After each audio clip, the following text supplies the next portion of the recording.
your kinetic system online.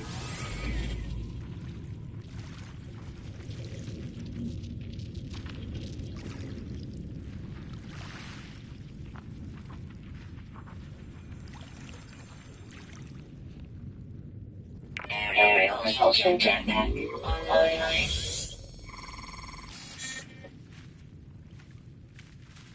Multi-tool and phase attachment operational. Using initialization sequences completed.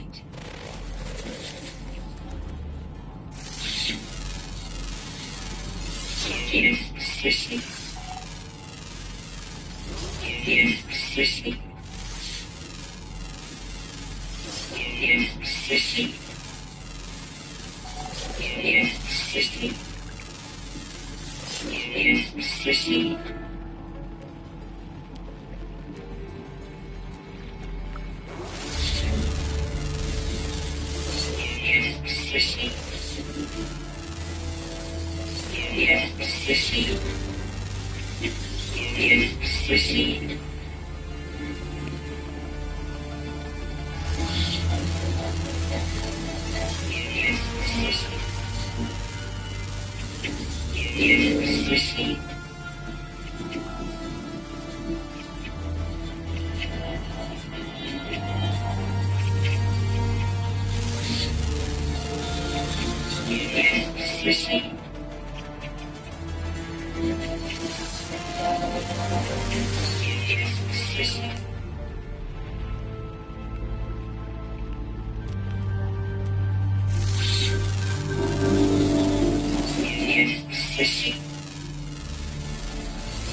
Cemetery.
Fishing.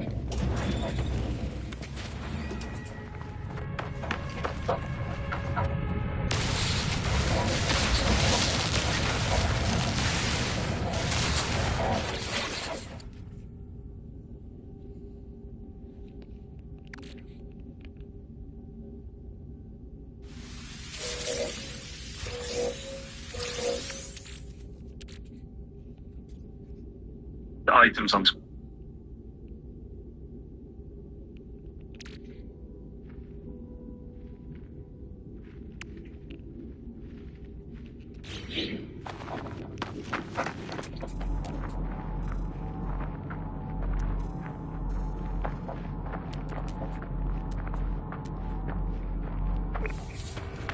Now.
The carbon here includes 80 carbon for a mining beam fueling as well as 80 carbon for a personal refiner fueling later. The rest you'll of course need for crafting. The oxygen includes 120 as spare life support fuel later. And of course a good tip for the oxygen is to use those gases plants and just get the 3 pods around them. You can then also destroy the plant and get about 80 or more oxygen from each one. Arriving at your ship will complete Crew Awaken. Claim the reward from this milestone.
System.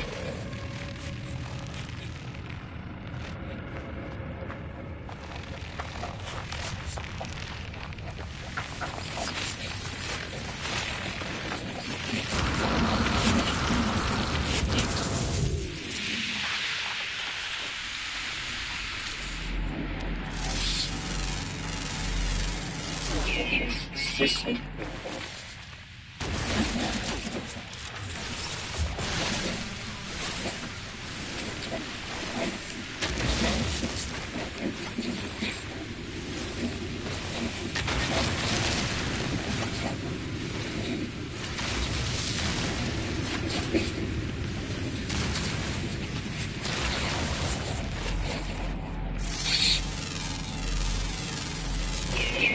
System.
Fuel, of course, needed for crafting. The oxygen includes 120 as spare life support fuel later. And of course, a good tip for the oxygen is to use those gases plants, so just get the 3 pods around them. You can then also destroy the plant and get about 80 or more oxygen from each one. Arriving at your ship will complete crew awaken. Claim the reward from this milestone.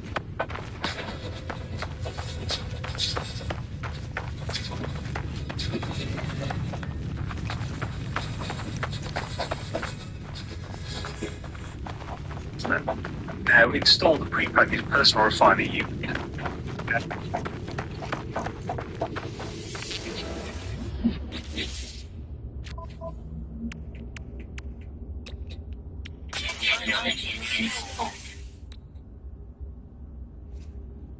Refine 50 of the ferrite dust into pure ferrite. Arriving at your ship will complete Crew Awaken. Claim the reward from this milestone. Now install the prepackaged personal.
Component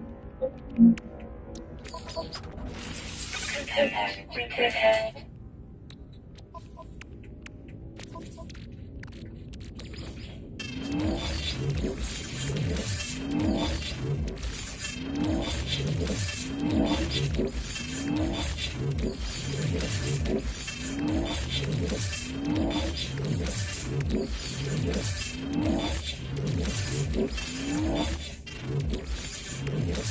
No wristwatches included.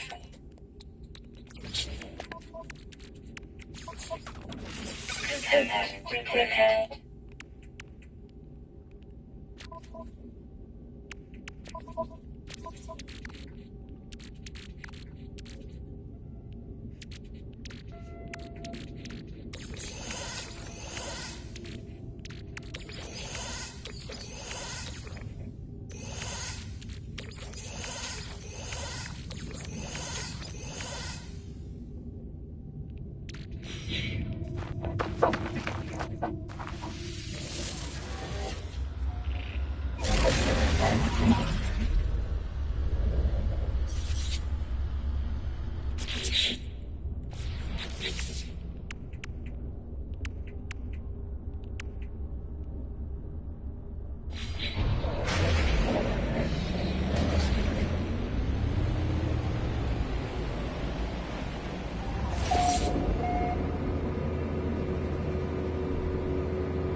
2 dihydrogen jelly, and creature pellets. Next, get in range of your ship and fix the launch thrusters, but make sure to use the repair kit to fix the dihydrogen jelly part, and also fix the pulse engine. Now you can get in and lift off into space. This will complete the wings in the dark, also claim no launch damage. After entering space, you go straight to the station. Once inside,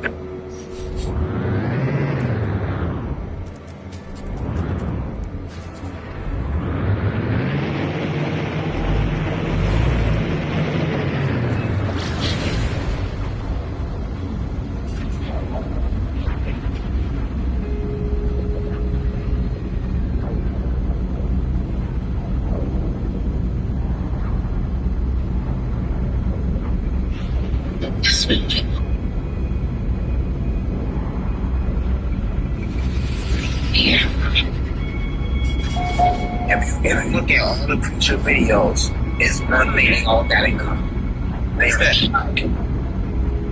They're what? They are black. Every preacher you see, the AI videos. Yeah. They all.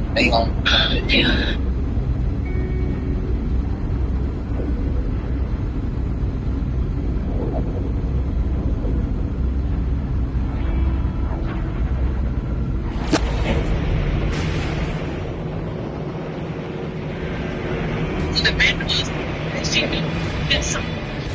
she gave him all syphilis.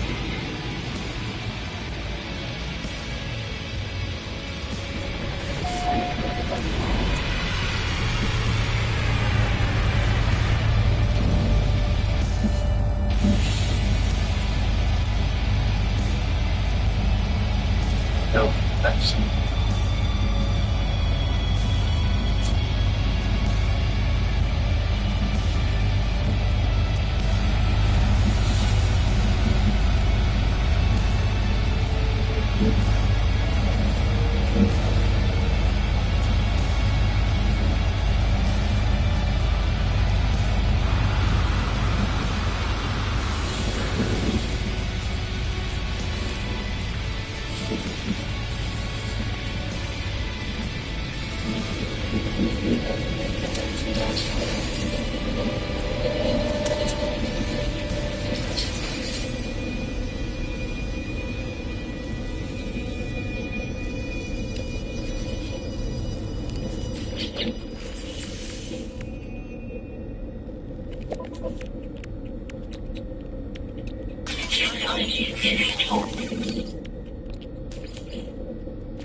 side.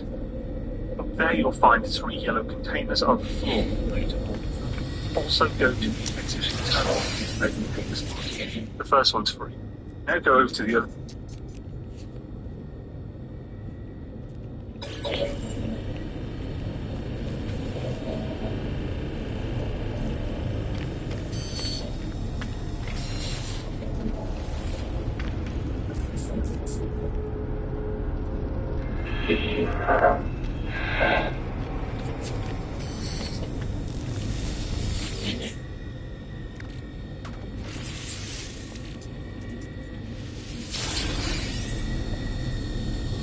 Inside the station to Galactic Trade Terminal.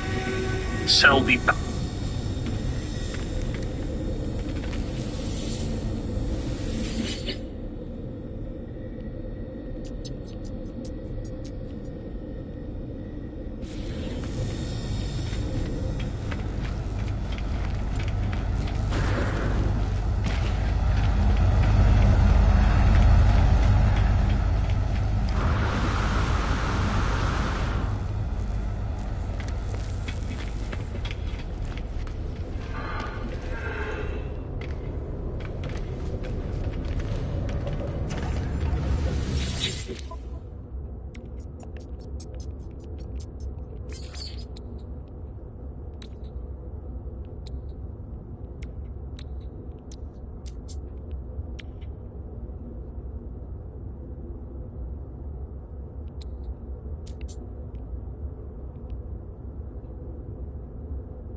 Aliens position.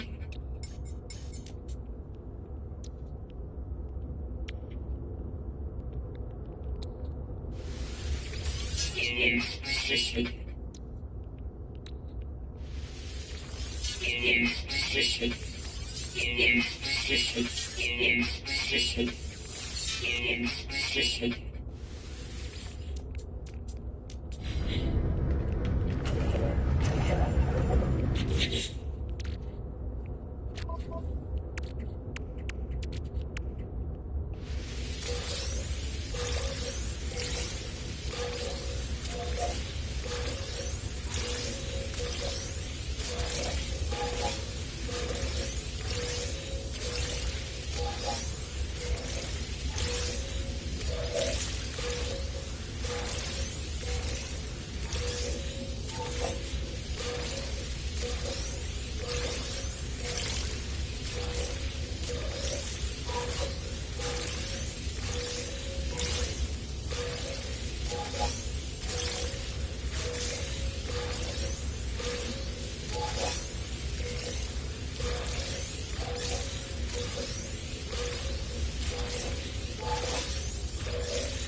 Aliens position.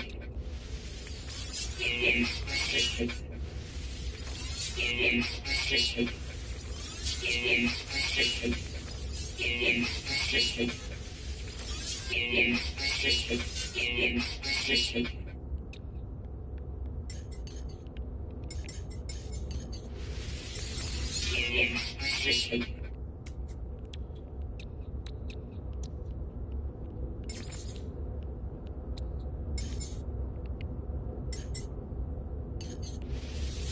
Position. Position. Position.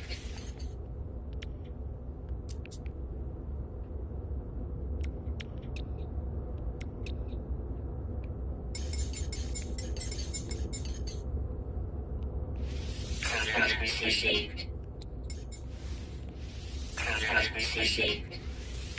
Position. Position.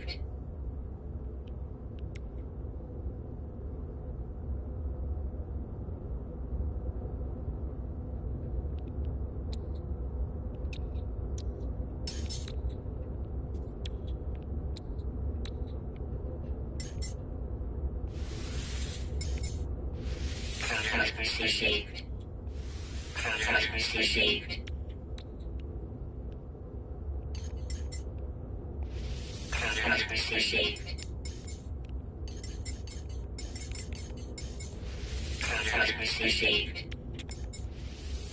Position. Position.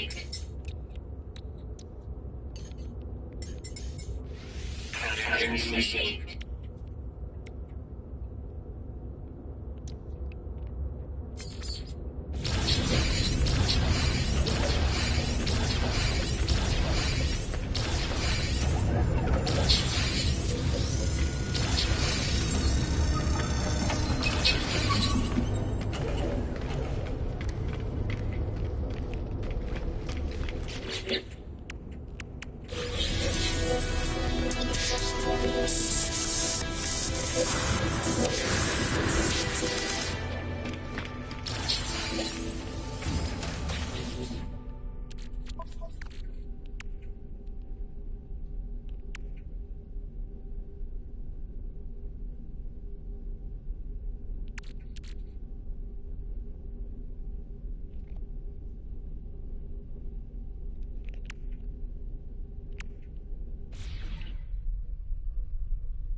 And weapons you just looted from one of those yellow containers.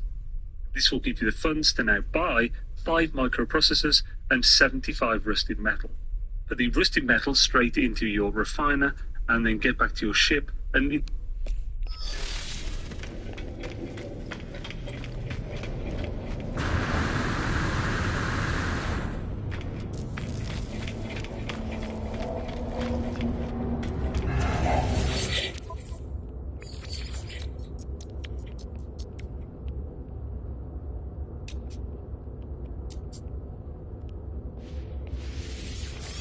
Units position. Contact received.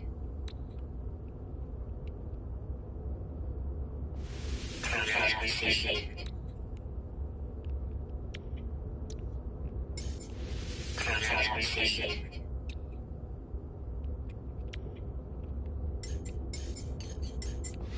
Contact received. Contact received.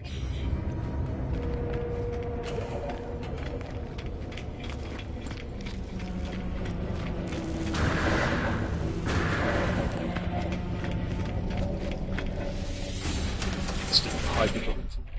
Fuel the hyperdrive with the warp hypercore you also looted from those containers.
Units position. Units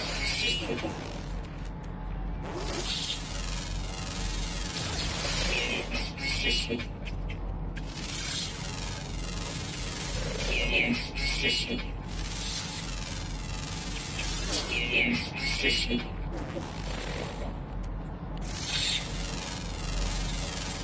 Units position. Units position. Units position. Units position.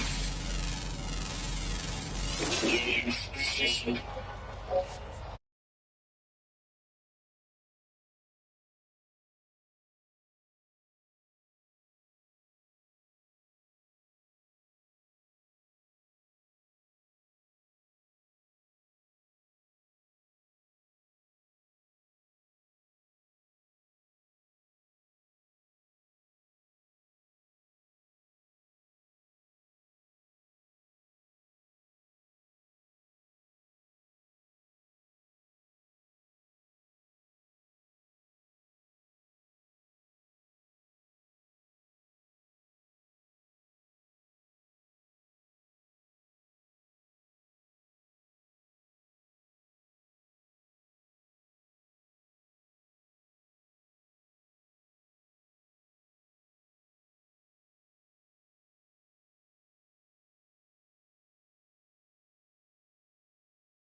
Still one it recommends to you. It'll be close by if you haven't got very much range on your rifle. On entering the new system, shoot the asteroids until you have a total of 162 silver and 212 gold. You're also on Tritium, where you'll definitely get enough getting this much silver.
Even if you aren't, it's not that big of a deal. Just go to the one it recommends to you.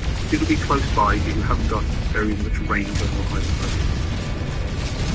On entering the new system, shoot asteroids until you have a total of 162 silver and 212 gold. You also want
Inventory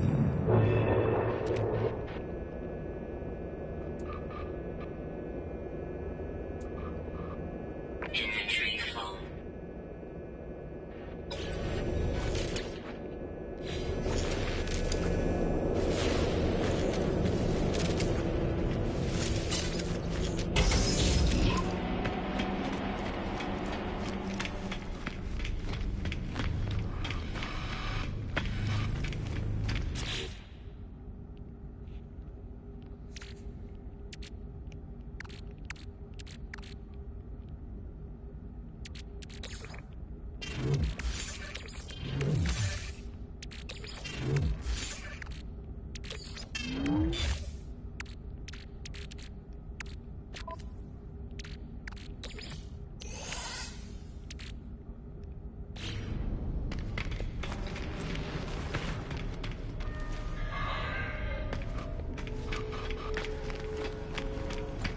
Thermal protection falling.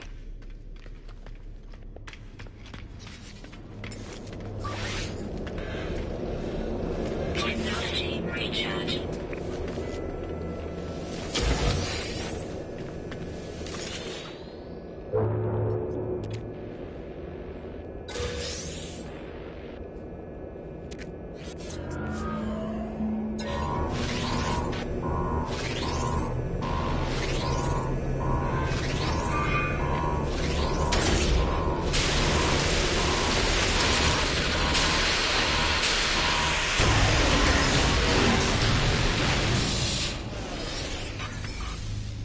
Thermal protection falling.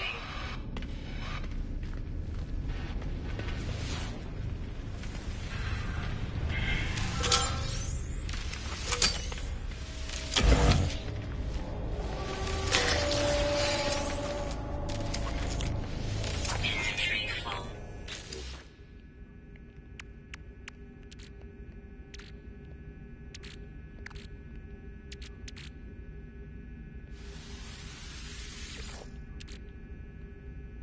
Thermal protection falling.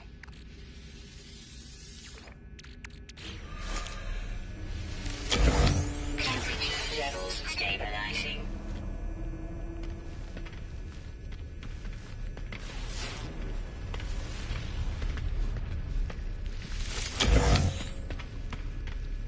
Thermal protection falling.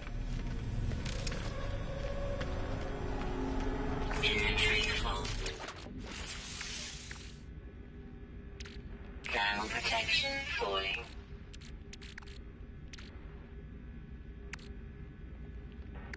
Extreme cold damage detected.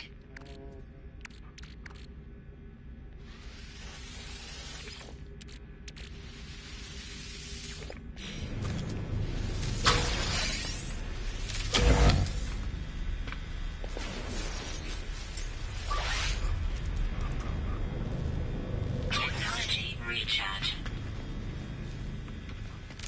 Thermal protection falling.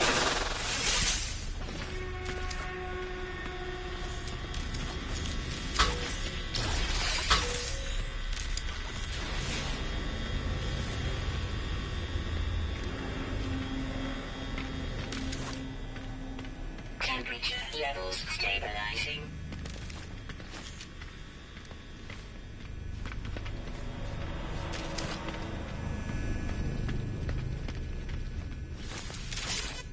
Thermal protection falling.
protection falling.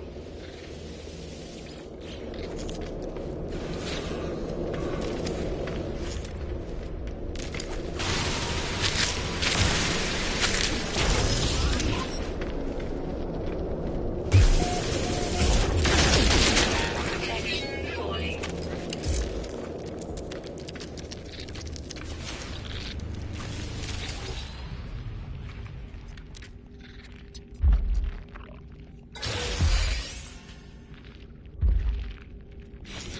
Thermal protection falling.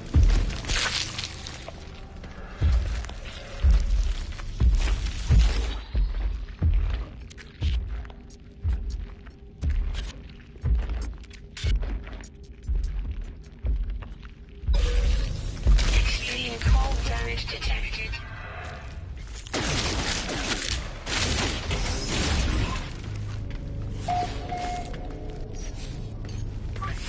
Technology recharge.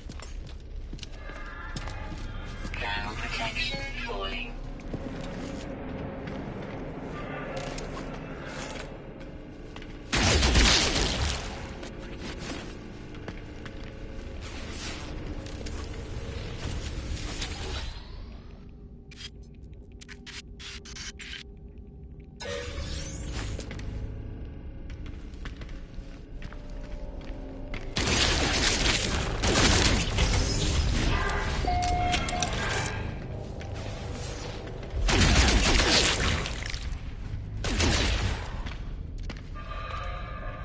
Thermal protection falling.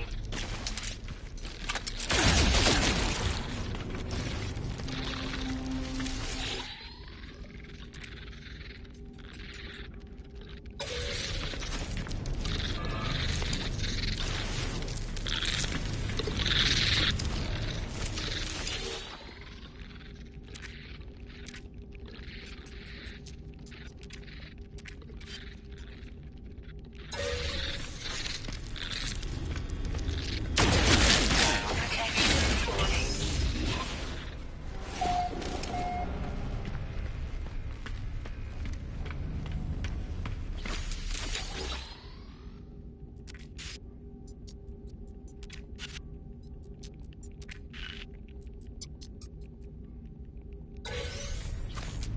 Thermal protection falling.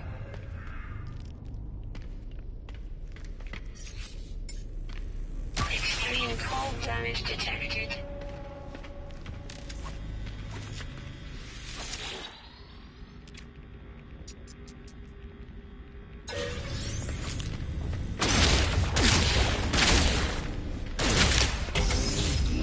Thermal protection falling.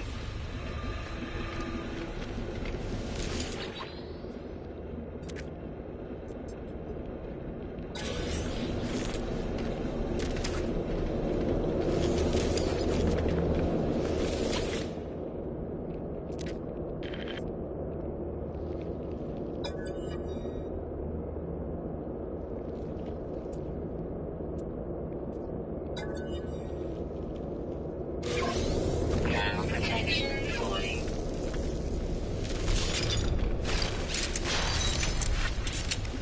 Extreme cold damage detected. Technology recharge. Thermal protection falling.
Cold damage detected. Thermal protection falling.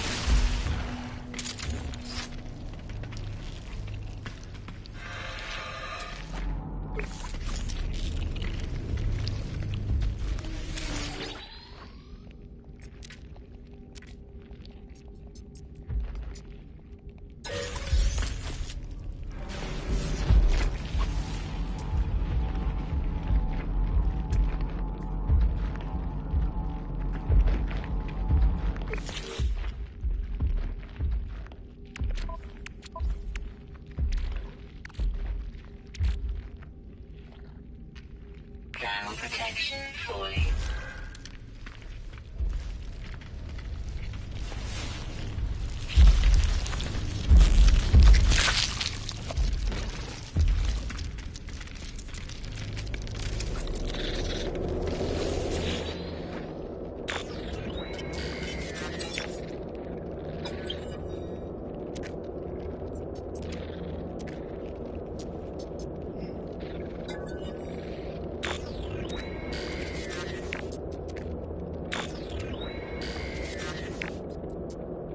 Inventory full.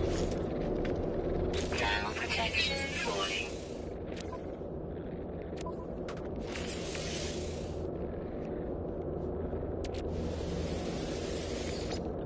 Thermal protection falling.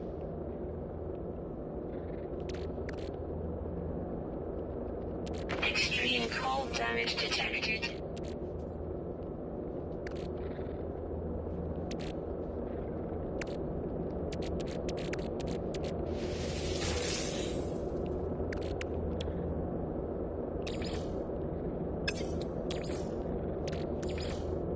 Technology recharge. Thermal protection falling.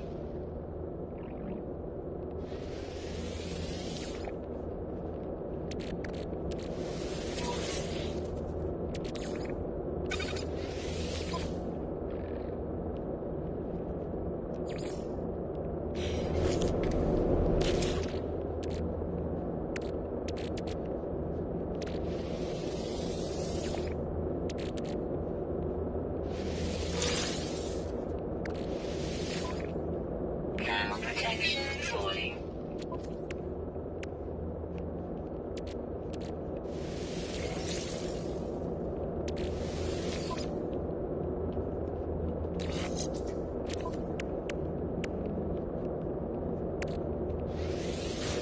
Thermal protection falling.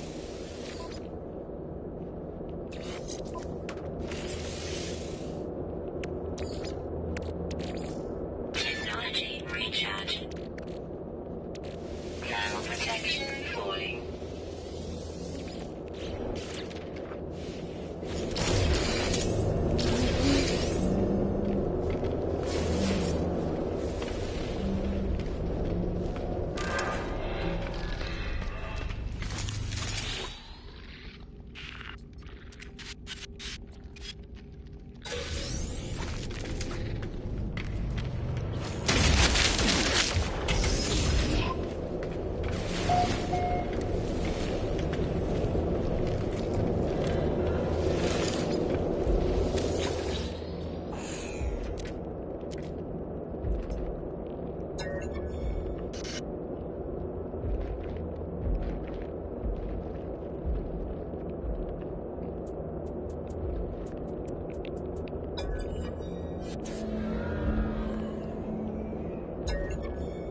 levels stabilizing.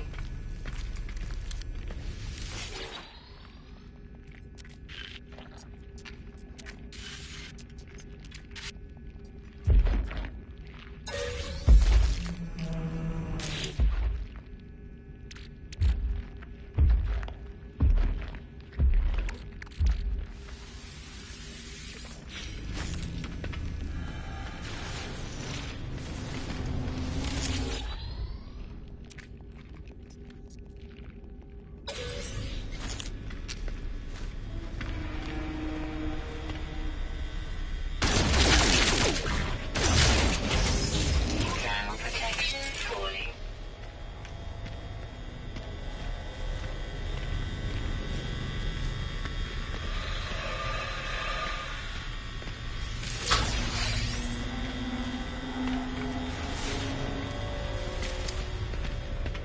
Ground protection falling.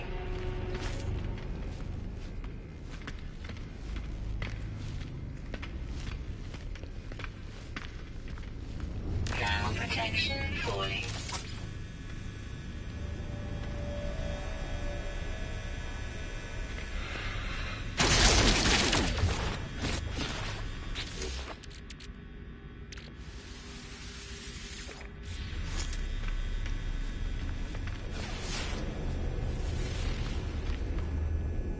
Ground protection falling.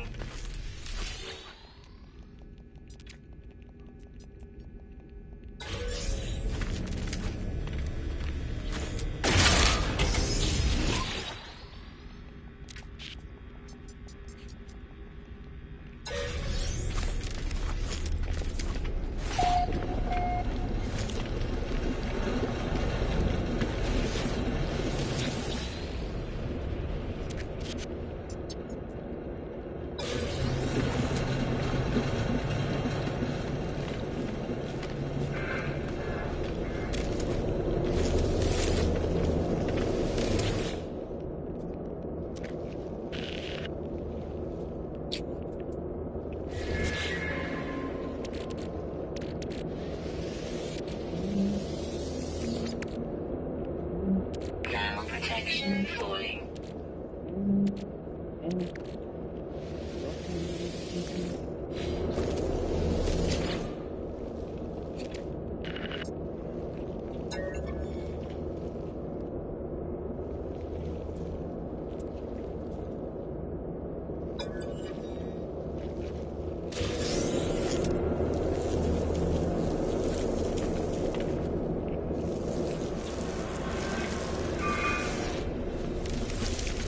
Ground protection falling.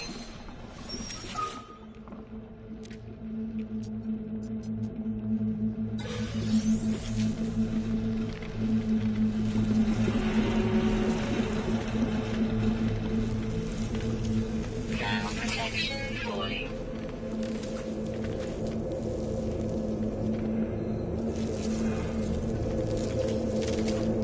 Ground protection falling.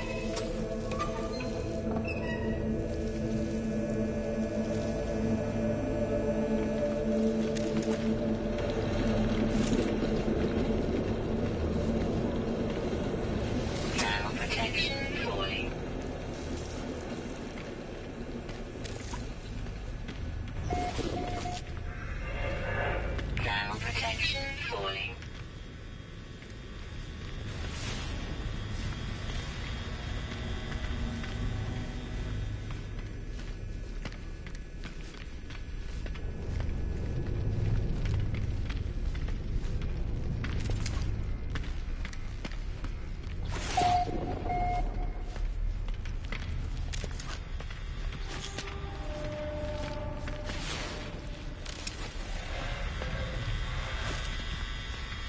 Ground protection falling.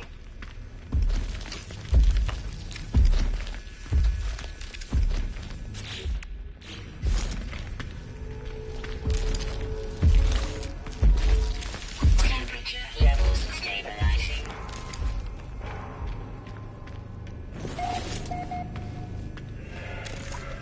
Temperature levels stabilizing.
Technology installed.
So they're flying.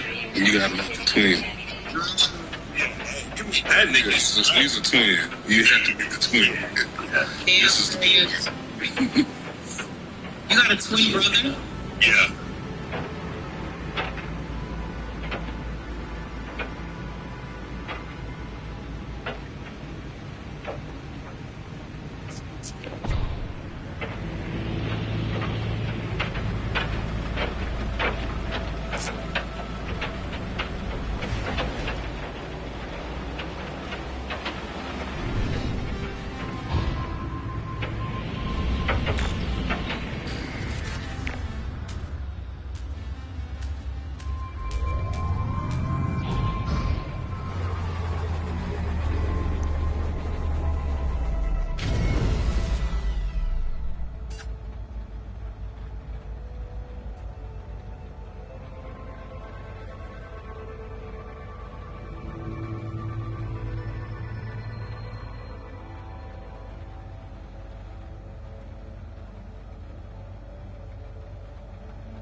Extreme night toxicity detected.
Epic Ink Island, award-winning waterproof formula with ultra-rich... Not available. I do not know why they're still locked, but okay, take your time, Edoras, I guess. But in this new update, they actually did add some pretty cool things.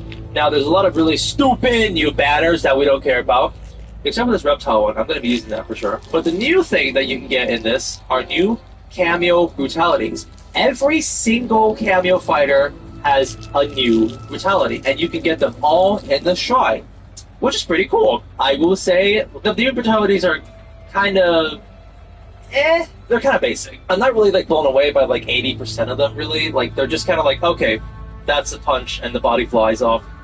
Yeah, that's it. Again, it's just more ways to perform brutalities, so it's still a nice addition. With that in mind though, there are two brutalities in particular that I do want to talk about. Number one is the Tremor brutality. Now, Tremor will basically burn the opponent's like chest off, and that's his new brutality. However, I did notice something kind of interesting. I think, like, at least from what I noticed for every like male character in the game, before they get like burnt off, you will actually be able to like see for like one frame like their bare chest, like just their pecs laid bare, just right there, for like one frame, you will get like this like juicy shot. I don't know, I just thought that was pretty funny. And the second thing is, okay, this brutality was genuinely so funny to me. The way you get it is you need to be on very, very low health, and you need to have Farah come up to your character and perform pain and gain. And then you need her to perform like pain and gain until your character dies. And then she will kill your own character, that'll count as a brutality. That is so funny. I actually really love that one. I think that's like, no one's gonna ever use it, but the fact that that's in the game, like as a pseudo harakiri, is amazing. So yeah, overall, pretty basic, but hey, free brutality, so I'm not gonna complain. However, on the other side of the spectrum, we have also gotten 2 new brutalities for every single character in the game. The way you unlock these brutalities is that they're going to be in the seasonal shops like forever. So if you have any additional seasonal coins, you don't want to just buy the pellets, you can spend them on these new brutalities. And I gotta say, compared to the cameo fighters that I just mentioned, these brutalities, way more clever, way more fun. I saw a couple of them online currently, and like, for the most part, I'm pretty happy with them. I'm happy with the one that I got for Reptile too. They are quite expensive, so it's actually not easy to like go ahead and unlock every single brutality. Like I played through invasion mode, so I got enough seasonal points to at least unlock like reptiles. Also, you gotta keep in mind that you're either unlocking these seasonal brutalities or you're trying to unlock these seasonal pellets, which those are limited, but the brutalities are not. So it's a bit of like a pick or choose situation here. But overall, I really do think these character brutalities are actually like a lot more fun and a lot more creative compared to the cameo ones. Now it's time to move on to invasions mode. So a year ago, I talked about invasions mode just for a little bit, and if you guys follow the Combat Kings podcast, me and the Force Snake have a real passion of going through every nitty detail in invasions mode and shit-talking it because we think it sucks. But I will say this though, after an entire year, invasions mode is better. Better. Like, they make small changes to improve the entire game mode as like each season goes on, to the point where now I would actually recommend playing Invasions mode just because it got a lot easier. Previously, when I played Invasion Season, I felt like I had to spend about like 8 hours in order to complete it. However, now that they made it like so much easier, you can skip like almost half the entire map like all the time. You can basically finish it within like 3 to 4 hours. Like, I just spent like an entire day and just, cool, I'm done. It's only been 24 hours since the update as of the time I'm recording this, and I've already finished Invasions mode. It's way easier. So for that reason, I would recommend Invasions more. For the fun part of it, that's up to debate. Some other cool things they added into this Invasions mode, I will say, are they added this new thing called the Arcade. And basically, it's like an arcade beat-em-up kind of like game mode. It's kind of like the Street Fighter beat the car up kind of game mode. Except, something that I find pretty cool about this game mode is that you beat the arcade machine and like money will fly out. And this currency that flies out is actually in-game currency that you're collecting. And so it really incentivizes the player to be like, oh, I gotta try my best to get a good score here. Because you only get one shot per mesa, and you want to try your best to get like the best score possible so that you can get the most money as possible. That, I think, is actually kind of a cool thing that they added. Other than that, there's the Liu Kang boss, who's got a lot of fancy, like, Toho, like, his, like, attacks. They added the bicycle kick for Liu Kang. I guess I can talk a little bit about the story. Nobody really cares. One thing I did find that was kind of cool is that there was this one part in the cutscenes where it showcases like a montage of Liu Kang like beating up a bunch of people, and these characters are wearing like the classic skins. So maybe they're hinting at these skins coming into the game or something. I don't know. I just thought that was kind of cool that there was MK2 Shang Tsung and MK9 Getchi. I'm just saying. Yeah, overall, I would recommend Invasions mode specifically because it's a lot easier. You know, a year ago, it's just bullshit and just trying to get through it. But now it's genuinely just easy to get through it. And also because you can get seasonal points. I just played through Invasions mode and then I got to unlock like everything for Reptile basically. Although I do wonder if playing online mode, you get a lot of seasonal points anyways. I'm not entirely sure. I think you just get more in Invasions mode. That's why I'd recommend it at least for this season, just because you can unlock the new specialities. So I think you guys might want that. Next up, I want to talk about the new mode that they added, Towers of Time. The thing that people kept saying, like, they'd rather have that because it was an MK11, so now it's back. Again, I never really played that in MK11, so I'm not sure how it would compare. But there are a couple things to mention here that I find interesting. There are 3 towers in the front that's like front and center that's like being showcased to you. There's the arcade tower, there's the seasonal tower, which you get seasonal palettes if you want to farm through that, which that's still there. But the one that I find very interesting is like the gacha machine they put there. So there's this one tower that you can pay 2,500 points to, which is dirt cheap.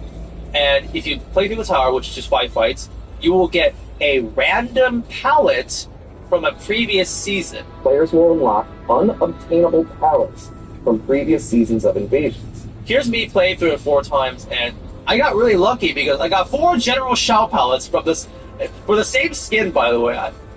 Cool, I guess. I didn't really experiment with this a lot, but I do find this gacha machine to be kind of interesting. Then there's also the new challenges they added. You gotta get points in these towers to compete with people around the world and stuff. And depending on how many points you get will determine the rewards you can get. So if you're in the top 75% of player bases, you get like a rated gear. And the best that you get is to be on the top 5% for like a Melina palette. Cool, I guess? I'm not gonna really care about this unless it's like there's like a reptile palette or something. But it's interesting. And the way you get points is you complete some missions, which basically are just like doing conditions while playing the towers. And yes, these missions can only be done in Towers of Time. You can't do them in Invasions or Story Mode or like offline practice. You can only do these missions in Towers of Time to get the points. They're very easy. They range from just do 15 sweeps, do 15 uppercuts, do 2 fatalities and stuff like that. But the one I want to talk about are the weekly challenges, because by completing the weekly challenge, you get a bunch of points for the ranking if you care about that. But the thing I care about more is you get dragon crystals.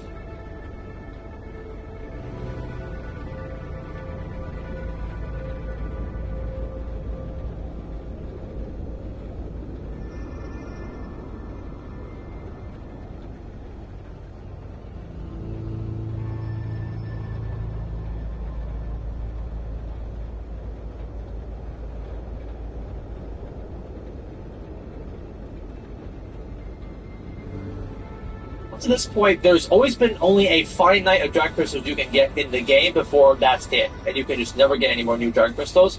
But now that they added the Towers of Time, you can get 75 dragon crystals every week, which I think is great. I think if there's a way you can get currency that costs real life money, but you can get them in the game somehow. I'm not sure if I worded that correctly. Let me put this in a more easier term for those Zoomers out there. A free way to get V-Bucks. So I am happy to see this, and the challenges aren't too hard. A little tedious, but like for my challenge, it says to perform 30 cameo fatalities. So I just played through a lot of the legacy towers to get a bunch of gachas, and then eventually I also got this weekly challenge done. So it wasn't too bad, just a bit tedious in terms of time. Personally, I just wanted to mention the Towers of Time mainly just because it's a free way to get dragon crystals, and I find that to be cool. And that's about all I got to talk about with the update. I didn't mention the online practice mode, the Warrior Shrine, and like the gameplay changes. It's because I didn't really go through all that stuff. You guys should not be coming to me for gameplay opinions. Game's been out for an entire year, and I'm pretty sure I haven't touched like half the roster still. Oh, shoot. I touched my camera! Ah! Many characters got changes, and cameo fighters got new moves too, but like, they didn't add anything for Reptile or Movado, so I don't care, really. There is a lot of changes, though, and I'd recommend you to go look up the changes if you're interested in that, but I didn't really go through that. But overall, I find the free part of this update to be very great. I think there's a lot of new things in the game. If you haven't played the game in a while, and if you want to check out some new stuff with gameplay changes, I think there's a lot you can come back to. If you want some new free stuff, free brutalities, animalities, and even check out on Invasions Mode or Tower of Times, I think there's a lot of new things that you can come back to. But now for the things that I think I need to be a bit more strict on, because I paid money on this stuff. Now we're going to talk about the Chaos Reigns DLC part of this update. So, starting off with the new characters. Just like what I said about the gameplay part of the last segment, I don't think I'm really qualified to talk about this. I barely played Sector Cyrex and Noob Saibot. They're cool. I gravitate toward Noob Saibot the most because his moves look the coolest. Now, I'm not the best person to be talking about this, so I recommend you to go look them on the channel. There's tons of gameplay of them right there, tons of guides, so just look up those. Now, there's actually one thing I do want to mention about this DLC that I think this time the NRS really failed to mention or market this well. So the DLC pricing is super expensive. Like, it's so expensive to the point where I wouldn't recommend people to buy it. It's more expensive than the Elden Ring DLC. It's more expensive than Black Myth Wukong. In the marketing, all you get is the story expansion and 6 characters. Is that really worth $50? That's what I thought at first. But there's one thing they do not tell you in the marketing or even on the Steam page when you buy it. By completing the story mode, you unlock 12 new skins. 12 new skins that you can only get if you play through Chaos Reigns. And nowhere do they ever say this. So, which I find very weird. It's like that seems like something you want to be marketing, like, oh, if you buy the DLC, 6 characters, story expansion, and 12 new skins and a couple of palettes. That sounds like something the DLC should add on to the marketing of it. I do not know why they're not talking about this. I guess maybe they want it to be as a surprise and stuff. I don't know. Though that being said, though, like, the 12 new skins, they range from either okay to, oh, that looks kind of cool. I do like actually a couple of these new skins that they added, you know, more specifically, Lee Tanya Rain. Oh, what? This thing kind of blows my mind, and I find it really annoying. After I played through the story mode, I was very disappointed not to be able to unlock Titan Havoc, because it's like, come on, that's the whole entire expansion. So, you know, it's like, I want to get Titan Havoc, you know, I want to play as him.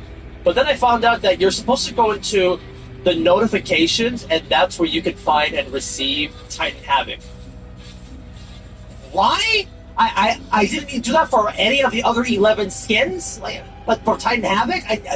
The most important one? Okay, IRS. You do you go girl. I still think the DLC is very expensive, but I will admit if you are interested in certain skins that they added into the game that you can only access through the DLC, that might be a bit enticing, I will admit. Alright, enough beating around the bush.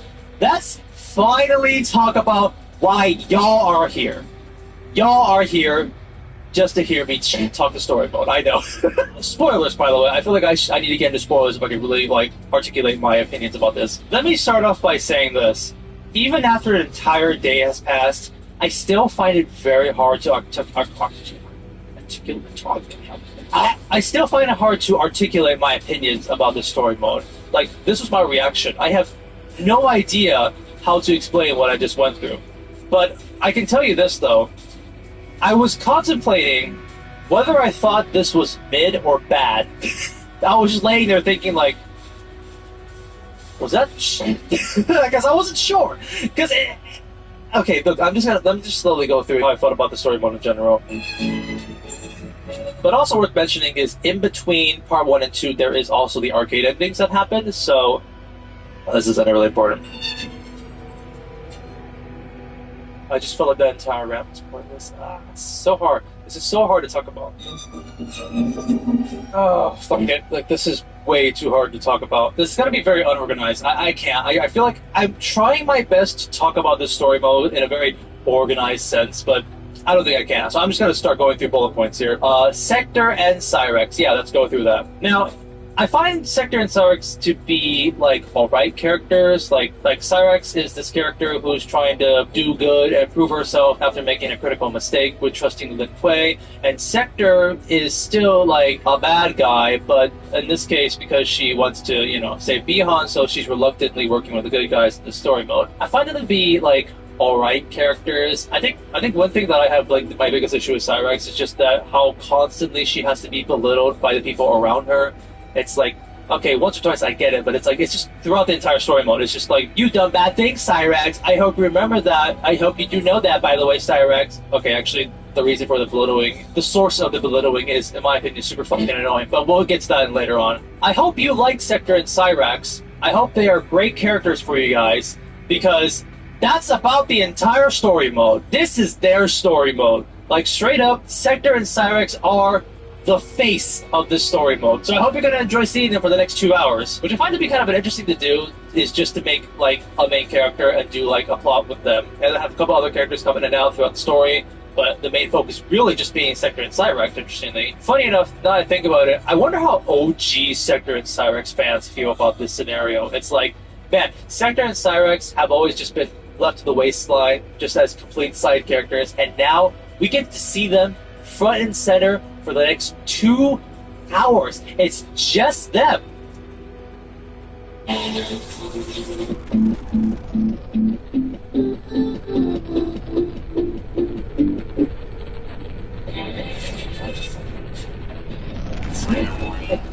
Incoming storm.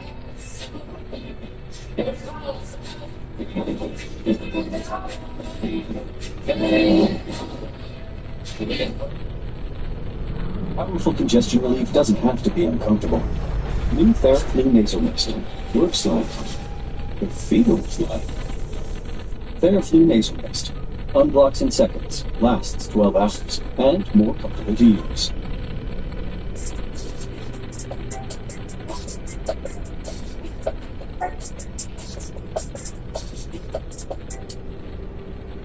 whatever you do, it's better with a website from Hostinger. It's time to bring your ideas to life online. Join more than 4 million people who trust Hostinger with their websites. Hostinger. 3-2 online. And they're gender-bent, not robot characters. I'm really curious how you guys feel about that. Watching the story expansion and looking at Sector and Cyrex, it really just feels like completely different characters. In the original timeline, Sector and Cyrex were just robots, mindless slaves. While Sector embraces it, Cyrex escapes it and finds his own destiny. That's always been their plots, and we only got to see a little bit of humanity with these characters in the beginning of MK9. But other than that, like, they've just been shafted, they've just been, like, thrown to the wasteland, they're just, like, these complete, like, background characters. So to see them come back front and center, having an entire expansion dedicated to them, and they are gender-bent and they're not robots, and Cyrex's arc is struggling to get Shirayu's trust, while Sector's arc is about getting that Bihan D. I'm very interested in how, like, OG Sector Cyrex fans feel. Because to me, I look at these characters and I genuinely don't see the same person. I guess I'll talk about the two major things about, like, the changes. One is the power suit. Turning the robots into power suits is, like, it's fine if you want to do that. In fact, it seems like they're hinting at that the next game they're going to turn to robots. But that is one of the core things about these characters, is the fact that the tragedy of becoming a cyborg. But that part isn't in this expansion, like, at all. Like, it's just the power suit is just pretty much their ability. So they have to have completely different arcs. Then there's the matter of the gender bending part. Now, I'm gonna say this first and foremost. There are so many people online that I have seen before the story expansion came out. I have seen so many people say that the gender bending aspect of these characters won't affect them. Like, it's not going to affect these characters. And to that I say, bullshit! I knew for a fact that it's going to matter. It would not matter if they were cyborgs, I'll be honest with you. Maybe it would have. Maybe it'd been like a Frost thing, or it's like the male cyborgs look like robots and Frost still gets to keep her pretty face and hair. And guess what happens in the story mode? Johnny Cage flirting with both of these pretty ladies. Hey, ooh, looking nice girl. I wonder if he would do that if they were males.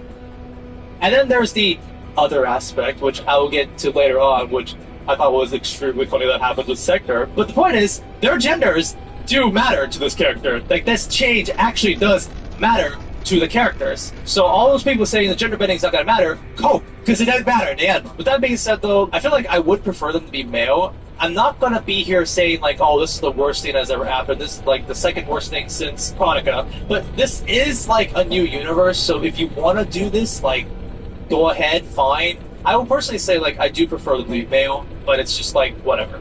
Next up on my bullet point is Lin Kuei conflict. I haven't released a video about me talking about Chapter 9 with, like, Sub-Zero and Scorpion, but in that chapter, I basically end off by saying I don't really have much of an opinion about, like, Scorpion, because he just seems fine, but I really feel like I need more development with this character to know, like, how I feel about this guy. And I kind of wish that there was more development of, like, Scorpion, the Shirayu, the Lin Kuei, and I got it in this DLC!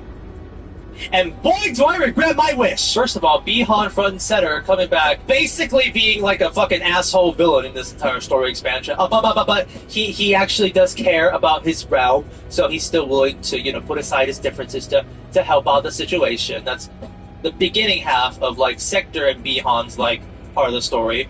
Then we get the Scorpion's part of the story. Okay, in Mortal Kombat 1, I think Scorpion was fine. I think he was just, like, a little undercooked. He's just like goody two-shoe, like, normal person, like, whatever. That's his character. But in this expansion, okay, throughout this entire year, if you go onto MK Twitter, you'll have a field day with just so many people being Bihan stans, Hanzo stans, and Huailin hater stans. There's so many of that on my timeline that I just constantly see. It mainly stems from the fact that Hanzo is, like, not Scorpion anymore, and that Huailin is marrying Hanzo's wife, and yada yada, all that kind of stuff. I get it if you hate him for that aspect, I'm like, okay, sure, but I kind of want to still see what they do with this Huailin in the story mode. After the story mode, holy shit, I fucking hate Huailin. Like, this guy is miserable. I don't like this character anymore. Like, this... Okay, one of the biggest reasons why Cyrex attacked at the wedding is because she thought Huailin betrayed the Lin Kuei. And then Huailin is like, no, actually, you were lied to this whole time. But did you want to know why Cyrex was lied to by Sub-Zero this whole time? It's because Huailin, and Tomas to some extent, presumed that the Lin Kuei was 100% evil, and they were not redeemed, and there was no way that they were going to be able to help against the fight with Titan Shang Tsung. That the Lin Kuei won't aid us is unforgivable. Bihan has corrupted them totally. When this crisis ends, we will deal with that one. When in reality, Bihan didn't even know about Titan Shang Tsung. I can't trust Lin Kuei. You were complicit in... Bihan knew nothing of Titan Shang Tsung. And for over, like, however long Mortal Kombat 1 to Chaos Reigns has been, I feel like maybe at least, like, around a year, he never even attempted to, like, contact anyone in the Lin Kuei to be like, guys, Bihan's an asshole, and this is what actually happened. No, he's like, Bihan, their loyalty to Bihan is absolute, so there's no way we can change them anymore. So, when Cyrax shows up and finds out, oh my gosh, I've been lied to by Bihan this whole time, yeah, of course, I think it's very understandable for her actions in this case. And what does Qui-Lin be like? Oh, you were so gullible, Cyrax. You think me, the evil guy, the guy who left you all in red for an entire year? And then throughout this whole entire story mode, it's like, there's even like parts where Cyrax is like, I'm just saying, Scorpion, you left me in the dark. I knew nothing about what happened, you know. That's why I was like gullible. I was manipulated by like Bihan, who knew to trick me into this sort of thing. Like, I'm just saying, you guys never told me anything. And then Scorpion is like, is that what this is? Are you blaming me? Are you blaming me for your treacheries? Huh? You blame me for your actions? Is that what you're saying? Honestly, Cyrax has like the biggest mature heart in this entire situation, where she's trying her best to redeem herself. She's trying to be like, I'm human. I'm not machine. I am human. I'm trying to make up for my mistakes. And Qui-Lin is there, like, I am perfect. I have nothing wrong with me. I'm absolutely like fucking perfect, flawless little bitch-ass boy. Gosh, I hate fucking Qui-Lin now. And then also, people have to like come up to him and be like, I know you hate your brother, and I know your brother wants to kill you, but like, come on now, you know, maybe show some compassion, show some remorse, and maybe caring for your brother. I don't know. I feel like that guy. I feel like Qui-Lin just wanted to kill Bihan as many times as he could, but Sector had to be like stopping Qui-Lin to be like, we gotta care for him, okay? Like, come on. And okay, look, I'm gonna mention this. I know. Technically speaking, Qui-Lin has every right to be angry because he was attacked at his own wedding. Yes, that is bad. He has every right to be angry at Cyrax. He has every right to want to kill Bihan. Sure, fine.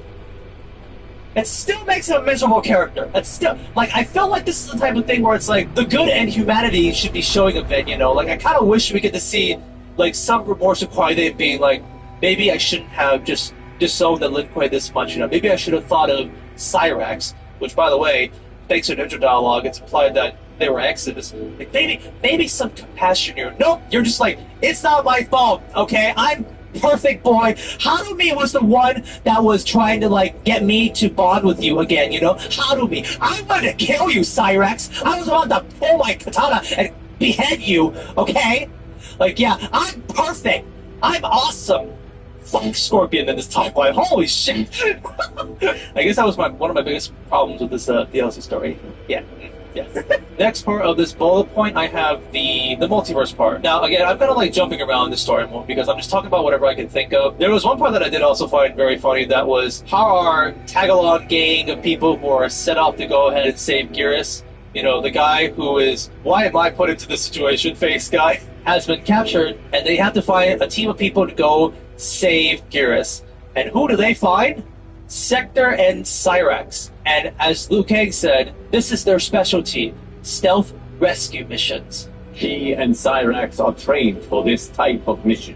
I find that to be very funny because I feel like there are many other characters you could have chosen for this job. You could have sent Kenshi Kung-Lao Johnny Cage again, which you sent out to try to retrieve Shang Tsung. You could have sent maybe Saizov, you know, he's got invisibilities. Isn't Kenshi like working with Jax in like a Secret Service like agency? I feel like you could have sent them too and stuff. But no, it has to be Sector and Cyrax because this is their specialty. They will be able to get the job done, like they are the ones. And also Scorpion, because we need someone to like monitor them. Even though Scorpion is also like a Lin Kuei assassin himself, but no, he's only there to monitor them. Like he's not proficient with the job. We need the power suit ladies. Now that's their professionality to be able to find Garrus. And then the first thing that happens when they go into Titan Havoc's timeline is just straight up like they go into like a crowd of people and like.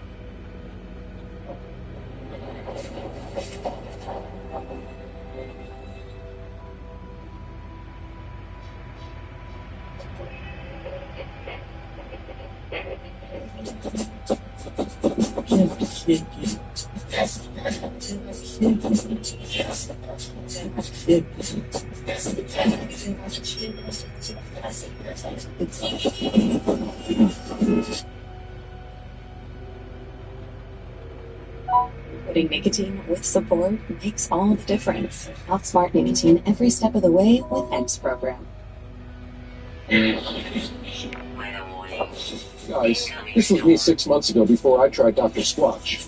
Yikes. This is me now. Dr. Squatch body wash is made with real ingredients derived from nature. No phthalates, no parabens, no synthetic cleansers. You're not a dish. You're a man. So time to man up with real natural body wash from Dr. Squatch. There are many ways to man, but only one way to smell like one. With Dr. Squatch.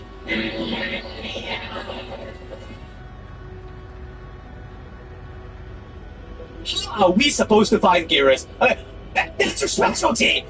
They specifically sent you two! And now you're in the crowd of people, like, just be like, how are we gonna find them? Oh, and guess how they find Garrus? They luckily bump into people, to then luckily get into more information, to then luckily get to Garrus. Yes, they're so good at their job. It's their specialty. Look, I get it. They just need an excuse to get Sector and Cyrex their own story expansion. I get it. That's the main reason why they're sent on this mission. I just find their reasoning to be very funny. Like, yes, they're very good at detective work. They're so good that they bump into the Resistance group, so they happen to get pointed in the right direction. Speaking of the Resistance group, I've been talking the story about it a lot, but let me talk about some things that I actually do kind of like. The Resistance group in Titan Havoc's like timeline are like characters who are pulled from other timelines and other like multiverses, pulled from their world and thrown into Titan Havoc's timeline. So you got like World War II, like Johnny Cage, and then you have like Emperor Rain and Empress Tanya. And I think that's a really cool idea, kidnapping other multiverse characters and throwing them into Titan Havoc's like timeline. I personally wish there was more, was just like 5 different universes of like interesting characters and like depictions. But hey, you know, get what you can take, I guess. I don't really have much to say about World War II Johnny. Like I thought there was going to be a chapter where you get to play as him, but there wasn't. So he just kind of was there as comic relief and a cameo fighter. There's this thing that kind of pisses me off. If you look at the concept art of Chaos Reigns, there's this one scene where we get the part where Johnny Cage fights the Titan Havoc's little minions. You can see in that concept art that there is this blonde soldier lady with Johnny Cage. I wonder who that was supposed to be. I wonder if this would have been one of our first chances to look at Sonya or something like that. Too bad. Now on to Emperor Rain and Empress Tanya. I gotta be honest, they were my favorite part of the story mode. I'm not even kidding. These two characters were like the most interesting part of this entire story mode. It's like, oh, they have cool personalities. They have cool backstories. They have a whole entire kingdom that got completely ruined because Titan Havoc merged their realm into his realm, and these two have good chemistry with each other. And I found Emperor Rain to be pretty cool. That part where he like fights in the Colosseum and he says, "Come down, Havoc! Come down here, Havoc! We are waiting." I was just like, oh, that's just good voice acting right there. Like, I actually like that part. They even have like rivalries with like their Emperor Reiko and Empress Li Mei, who, by the way, have some killer costumes, by the way. I really like their costumes. I was like, oh, this is kind of cool. We get to see these different multiverse versions of characters, and even though it was a very short period, I did like what I saw in this game. In fact, even though they were only on screen for a very short moment of time, like, I did feel sad for the scene where Emperor Rain died. I felt sad. I was like, oh, that's too bad. Like, even though he only showed up for a little bit, I actually felt like emotional and sad when he died. And then they also decided to give Empress Tanya the most cinematic scene in this entire like story mode. By the way, the dragon that shows up, Orin, is actually a very minor character who shows up in Mortal Kombat Armageddon, and she's gender mid too. I'm just saying. No big deal. No big deal. Nothing. No big deal. But I'm just saying she got gender bit too. And I find it very funny how much interesting backstories they gave these like multiverse characters. Like Empress Tanya, she apparently can communicate with like the dragons. She gets like all these great scenes throughout this expansion. I like this Tanya, but a part of me is also like, should I care about this Tanya? Like, is NRS gonna care about this Tanya? Are they ever gonna do anything with this Tanya in the future? Or is she gonna be forgotten and nobody cares about her ever again? I don't know. Like, my brother likes this Tanya too, and he's like kind of being like, well, I mean, they're in the main universe now with Johnny Cage, and maybe they're gonna stick around, maybe they're gonna hang out more Kombat 1's version of the universe, and you know, I don't know, cope. I just find it very interesting that they gave all this development to this new multiverse version of Tanya, when there's still the base universe version of Tanya, and she's still boring as shit. But they gave all this development to this new version of Tanya, who knows if she's gonna be developed more in the future or not, but I just find it to be very funny. Next up, I wrote here, Noob Saibot going crazy at the end. Okay, sure. They retrieve Geras, and they retrieve, like, Noob Saibot at the Citadel of Havoc, back to Earthrealm. And the first thing that happens in that scene, and this got a huge reaction out of me, Liu Kang cured Noob Saibot. He reverts, like, Bihan's, like, mind control part, but he wasn't able to revert Noob Saibot back to, like, Sub-Zero. I find it kind of interesting that now Noob Saibot in this universe is just Bihan. Not mind control, but he still like has like the dark magical powers and stuff like that. But he's still Bihan now, and I do find it to be kind of interesting. Like, okay, this isn't like a mind controlled like Noob Saibot situation. Like this actually is just Bihan, and he's got new powers now, and he's got charcoal skin. But the thing that got like a super reaction out of me was when Bihan and Sector bumped heads.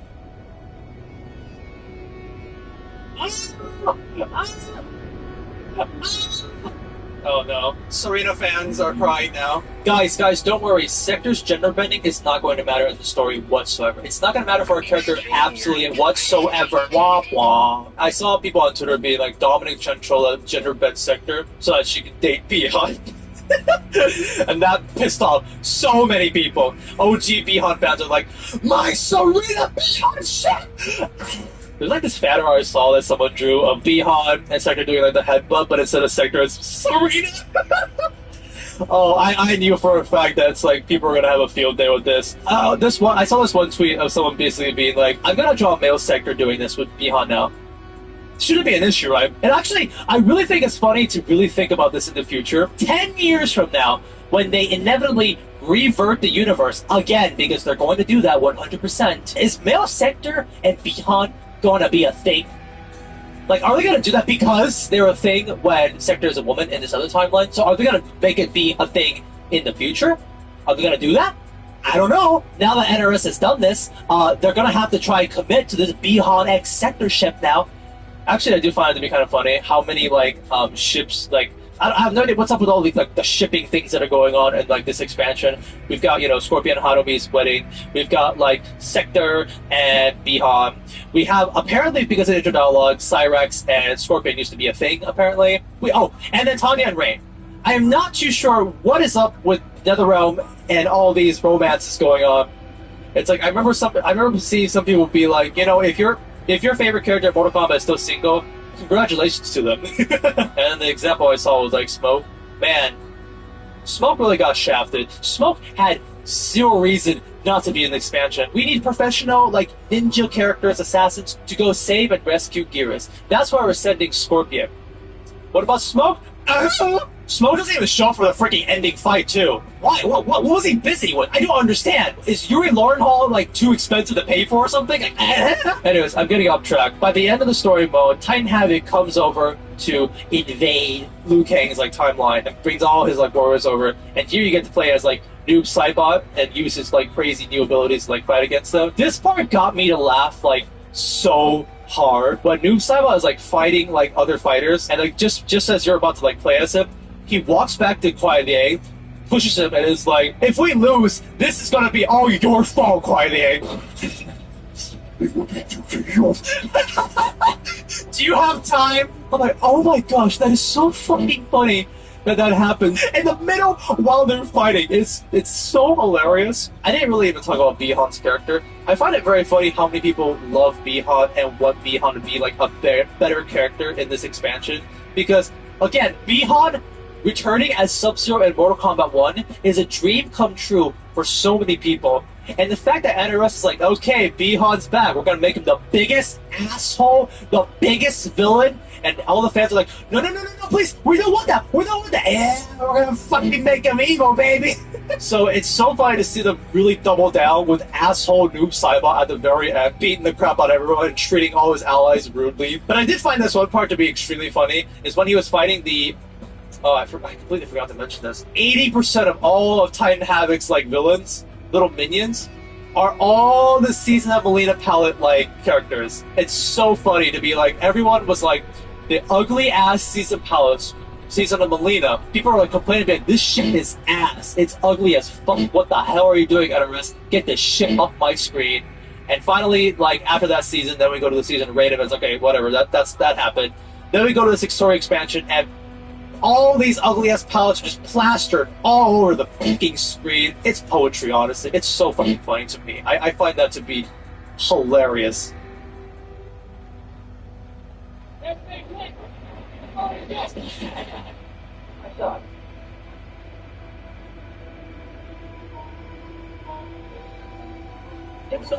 Pick it up. You see the drip and I'm faded up. I'm in my car in the video. Secure the bag and I get some bugs. Pick it up. You see the drip and I'm faded up. I'm in my car in the video. Secure the bag and I get some bugs.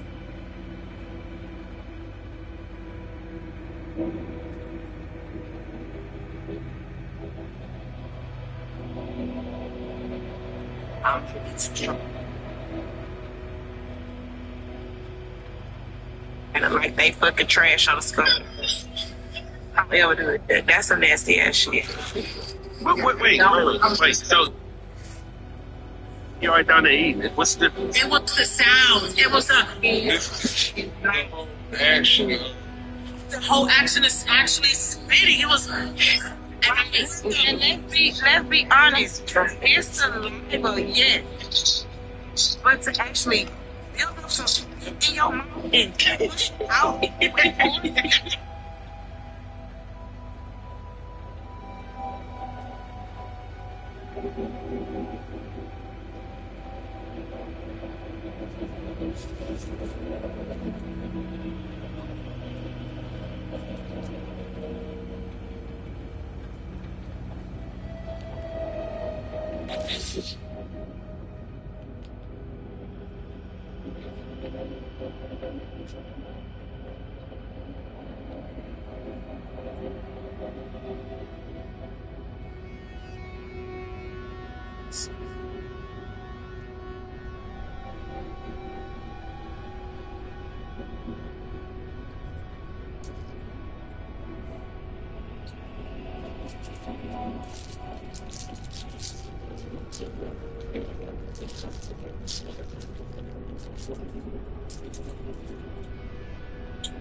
Davy D. Jones was an ancient king of the One Piece world, the ancestor of life. Also, Daily just died. I did think that Davy Jones might actually be no one other than Nika himself. Yep, seriously. And there's actually tons of evidence if you really look deeper into the Bank Teach and the Darkness Fruit and really everything that Oda has given us in recent chapters. So today I'm going to show you why I'm thinking this, how so many different things are really backing it up apparently, and what that will eventually mean for Blackbeard and Luffy during the final saga. Now you might think that this is absolutely crazy at first. I mean, I know, I did when it first popped into my head, but as I thought about it more and more, I seriously think that there's so much here that will make you also rethink, hopefully, everything you think you knew about Blackbeard and his daddy Spec. So I'm going to ask you, just for today, to kind of toss away all your preconceived notions about who all these ancient One Piece figures really were, everything that you feel like you know. Trust me, I know it's very easy to let other theories in your own head canon inform your biases, but let's just wipe everything clean and start fresh here. At least until you finish this video. And instead, I really want to build this new idea together with you, because I really do think it's worth exploring so much, since it would just change everything in the story if it turned out to be true. So, the first big hint to me is the statement that Spec made while resisting the Dome University powers in chapter 1164. In the chapter, Zebek proudly states that Davy D. Jones was a former king of the world, something that Imu, well, kind of confirms, kind of denies. He kind of says, you know, like, he was never king. And over the course of the God Valley flashback, we've also learned that Zebek is part of his bloodline, which is why he looks like him, at least in Imu's eyes. Or there's at least something about him that Imu just associates with Davy Jones. We now also know that Imu clearly has some very serious beef with Davy Jones, as Zebek constantly states his name, and just looking like him makes Imu angry all by itself. And again, honestly, it's probably this entire hockey and vibe thing that we of Davy from Spec. I mean, I heard he smells like moist fungus personally, but seriously, Emo is giving some very serious Dio Brando energy with his hatred of bloodlines, if you get my drift and watch JoJo's. I mean, first it was Joy Boy, and now Emo's got beef with Davy Jones, who, as this chapter seems to finally confirm, are two separate people after all. At least the way that Spec is talking about the two. But obviously, at first glance, this seems to raise some potential contradictions right out of the gates. Because how could a true king of the world, who was once king of the world, be Nika, the Great Liberator? I mean, Nika is supposed to be the sun god and warrior of liberation, who was told to free the slaves from the earth god in the first one of these worlds. And yes, we of course learn about this in chapter 1138. Now, during the first world in the big mural, which again pops up everywhere, it really seems like the king-like figure has enslaved the people of this super advanced ancient world. And to me at least, it seems like Nika appeared to defeat this king based on how the Harley text was written. So, if that's the case, how could that king here be Davy Jones and then also be Nika? Well, for starters, a big thing is that we do know that king doesn't always mean that of a kingdom. After all, king of the pirates is the person who is the most free, but is also called a king nonetheless, even though they're not really ruling over everything. So maybe Davy wasn't the king of a country, but the king in a much different, more metaphorical sense, which also would explain why Inu said no, they were never king of the world in that sense as they are right now. And while I actually think that the true nature of Zebek's words is meant as a piercing jab to Inu personally, as a result, I don't think that Davy D. Jones was actually the man ruled the world as, you know, a government, but the man who was regarded as the true king of the world in a more symbolic fashion. And I really think that this is backed up by Imu's statement here, acknowledging Davy Jones, but also the statement around him never being true king. It doesn't really matter to them anymore, also because, you know, he's not here anymore. But when you really think about it all together, this is like every single One Piece arc in general, right? Like, Dressrosa and Alabasta specifically have to do with the true king being replaced by a usurper. So is Davy Jones a Cobra-like figure while Joy Boy was the one beating up the usurper? That could be a very interesting idea connecting the first and second One Piece worlds. And I think that this idea only compounds more and more after learning that Davy Zebek has a will that he was actually scared of. Zebek just casually talks about the will of Davy, which might just be what the will of D straight up is at this point, right? Which could mean that his name is Davy Jones, or more likely his initial is something absolutely else, and the D is the will of Davy in name form. And you know, the D still stands for something else, whatever it may be. But that's still not confirmed just yet anyways. And I do know that people have long theorized that the D were those who were connected with Joy Boy, but at this point in the story, I personally definitely think that Joy Boy himself may have actually just also been a D-Clan member himself, and that Davy D. Jones was the OG of the entire clan. And what this basically means is that I think that the will of D and the D-Clan actually, you know, go back way further in time than just the Void Century and Joy Boy, but all the way to the first ones. Now, of course, this is definitely far from being confirmed or the only option out there, especially because we've never seen Joy Boy stylized with a D or in general a full name.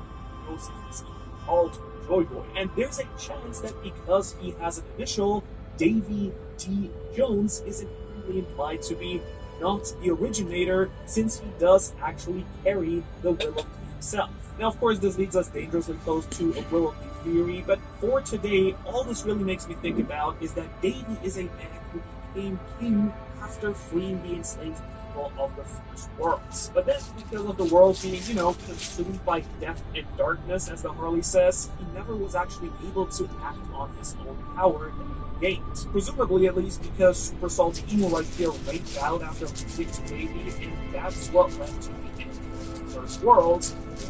So yeah, we're dealing with some crazy stuff now, and it's super clear that Spec teaches so much more than anyone else in the world. So what really blows my mind with this is just how casually and confidently Spec says this stuff to Emu, and despite Emu's best efforts, they're getting absolutely rabbits. We honestly, at this point, come to think of it as literally their reaction to kind of almost everything. Like, my dude here gets shaken a lot, but particularly whenever he feels Davy Jones or Joy Boy.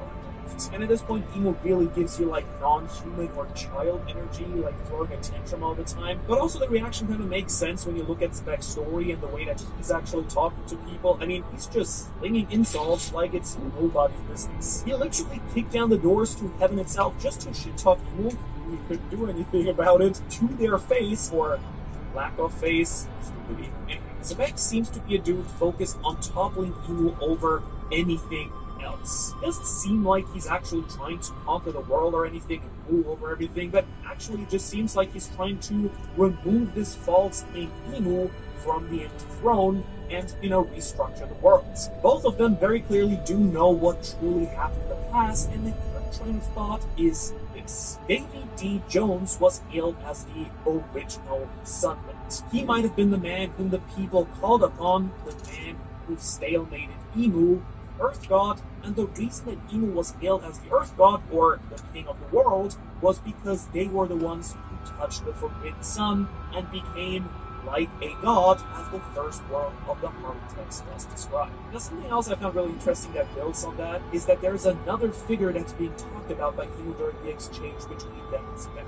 Emu uses the word Yushin. Now, I was trying to figure out what that could be. I know Emu has used it in the past once before at least, but looking into it and even talking about it with some Japanese people, like, this is not a Japanese word, or like a way that you would even address someone in Japanese. It could just be a made-up word that Emu is using to kind of like show that they're not human, or maybe they're actually talking about a different person. What makes King of Flood Stripes cookies so delicious? Oh, it's our treasured grapes, stripes, that's melting delicious. Keaton, magic is here. She saw the difference and picked the real deal. It's got to be Tide. Discover a magical world. Ma, hope with Disney villains. As you've never seen before. Welcome to the Twisted Wonderland. And don't miss more of your favorite anime, Bleach, 1000-Year Blood War, My Hero Academia, One Punch Man, and Spy Family. Now streaming on Disney Plus and Hulu. Hey, co-pilot, what kind of thrust is this? The Saturn V rocket generated 7.5 million pounds of thrust. Convert that to, like, my hatchback. That's like 90 hatchbacks all redlining at once. That's a lot of hatchbacks. Yeah, like, I mean, it does kind of sound like they're talking to maybe Zunisha, but again, I feel like the timelines here don't really add up if that's the case, if Davey actually predates Joy Boy. But to be fair, this thing here that the king is standing on in the first world could be Zanisha. Looks a bit like an elephant. So I don't know, maybe they're talking about an ancestor of Zanisha instead. But the way that this is written in Japanese, it could also be a play on the word Bushi, which means guardian spirit or great master, which again might suggest that Imo's just talking about himself or about others, addressing them like you, or it might mean that there's maybe a master above you, or what I really think could be the case is that Bushi is referring to the serpent of Hellflame potentially, which is definitely giving off big Earth Guardian vibes to me. So I'm really curious to see how that one unravels from speaks and if there's going to be like a proper explanation, because the Japanese just doesn't really give us anything. It's not a real word. Regardless though, this exchange between Imo and Zebek gives me a lot more first world of One Piece vibes as opposed to the more second world Joy Boy era, right? And also that Zebek's statement is him essentially asking Imo which of their great enemies was worse.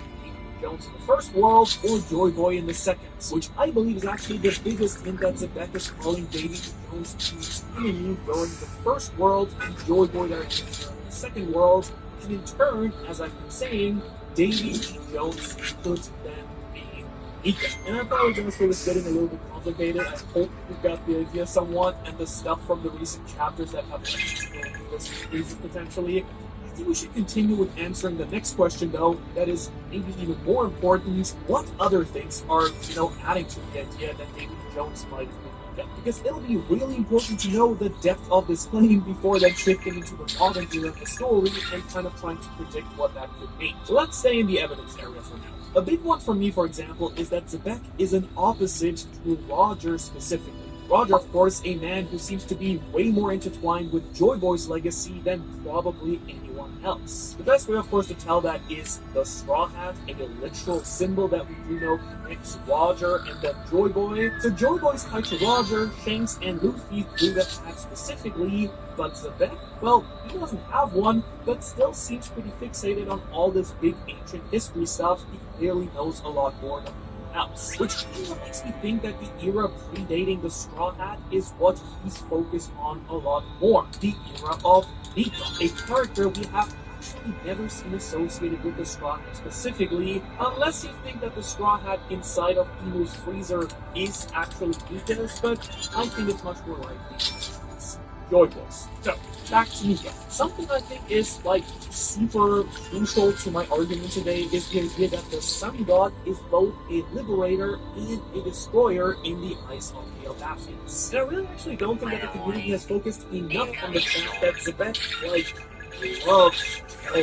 the dude is like an Elbathian gaijin super nerd. He's all about Harold. Zebek raves about a special fruit that's located there and the ancient giants of the Delilah, not to mention he would literally go there to drink and hang out with Harold in the sun. Don't forget we're technically still in Loki's and Harold's flashback here. They haven't appeared in a while, but we're hopefully going to get back to them. Anyways, Zebek is full-on Elbaf files, and Elbaf worships Nika like it's no one else's business, of course. And this kind of dual role that Nika has in Elbaf, a person who's both crazy and destructive, but also liberates those who are in need, kind of ties really closely into what Zebek and Teach both do. They are all about freedom, and Zebek himself literally raided the Holy Land, enabling slaves to escape during chapter 1155, and Zebek and his son are both all about freedom and dreams, of course. They do destroy those in their way, using force to solve their problems, but not always in a malicious way. Both of them have, of course, ruled over Hachinosu, creating this dog world that really focused on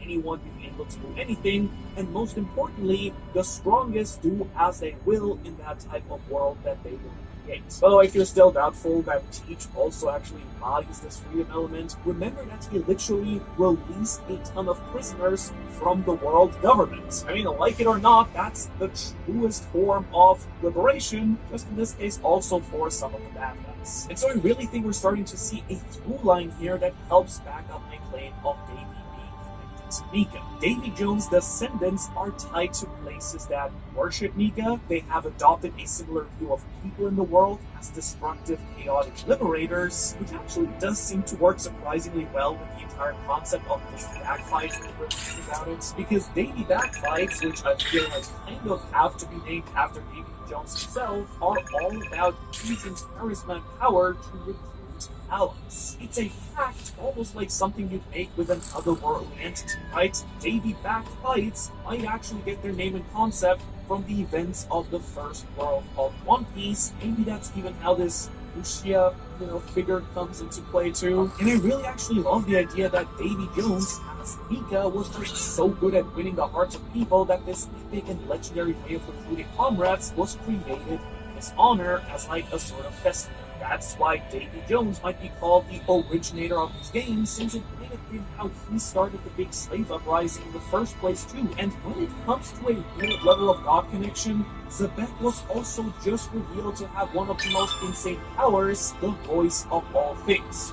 Probably, right? An ability that not only lets him hear the souls of things and people, but apparently, as with everything else, Zebek is just built different from the rest and can use it actively to speak directly to others in their minds. Something that so far we've only ever seen Momonosuke do with Zunisha and Zunisha do with, well, Momonosuke and Baby Luffy. And yes, Luffy's voice has accidentally been heard by other people, but Zebek quite literally implants his own thoughts into Roger's and Garp's minds. I really need to make a video on because I'm kind of starting to suspect that this might just be a D-Clan thing as well, which would open some really cool doors potentially for the Kozuki to be D-Clan names too, which, come on, would make so much sense. But let's really face it for now. I do feel like I don't need to convince you that Zebek is some, like, godly beast of a fighter, because we've seen it in action quite a lot, even though Oda tries to still somehow hide his powers from us. But the guy here is literally on a whole different level from just about everyone else we've ever seen in the story. Before he got Domi reversing into next Tuesday,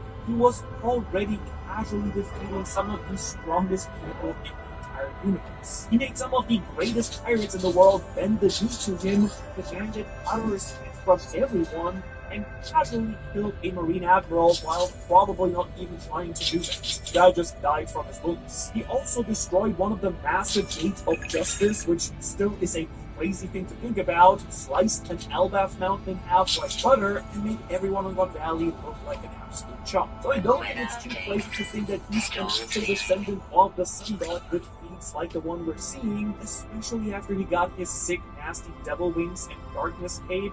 His power was just through the roof. He one-shotted Kaido with a punch into a mountain, cleaves Big Mom like he's peanut, and then destroys one half of the God Valley Mountain in his crazy clash with Whitebeard. Shout out to Whitebeard. He really, proving that he's just the GOAT. No wonder then that Garp and Roger had to team up to put him out of his misery, right? Plus, if he is a liberator and a descendant of the Sun God, it just adds a whole different poetic level to having his own freedom stripped away by evil. Alright, but now one of my biggest pieces of evidence for the idea that Davy Jones is actually Nika is the subtle possibility that Nika is not the real Sun God according to the Harley text. If you're someone who's watching my theories, you know what's coming next. Because as it turns out, in chapter 1138, the big chapter, during the first world description in the Harley, the title Sun God is actually written in quotation marks. All the other gods are written regularly, but the Sun God in Japanese is written like this, the Sun God, which might actually mean that it's a false attribution, which actually just makes a bunch of sense regardless of if you believe that Davy Jones is or is not Nika, since Nika's powers really have nothing to do with the sun itself. So instead, my train of thought is that Davy Jones is the Sun God because he protected or took away the forbidden sun from Imu during the First World, which would explain why Nika's powers don't actually seem to reflect the sun, and more so the act of bringing about the new dawn through force. Because in this case, the sun is much more metaphorical rather than literal. I really think that's something I want to dig into a lot more. I've talked about Nika and and how these powers don't really line up. That's why I think that it's actually fairly likely that Davy Jones is Nika, but what if I told you that it's even deeper than just that? Except this. I actually have a pretty good idea of what Nika's true powers might have been, and it's all thanks to Blackbeard, which then will in turn make my argument that Davy is Nika even stronger than before, I think. And that it might even reveal what Oda's bigger plans for Luffy and Blackbeard during the final saga might actually be, different from what we all thought. So, let's talk Blackbeard. Marshall D. Teach, Lady D. Teach, please. The man here isn't just your average pirate, of course. He's the son of the world's worst and strongest pirate. But what I really want to lock in on here is his use of the devil fruit, the Yum Yum.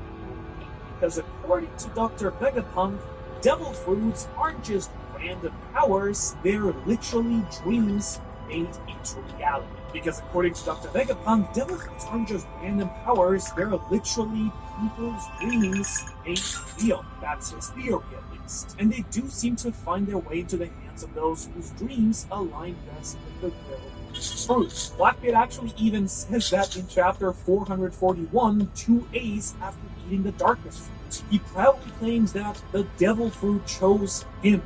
Juan chooses the wizard. And this kind of makes me think that his will and dreams, the will of his father, which also has now been revealed to be the will of Dave Jones, is much, much more important. So, what's up with Blackbeard's dream and will? Well, as you know, Blackbeard talks about dreams like a lot. Actually, he's super comparable to Luffy in many ways. Like, their first interaction led to the famous Blackbeard line about how people's dreams never die. And so I do think that we should punch in on that very thing.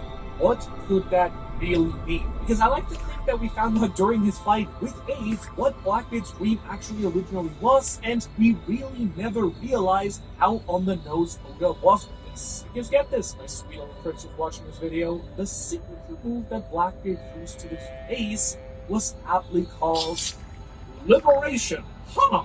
Now, will you look at that? Blackbeard, not Luffy, is being associated with the concept and a move named Liberation. I don't know, it's almost as if Luffy is more similar to Joy Boy and Blackbeard is following his bloodline's true goal, liberation back to Nika. And don't get it twisted here, it's pretty clear to me that this is what Oda is very much going for here, because the kanji for the darkness move, Liberation, Kaiho, is the very same Kaiho, the same kanji in Japanese, used for the sun god Nika, the warrior of liberation, Kaiho no Senshi. That's right, Nika, the mysterious, legendary figure tied to freedom, laughter, and all the lore we're still piecing together. Suddenly liberation isn't just a name given to symbolize Teach's goal, it might actually be the first hint we got to his special bloodline. Paying homage here to his real ancestor, the warrior of liberation himself, Jones. Don't worry though, there is so much more yet to talk about. You think I was gonna just give you one punch right on how to do some even college quicks? No shot. I think I figured out why Blackbeard was specifically hunting for the darkness as well, because I think it also ties into the idea that he's the descendant Jones. Because after rereading the entire Ace fight recently in Japanese, I realized that something got pretty badly mistranslated in the official English version. While he's duking it out with Ace, Blackbeard says that his devil fruit can absorb the power of other devil fruits. We obviously already knew that because he'd already kind of alluded to it and literally just absorbed Ace's claims. But actually, here's the big twist, that's not what he really says in Japanese at all. Teach doesn't say devil fruit powers, which would be Akuma no Mi in Japanese, classic English error. No, instead, the Japanese just states that Teach has the ability to straight up absorb the power of devil, or the power of the devil. And I think that's the moment that everything really clicked for me, right? I've had discussions with, the rest of my team and other theorists before about the weird similarities between the Nika fruit and the darkness fruit. I mean, come on, they look very scarily similar, right? And so a theory that I've always thought was very fun, or at least likely, was that Teach knew what the outside of the fruit that he was looking for was, and just got the two fruits confused. As in Teach was actually hunting for the Nika fruit, but accidentally got the darkness fruit and thinks everything is all good, when ironically, we the audience know that Luffy has the real Nika fruit. Maybe you've heard about that theory too, but what if that's not true actually? What if Teach knew much better than anyone that the darkness fruit was the fruit he really wanted, since it did hold the actual powers of Davy D. Jones, the powers of darkness. The very powers we saw written about in the Harley text about the first world. You know, the ability to shroud the world in death and darkness, as it quite literally says. And even more importantly, the power to defeat the devil, Emu. Now, the last part feels a little bit weird, right? Darkness being the power of the sun god just feels somewhat off, but get this. There's actually an even more on-the-nose way for this darkness power to be, yes, very much tied to a sun god. Let's geek out together for a second, shall we?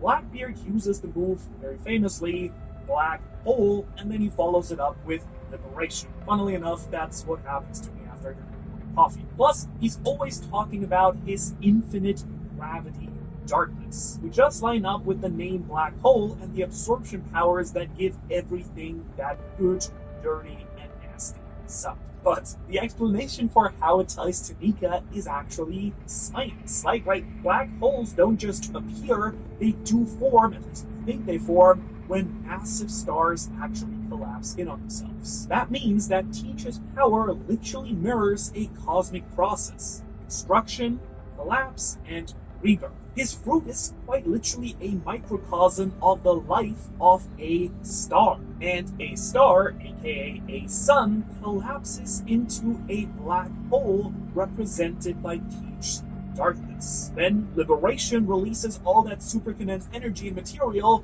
almost like some sort of controlled supernova, right? And I have this sneaky suspicion that Oda actually found a way to turn astrophysics into a fighting style, and I'm all here for it. And tying it into the Forbidden Sun, that ancient object of power, could quite literally be the star that his powers now echo. Now, I've actually talked about the idea before, implying that maybe the planet, the One Piece planet, was straight up built around a star, like the science fiction concept of a Dyson sphere, which is basically just a massive science fiction megastructure built around a star to absorb all its energy. But this through line of Teach to Davy Jones and the Darkness Fruit to the Sun God really, I think, helps bridge science and mythology at the same time, which actually would line up really well with all of the first world stuff that we do see, since the mural paints it out to be a super technologically advanced society, right? We do know that the Void Century was as well, so these big world-ending events might just have been a natural order thing. When humanity gets too tech-savvy, the world gets wiped out. And maybe we've also been getting it wrong in general, timeline-wise, because I think that we, or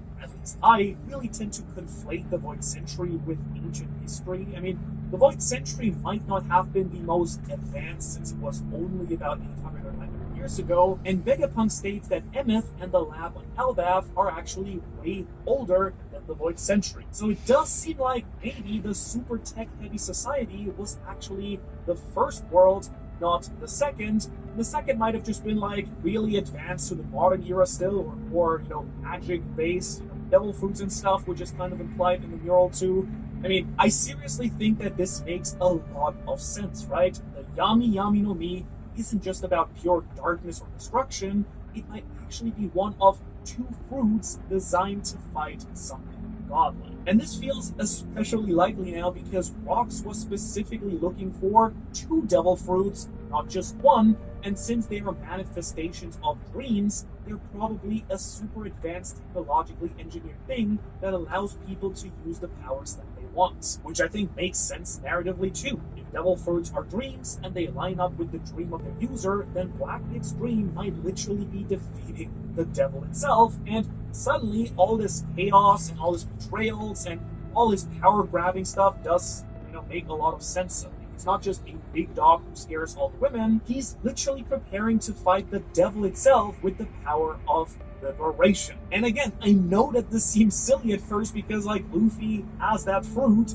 Vegapunk literally says that Luffy has the powers of the rubbery god of liberation, and yes, there's definitely a likely chance that instead Davy's darkness powers are tied to the Hellflame Serpent or some other weird power to defeat Emu. Heck, the darkness fruit might have just been a fruit created from the dreams of someone who wanted to have powers like Emu, but I really think there's a world where it's actually the other way around. And funnily enough, it doesn't actually contradict what Vegapunk states at all when he describes Luffy as Nika. I think you'd be in the right to go, Manu, this can be, Vegapun's statement dismantles your idea because he says that Luffy is Nika and Blackbeard doesn't have the rubbery body and white hair, which I totally get. I think that's a totally valid knock towards this theory overall. It's what I would have said if it was, but it isn't, because Vegapun's theory on devil fruits can be used to explain Luffy's powers being Nika's powers, and that Blackbeard's powers are also Nika's powers. Because hey, technically I never said that Luffy wasn't also using Nika powers, just that Blackbeard might be doing the same thing.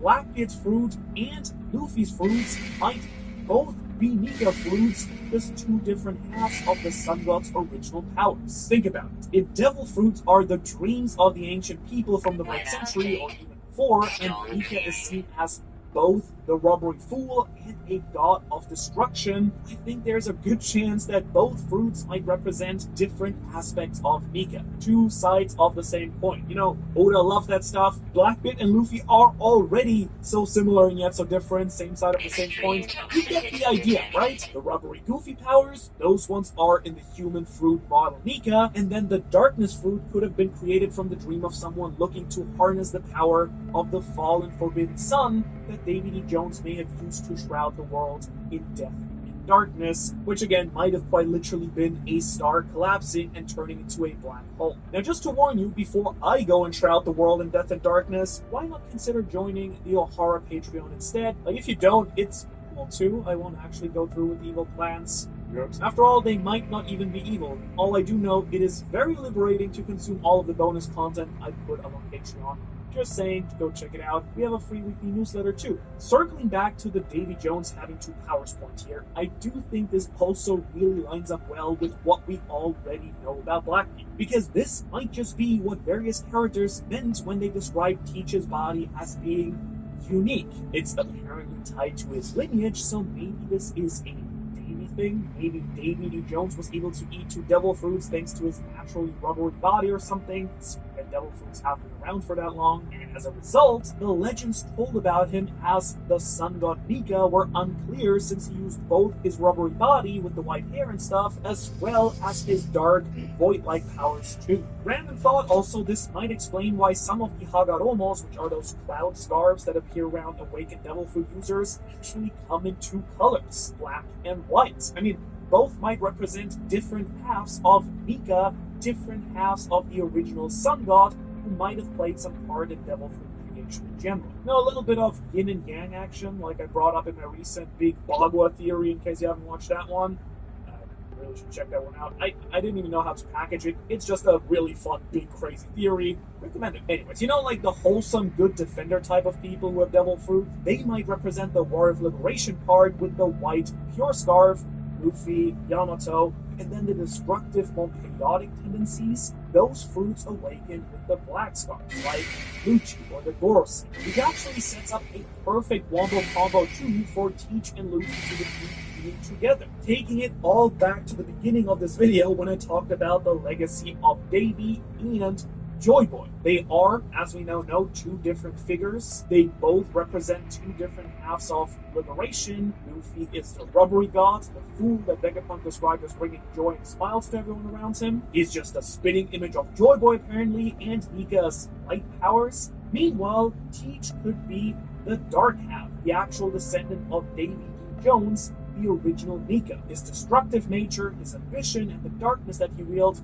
can counteract the devil himself, giving Luffy the ability to override Imu's immense powers. Blackbeard and Luffy actually might end up teaming up. Not the first time I mentioned this, by the way, during one of the craziest fights in the series' history. I actually love this possible outcome so much. Get Luffy versus Blackbeard on, Laugh Tale, they clash and everything, and then they actually need to team up. And I do think there's actually a lot of credence to this idea too, because Oda claimed that there are plans for a creature similar to Todd Musica from film Red to at some point appear in the main story, but that might not necessarily mean the creature itself, but the method of defeating it being what Oda meant here to begin with, because in the movie, Shanks and Luffy have to team up to beat the beast in two different dimensions at the same time. Emu might be the same case where Blackbeard could fight Emu in the Abyss while Luffy fights in the real world. Also, another possibility, random thought I just had, maybe it's that Davy Jones isn't Nika, but Davy Jones and Nika are both versions of Nika, maybe both inherited Nika's will or something, And one was good, the other was bad. They both turned into fruits, but they both connect back to Mika that way. And maybe that's why both Joy Boy and Davy Jones are two people connected, though both to the Sundance. And that's just that, man. Like, it's a possibility, right? There's stuff that backs this idea up, I think, and stuff that might run counter to it. And that's kind of the beauty of theory talk overall. There are so many ways that this could all go, and I do love discussing all the other ways it could work too. Because Nika and Davy may also be completely different people. Like, maybe Davy is the king on the mural, and his darkness root powers are actually tied to the Hellflame Serpent. That's one option. Or Davy might just have been a contemporary of Joy Boy, as we talked about, or somewhere between Mika and Joy Boy. Like, maybe Joy Boy set sail from Davy's kingdom during the Red Century, and the two of them clashed as rivals, but Emo acted as a powerful third-party figure and caused a big war. It's another option. Or, what if Emo captured Davy Jones and is drawing power directly from him? That could explain the darkness and weird abyss powers, as well as Zebek using the Pandemonium Abyss Slash, wild attack name by the way. And if you want to know more about that specifically, you should click on this video right here where I break everything down. Be warned though, it does get a little bit spooky. Even though Halloween was 2 days ago, still counts. With that being said, thanks for watching, thanks to all of our great Patreons, and I'll see you on Tuesday for one of my favorite theories I've ever created about the true meaning of the Straw Hat. You don't want to miss that one. Everyone deserves to be connected. Big cities, small towns, everywhere in between. And staying connected shouldn't break the bank. That's why T-Mobile and US Cellular are joining forces. The best network just got bigger, and we're combining it with the local service you know and trust.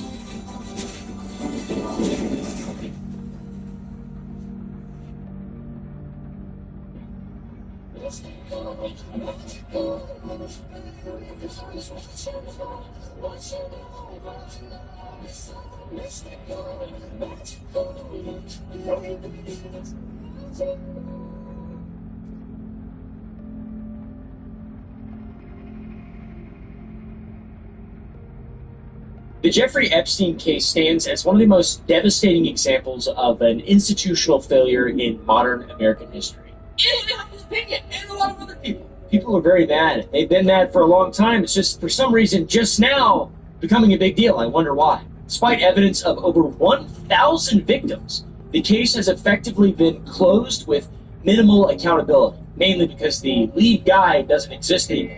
He's rotting. So there's a lot of people who care about this right now, and a lot of people who don't. They're just shrugging it off. Oh, it's another psyop. It's a distraction to everybody, especially those people. I would ask, how could a convicted sex offender operate a trafficking network for decades while and after rubbing shoulders with some of the most powerful and influential people on the planet, and it all just getting swept under the rug? Today we're going to be trying to find out if this whole thing is calculated manipulation behind the scenes to dismantle the movement towards justice, or is it simply a baffling sequence of consistent, systematic failures at every single level of law enforcement and justice that our systems have to offer?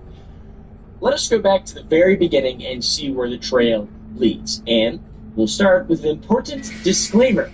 I believe, as a non-biased person, that it is essential to mention something at the beginning of this video. And that is, I will mention various names. Many of them are individuals at the tippy top of their respective fields, including finance, entertainment, and believe it or not, government. We will cover many allegations and claims that have been made against said individuals, and unless charges are ever brought against any of these people, these are only allegations.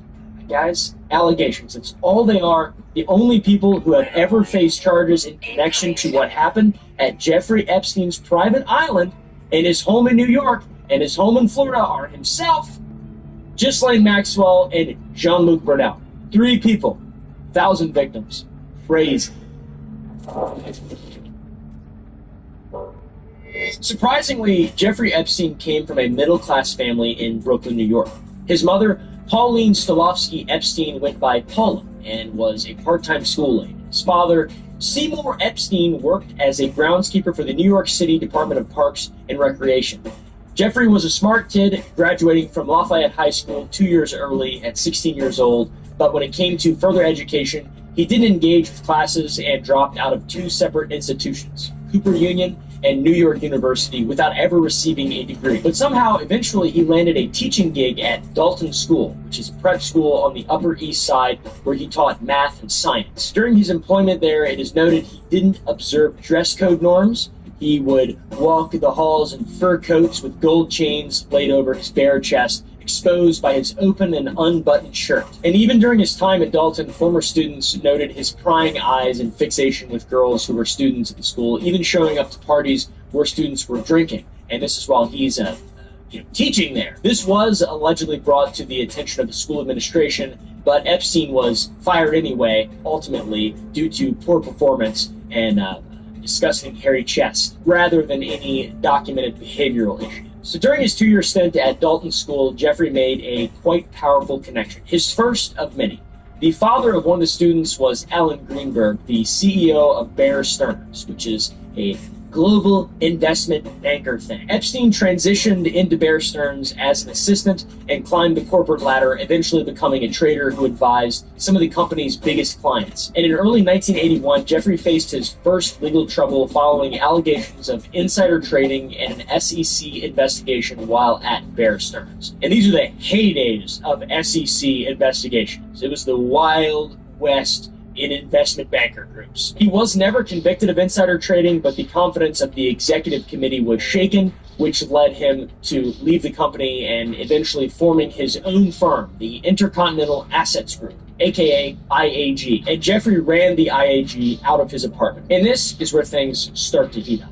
One of his biggest clients at this time was Leslie Wexner, the billionaire founder and CEO of L Brands, which was the parent company to brands like Victoria's Secret and Bath & Body Works. Huge names. Do you remember the 2024 song Victoria's Secret by Jax, which called out Victoria's Secret for being a brand that preyed on women's insecurities, and Victoria was a fictional character that a dude in Ohio made up? Like it was just a fabricated version of this perfect girl that was made up by this like old man. Leslie Wexner was the dude in Ohio. Mentioned in the bop. I don't know if that's how you danced it. I'm so stupid. Jeffrey was Leslie's right-hand man with power of attorney over his fortune. Power of attorney, if you don't know, is basically giving someone a legal say to make decisions on your behalf. And Leslie would later reveal that while Epstein had control of his finances, he misappropriated more than $46 million in a single transfer, which Wexner claimed was just a portion of the misappropriated funds total. Leslie Wexner and Jeffrey Epstein's relationship was eventually severed in 2007, but the misappropriation was discovered after the two had their falling out. So, what was the reason for the two going their separate ways, if not for stolen money? By stolen money, I mean weather update. Storm clearing.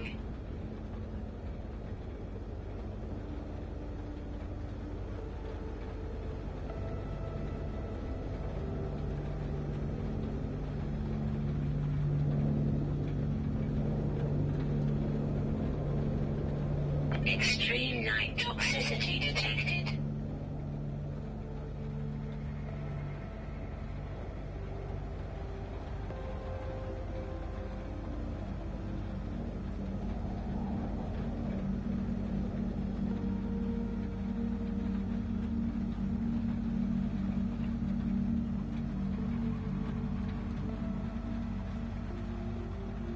Do you know Hobby Lobby has hundreds of incredible products on sale every single week?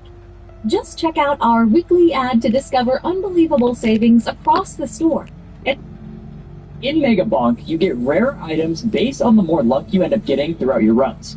Normally, in a really good run, you might end up getting 3,000 to 5,000 luck. What if instead we were able to start with an infinite amount of luck? How many legendaries could we get? And how long would we be able to last in the final swarm wave filled with endless enemies? Okay, let's see just how many legendaries we're going to be able to get.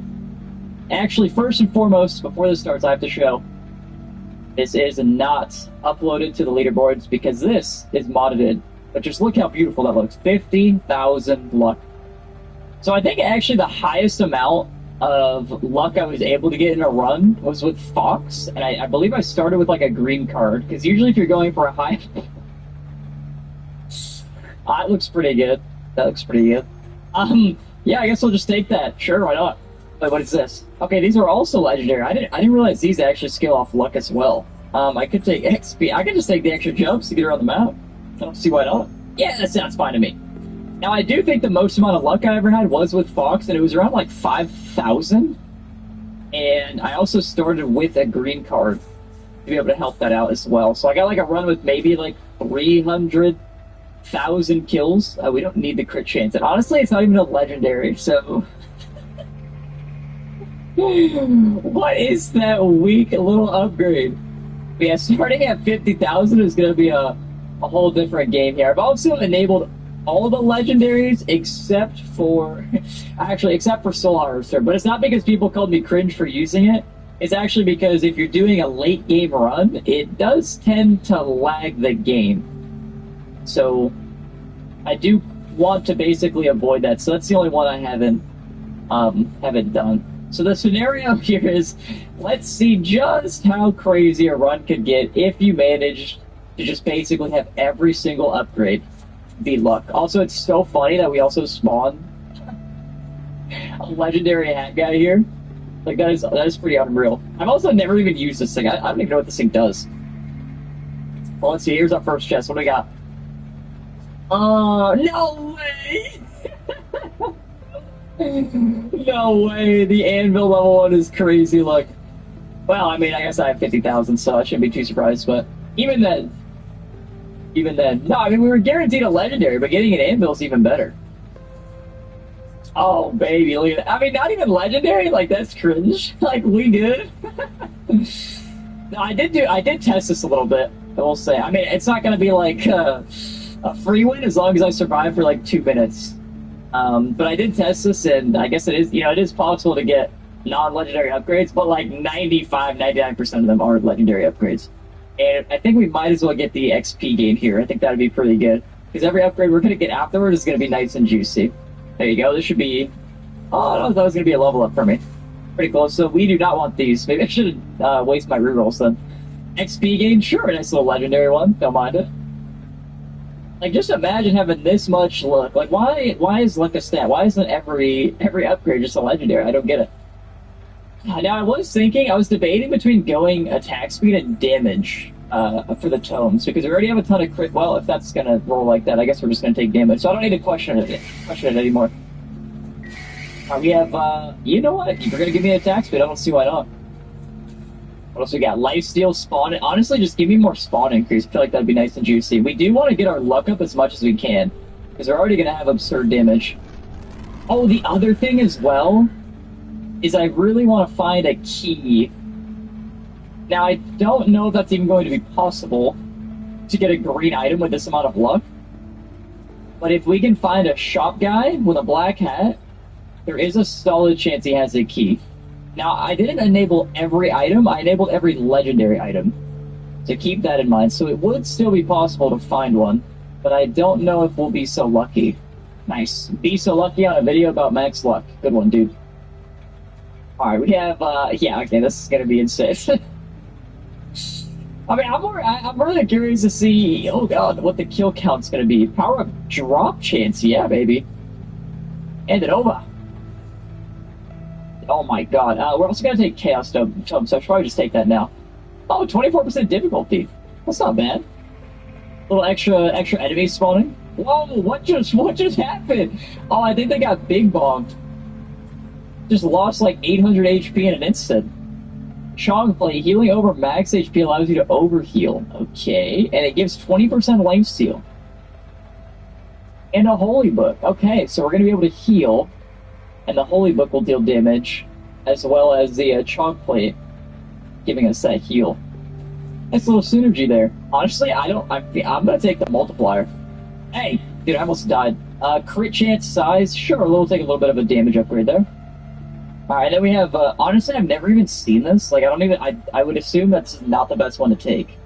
You know what, take the chalk plate, it's cheaper. It's cheaper, and now I have 40% lifesteal. I feel like that's gotta be the play, right? Alright, let's grab a couple of level ups here.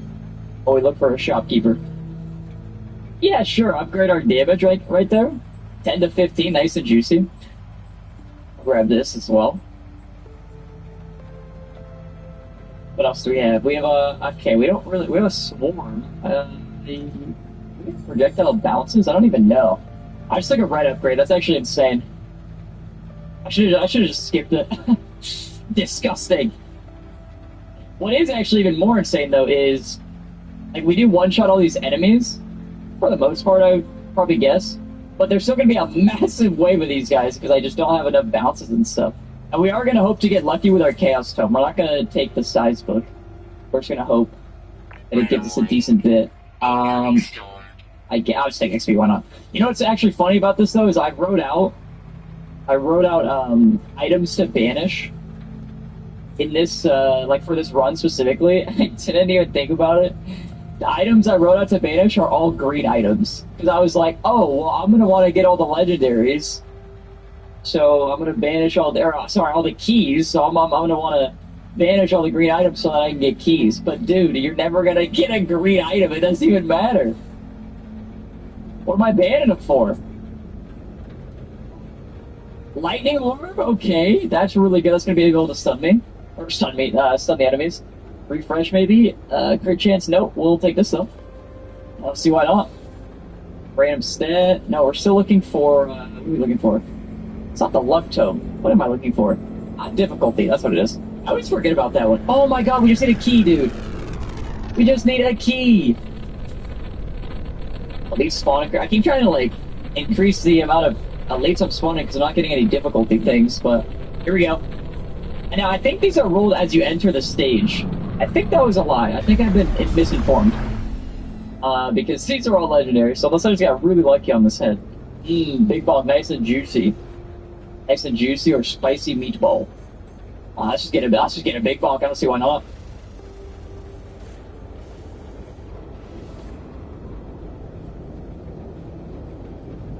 What else do we have here? All right, I already knew that. All right, keep on moving. Now there was a video I uploaded maybe a couple of days ago where I was asking about modded content. You know, and obviously not uploading the runs to the leaderboards because that's cheaty. I ain't cheating. But I thought about like doing modded content. I was like hesitant because I knew like people obviously want to see like some juicy runs, especially like natural runs. I feel like there's potentially times where it's more entertaining, or there's times like this where you kind of just want to see what'll happen. Oh my god, 90% elite spawn increase is insane. What the heck? Difficulty, keep giving me difficulty. And there's times like this where it's like, yeah, you know what, I'm curious. I want to see what'll happen. So, you know, what happens if you just keep getting a bunch of legendaries? But the more I thought about it, I was like, you know what, I should just do modded content because at the end of the day, this is something that I want to see. Personally, I want to see how this plays out. And also, I just think it's fun. I just think it's fun doing, like, modded content. And, like, as someone trying to do content creation, ultimately, you want to do something that's fun for yourself. You're just going to want to do something that's, like, fun for yourself and something you're going to enjoy. And also, like, uh-oh, I just opened that chest on accident. No key. Okay. And also, I really don't, you know, I want this channel to be fun. I want this channel to be, like, just, it doesn't always have to be modded content, but I don't really want to get the, or give off the impression that, like, I'm a YouTuber that's only going for sweaty Mega Bonk runs, you know what I mean? Like, I'm just gonna keep resetting for many, many hours trying to get, like, the best run possible. I don't want to give off that impression. You know, I'm here to do fun stuff. I think it'll be entertaining. You know, modded stuff on other games, other roguelikes, all that stuff. You know, I wanna see. Let's take for a chance. Let's see how just some of it plays out. And, you know, I've done the sweaty gameplay more than once in my life. So I think I would rather just kind of see. We can have more of the fun stuff, and ultimately, you know, that's what it's got to be. It's got to be something that you enjoy at the end of the day. So I hope you guys obviously enjoy this video so far, but just enjoying the content in general. I've had a big, I'll just say, like, a blow up on this channel recently, just because of Mega Bonk specifically. So I mean, I'm obviously super thankful to Mega Bonk and the dev of Mega Bonk as well. And it's been pretty insane because, like, just seeing. You know, I put a bit of time into this channel, and actually seeing it kind of just work out in a way is very, how do you say, awesome. No, it's very nice to see like the content end up working out. I guess basically having more eyes on it. So I'm incredibly grateful to anybody who's checked out the channel, and obviously Megabonk has been just like a big part of that. But hey, even with that, I am going to start uploading other roguelikes. This is specifically a roguelike channel, so if you are an enjoyer of roguelikes, you know I'm not just going to be uploading Megabonk here. But besides that, we're slamming 18 different legendary upgrades in a row. And the Bloody Cleaver will probably let me one-shot it. Oh! No! I had one chance, bro! I had one chance! He was hiding! Oh, man. Okay, damage. Also, the crazy part is because I've gotten so much XP gain, usually when I'm playing and I have, like, a really nice run, like, I'm like, yeah, this run's gonna get, like, 300k. Oh, did I take everything? There's still stuff, but I feel like I already know what this is. Like, I already been there. There's one more shrine, though. So I'll keep running for it. Yeah, what I was saying about the levels, like, usually when I get, like, a really nice run, and I'm like, this is gonna get, like, 300k kills, like, you know, you can already feel it sort of thing. I'm usually, like, level 50 by the end of the first round, and I have 2 minutes left, and I'm already level 57. So that already goes to show, I mean, the amount of XP gain that I got, and I didn't have a lot of difficulty either, like, okay, maybe I have a lot.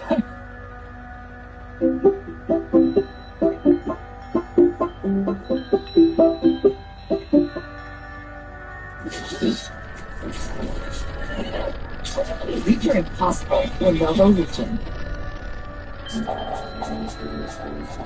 Who's ready to see some tasty touchdowns? It's crunch time.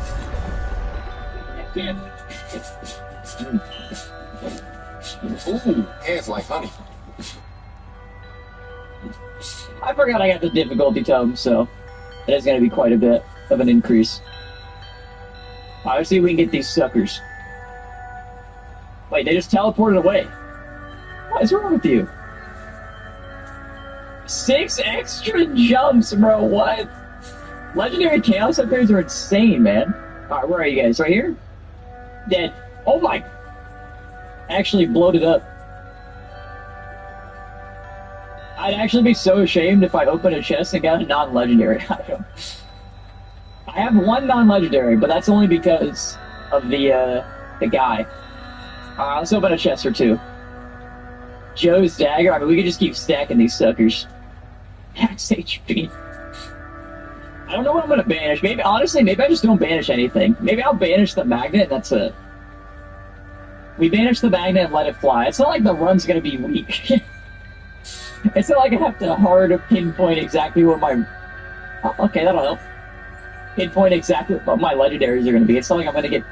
Or it's not like I'm not going to get 20 of each, so... Power Gloves again. Yeah, usually around like 5,000... Okay, don't hate me for that, but that item sucks. It's not for this run, okay? It's not meant for this run. Projectile count +6. Good God, imagine getting that on, like, just a normal run. Just a normal run, you're playing, you get a legendary upgrade, projectile count +6. As easy as that, boom. Run over. I'll take it. We'll take it. We'll take it from now on. Okay, I did say I will only get legendaries, and then I started not getting legendaries, so that's my fault. That's my fault I even said something. Let's go spawn these suckers. How many jumps do I have? It's like 5, 6, 7, 8. I know I can look at the thing, but too lazy. Alright, spawn them. I think they're gonna get one shot if I were to take a guess. Yeah. You know, I wonder if it's possible to just farm max level on the first wave. Oops, I was supposed to banish that one. Okay, well, I just decreased my damage by a lot. The fork is, I don't know. I got a comment on my video recently from Dex, and Dex was telling me, well, maybe not me specifically, but he was leaving a comment about it. And, like, it's not bugged. It works as intended, but the intended purpose kind of makes it feel like a bug, in a way. Because a mega crit from the fork is 4x damage. Right? 4 times damage on a mega crit. Boom, big hit. But if you have so much crit chance, and you have higher than 4x crit damage, the fork is going to override, say you had 10x crit damage, the fork will override your 10x crit damage. So it's like, it's not that it is bugged, but it also feels like it's a bug, you know what I mean? Dude, I mean, I know what I said about banishing. Okay, maybe I just don't banish legendaries besides the magnet. But why would I take this? Maybe I could turn into a beefy ring later. That'd be sick. Let's just take it, man. Let's just take it. So yeah, probably should have been banished, but that's my bad. That's my bad. Honestly, I mean, how long do you think I could farm this? I think most of the, I guess everybody's getting one shot.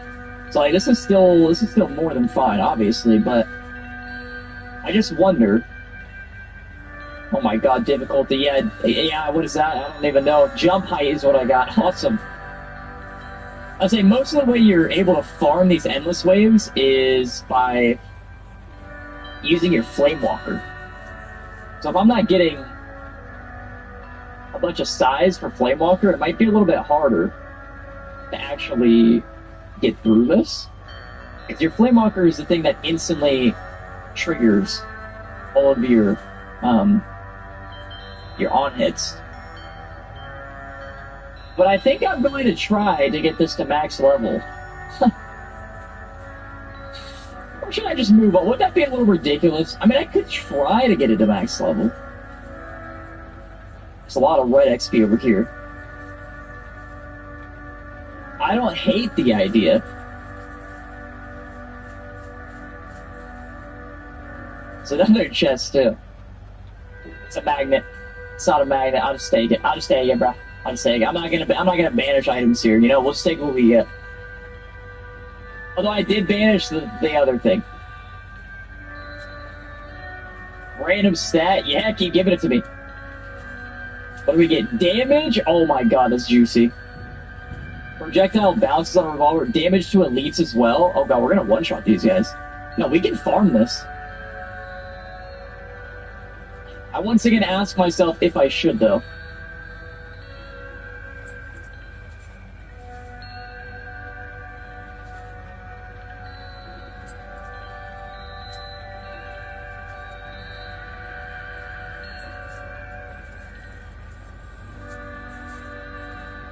Okay, I got to level 130. That's enough. Let's just wait for our magnet to work out. Oh, it looks like we're instantly collecting this XP. I could just take that. That's size. It doesn't really matter if I take a red XP game book, just because I'm gonna max out on XP anyway. Like it's guaranteed. Like I'm going to get it. Oh, they actually hit me.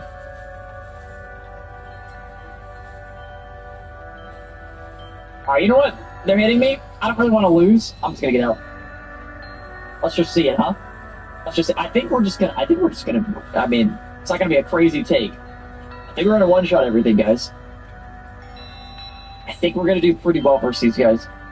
We'll do an extra boss spawn. Oh, we got a hit. Joe's dagger. Yep, let's farm that damage, baby. I have way too much jump height already. This is ridiculous. I would like to spawn as many bosses as I can, so that's basically what I'm looking for right now. Just a couple of boss shrines. I see another head. I still don't know what this item does. Well, okay, if what's that item called? Soul Harvester lags the game. What, did this also probably lag the game? I don't know. I'm sure we're gonna get one anyway. I mean, there's a bunch of modded content I could actually make, so I could probably do like, we could honestly, we could just try to see what happens. Like, okay, I'm gonna get this thing now. There they are. Wow. I feel like that's not great. I wonder what the damage scales off of. Oh, what I was gonna say is we could probably just do like an entire video on like starting with legendary items or something like that. Like if I started with a magnet, like how strong is starting with a magnet. Everybody knows how strong a Soul Harvester is, okay? So we don't need to talk about that. But like, yeah, we can do that. Or I could just go absolutely nuts. I mean, this video is pretty absolutely nuts, right? And we could just try to spawn in like 100 OP lamps or 100, what is it called, the big bonks. Well, I got a plug. I mean, I can get Kevin. Well, I guess I need the other thing for Kevin too. I'll just take this, and we're gonna hope to get size. But yeah, 100 OP lamps would be fun, because if I get one cheese, we'll just instant poison, like, everything. So there's a bunch of stuff I could possibly do with modded stuff. Also, a chest over here I have to get. There's no way I actually found a microwave. So we could actually turn these items into beefy rings. Look at that purple microwave. Can I possibly find a boss shrine, though, is the question. Oh, there they go. Yeah, I blinked. I blinked and they disappeared. Shocker.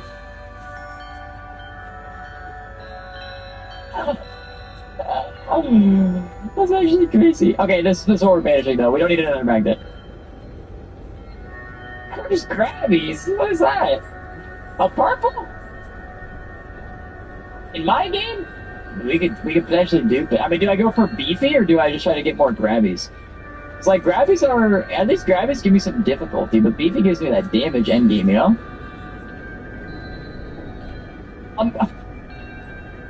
Alright, dude. Maybe I should have gone for 100,000 luck instead. It's simply not enough.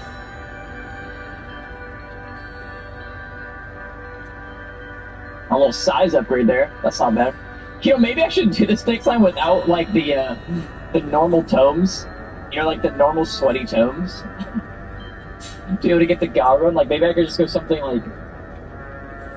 Take the Ice Cube. It's pretty good endgame. So might as well, yeah. Get another one. Oh, yeah, maybe I could take, like, Silver Gain Tome and... I don't even know. I do think difficulty's still a fun one to take, though. I will say that. Because you might as well, right? It's not like... It kind of defeats the purpose of doing a super OP build if you're not raising the difficulty. So maybe that could be a better choice, but hey, we'll have to figure that out next time, huh? Some power gloves.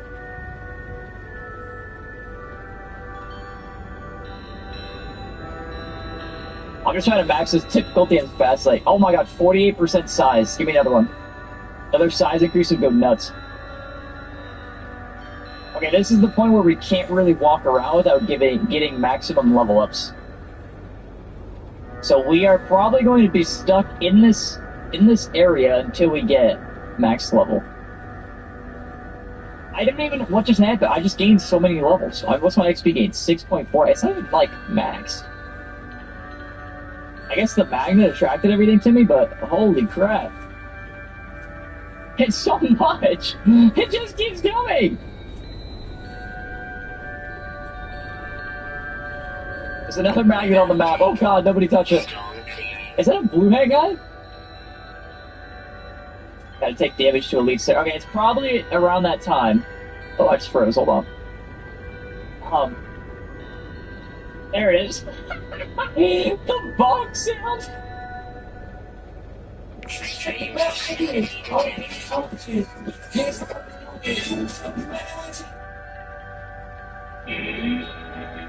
You ever hear a city hum like it's got a story to tell?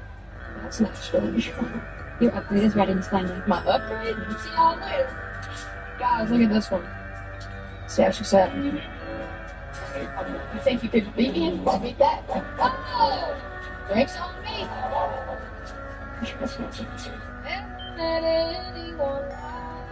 Experience the sounds of Nashville with a card that's even more rewarding. Chase Sapphire Reserve. We are Dental Associates, a passionate team dedicated to providing care for your entire family. From a simple cleaning to braces, Invisalign, wisdom teeth removal, dentures, and dental implants, we conveniently do it all. Best of all, we're a family-owned business headquartered in Milwaukee. Our team members are Wisconsin families like yours, with a mission to improve lives beyond dentistry. Contact us today to schedule your next appointment. Okay, probably around that time to do this. To do that, yeah. It's probably a good time. Let's see that. Difficulty, and... Yeah, well, we don't want the giant fork, but I already messed that up, so I guess we'll just take the whole lead book. Yeah, hopefully we get some more size. Oh, God. Oh, God. The magnet hit again. We're about to gain 100 levels. Oh, we just gained 25. Oh my god.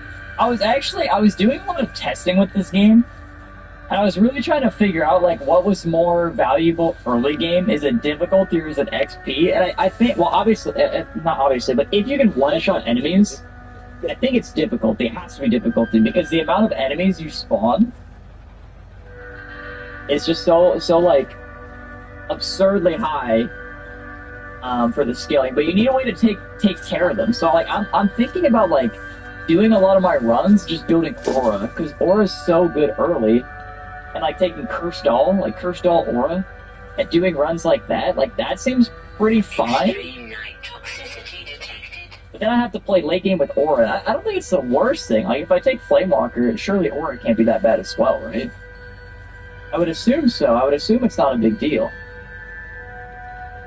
12% at the XP. Yeah, baby. Damage, yup. What's my damage at already? 58x, bruh. I've been in the final boss with less than 58x. Sure, I'll take some gold game. I feel the need to not open chests as well. Like, I already get so many items. I already have so many, but, like, I kind of just want. I still want a key, man. It's crazy because I have 50,000 luck and I'm still being greedy. I'm still being greedy for a key. But I'm saying this would be a whole different ballgame if I had a key. Here we go, a little challenge shrine. Why not? I mean, let's take a peek. Let's take a test spin, huh? Holy. Lightning orb, sure. Another stun. Let's go for this chest right here, yeah? Why not? Sawarudo. I never actually tried to say the name of that thing. Sawarudo. I just call it Hourglass. I'm gonna say this, and I have a feeling that by the time this video releases, it's already gonna happen. But I actually cannot wait for another Mega Bonk update. At the time of recording this, the most recent one was the one that made Noelle super strong by switching the duration to, like, the passive duration gain to passive size gain. So that's the update that currently dropped, or like recently dropped. So I'm super excited to see, like, what kind of, I guess, like, meta shift, or, like, I don't know, maybe there's a new item that comes to the game. Do I even buy this, bro? So I think I just leave this guy. Like, why waste my gold on these? I can just open a chest for 400 and get a better one, you know? Yeah, I'm super excited to see if the dev actually starts adding, like, more items. I would assume that that's going to take a bit. He's probably in, like, bug fixing phase right now. I have actually so many hourglasses already. So there's a good chance we won't see a new item for a bit, but if we do end up seeing a new item, I would be absolutely gassed. I mean, as long as it's decent. I would assume there's probably going to be, like, well, I don't know. Because, like, you want a legendary item to be really strong. So I was going to say, like, I think there might be, like, a Soul Harvester nerf. But at the same time, it's, like, only the top of the leaderboard has been, like, kind of going for it. And I really don't even think they're going for it as much. Wait, what? Oh, I didn't realize he was a blue hat guy. Oh, I guess that makes sense, because I load onto the... Okay, well, now it's going to be impossible for us to actually get what we're looking for.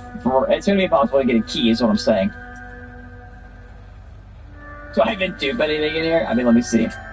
Well, the items are cheap. I could do Curse Grabbies, or I could do Beefy. I feel like it makes more sense to do Curse Grabbies, just because you lose max HP when you get a Curse Grabby, and by the time you get, like, 10 of them, like, if we get 10, it's pretty abysmal. Your HP is pretty abysmal, so we'll just take that. So we won't get as much value out of, like,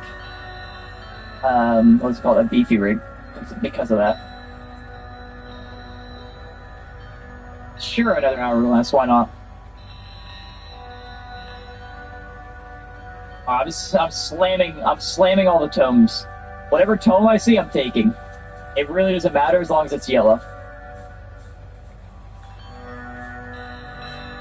Oh my god, it just a level after every second. I have to have insane pickup range or something, because this can't all be from a magnet, because it just keeps happening. Look at it, it just keeps going. And it's like 1-by-1 level ups. Usually when it's a magnet pulling the stuff in, it's... No, I just took a red! Oh my god, GG! Oh my god, we're cooked. No, man! No! actually ruined. It's okay. I took one at like level 3 or something, so the whole thing was already ruined back then.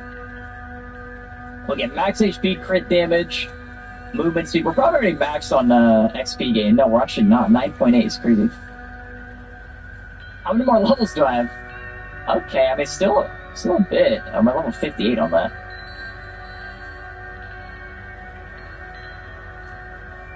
Let's keep slamming these suckers. I mean, I wish there was an auto level. Not to be lazy on my super OP modded run, but like, come on.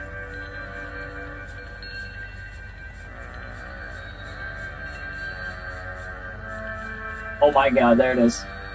Okay, I mean, I could take a magnet here, but wait, there's so many power-ups. My power drop chance must be insane. Alright, let's grab this and let's see what's at the head. I have way too much jump height. Yep, this one, yep, this one.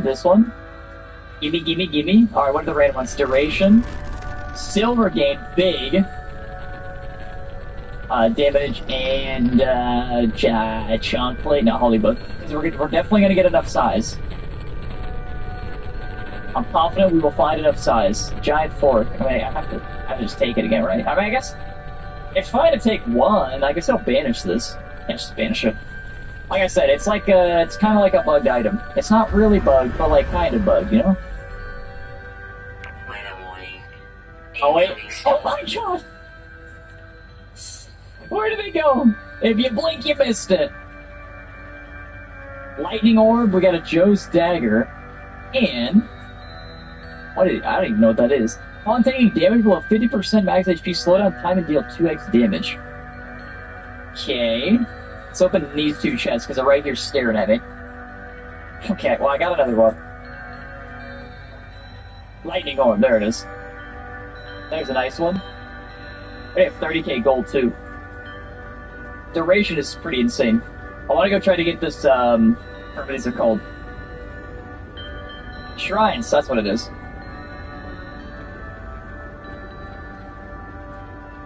Yeah, crit chance, why not? Take another magnet. Juice me up. Another chest. Do you think it's a legendary? I do wonder, okay, so I mean, I'm at like a couple purple items. I would assume that with 50,000 luck, our chance to get a legendary is like 90, I don't know, 5 items here, 98%. This one didn't come from a whatever. Maybe I bought one purple, so like I have 4.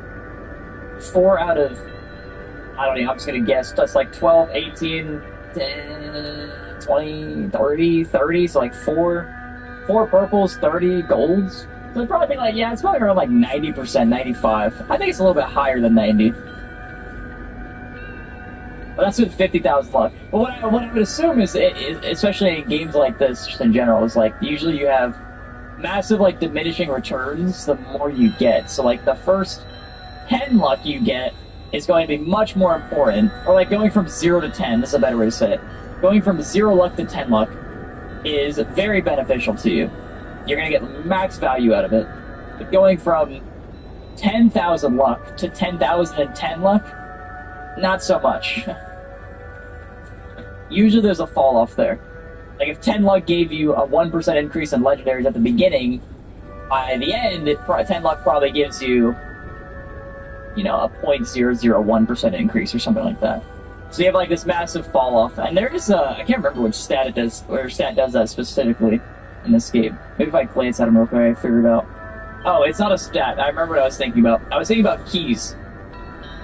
If you end up buying like your first key, you're going to get a 10% chance to open a chest for free. But if you go from your 19th key to your 20th, you gain like a 1% chance or something like that. So a lot of times that's how these games will work in general. I don't really need difficulty. I'll just take knockback, I guess. You know, what I would find absolutely insane, though, is if I go through this. Now, granted, I didn't just max farm the first stage, because I don't even think it's like... I don't even think it's, like, possible. Maybe if you get lucky enough. I guess theoretically it would be possible to max level the first stage, if you rolled as many legendaries as I have rolled. But the odds of that happening are probably worse odds of you winning, or like than you winning the lottery or something. Like you probably have a higher chance of winning the lottery than rolling a run like this. I would assume. I don't know. Yeah, I mean, I would assume also winning the lottery is pretty hard, but also getting a run like this would also be pretty hard. You know what I mean? At the magnet, we have final swarm. Oh, we should actually spawn this guy. Okay, I've been doing a bit of farming. There's a microwave right there that we can't even utilize. But at this point, we are probably just going to be, we're probably going to max farm this because I can't really move without leveling here. Another chest. Okay, another dagger. Let's see the bosses. Do they pop? Do they pop like a balloon? Oh my. Meet your new Dell PC with Intel inside, with all-day battery life to power through your to-dos, so you have extra free time and extra savings. So this holiday season, you can be as extra as you want. When it comes to dental care, I don't mess around with this smile.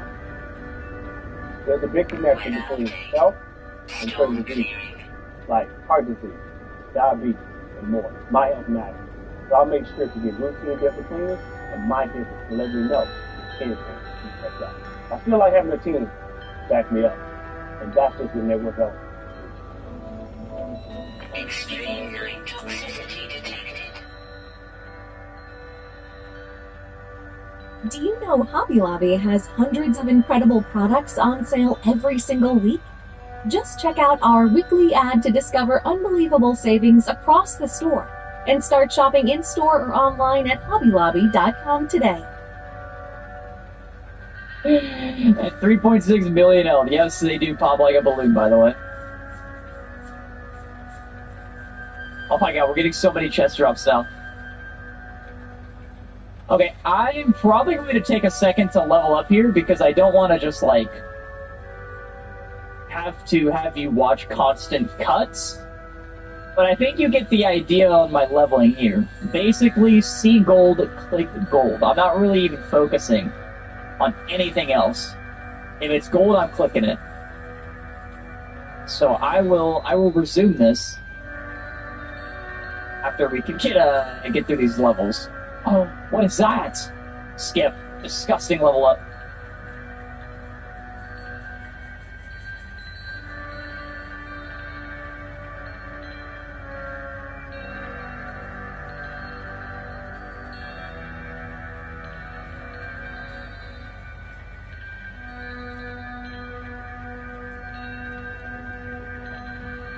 Big bump. Oh, I just leveled something. I don't even know what I clicked.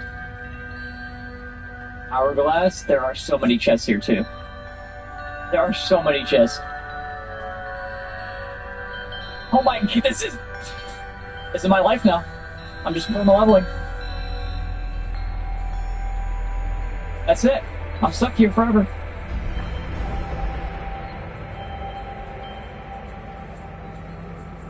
Okay, you know what? I realize, well, if I can get out of this stun lock that I'm in right I took a purple. If I can get out of this stun lock that I'm in right now, I'm going to try to go to the teleporter after grabbing this chest. But if I go to grab this chest, I'm sure I'll level up 16 more times. But I think I'm going to go through. Because, like, getting max level here, like, it's already obvious I can do it. But what I would really want to see is just the very end and see how long I could possibly sit there and farm, basically. Like, not even just, like, the kill count amount. The kill count amount is whatever. Like, that's cool. That's one thing. But what I want to see is the timer. Because in my best runs, I think I've gotten to, like, 14 minutes. So I want to see how, I mean, I guess this is an anomaly, right? Right? This is not a normal run by any means. But I wanted to see in what circumstance would you be able to make it to, like, 20 minutes, 30 minutes, if it's even possible, without doing, like, the running around strat.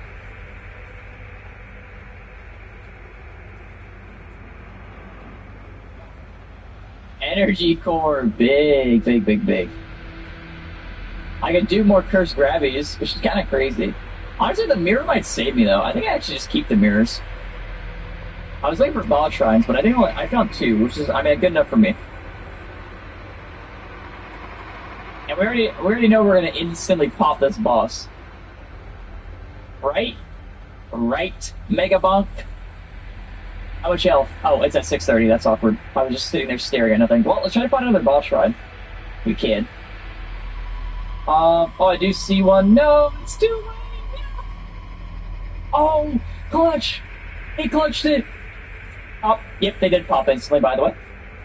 In case you weren't aware. In case you blinked, you might have missed it. They did pop instantly.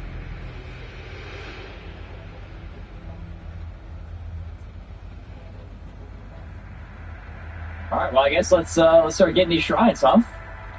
See what else we can do. We're nearly max level. We're getting there. I mean, we got like I'm just guessing, 40 more levels. I know I could just look at it and add it up, but like that's way too much work. So I'm just gonna say 40 and hope for the best. Life steal? I guess max HP. Like, what am I gonna? I guess duration's not the worst thing in the world. Duration's actually very good for the end. Getting like your katanas to stay up and all that stuff, but whatever, dude. Oh no, I lost out on some duration. No big deal. Okay, I'll take it.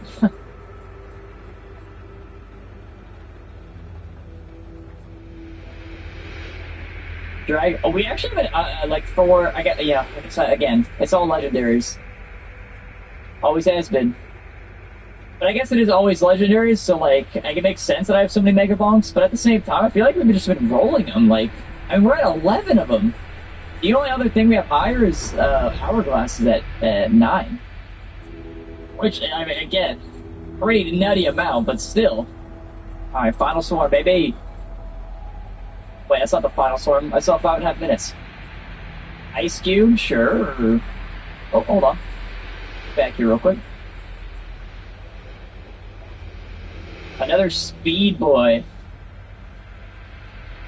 Alright, oh, he's moving too fast. He took another red upgrade. Disgusting. Luck 24%, armor 24%, projectile speed. What else do we got? Projectile speed. That's a big drop. Alright, we'll take this chest. We got energy core. Now this, I will say, this is I guess it's not like an insane thing that I didn't get any keys, but I am wondering how vastly different this would look if I did have keys. Like how many of these suckers would I be able to get if I had some keys? Oh, there's a free chest right there. Yoink. Holy book, okay.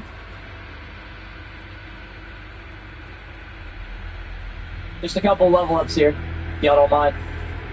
I don't know why I just got so much XP, but we're almost done. Oh my god, all these chaos, luck, regen, I got extra jumps, projectile speed, HP regen. Is that extra jumps again? Multiplier, damage release, spear range, armor, chest. Weather warning. Incoming storm. Power gloves. SpongeBob steak noise. Projectile count, there you go.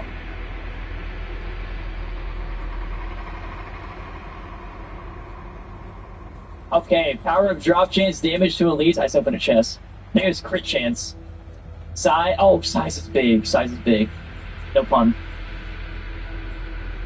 The hourglass grabs are crazy too. I think we're max level. Okay, perfect. Now I don't have to worry about leveling up too much anymore. I just like play the game, you know. Let's take the final shrines as well. Duration. Yep, that'll be good.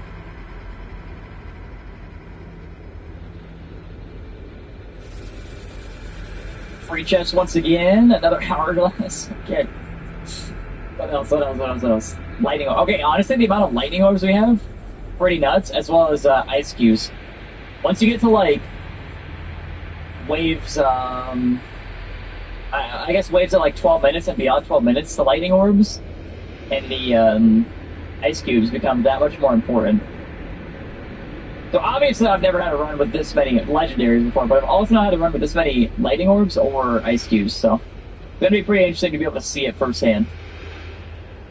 And the ice cubes have I think it's a 20% chance. Oh my god, it paused again. It's going to make a bonk sound when it reloads. 20% chance to inflict ice damage? Yeah, okay.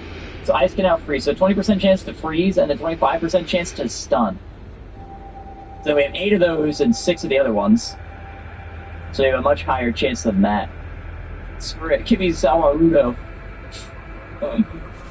Give us another one!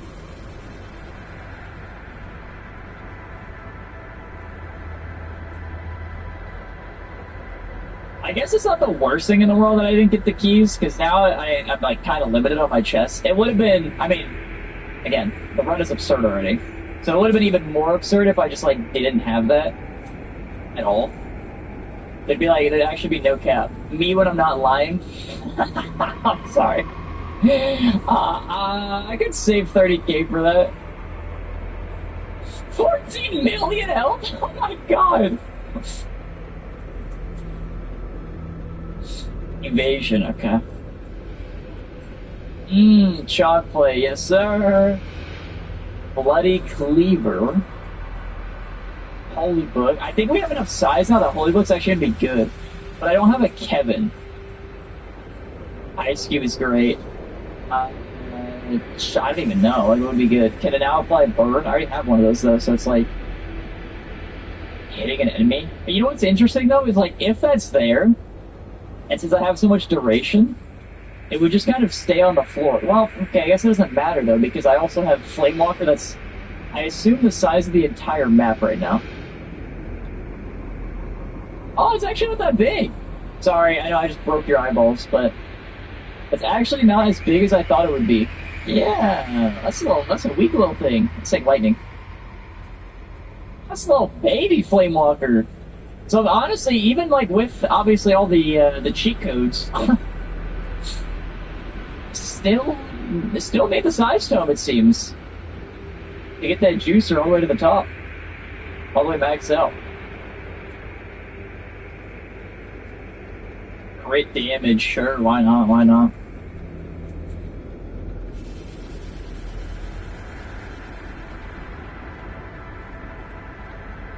Alright, we'll take the Holy Book from this guy, and then I think there's one more thing over here.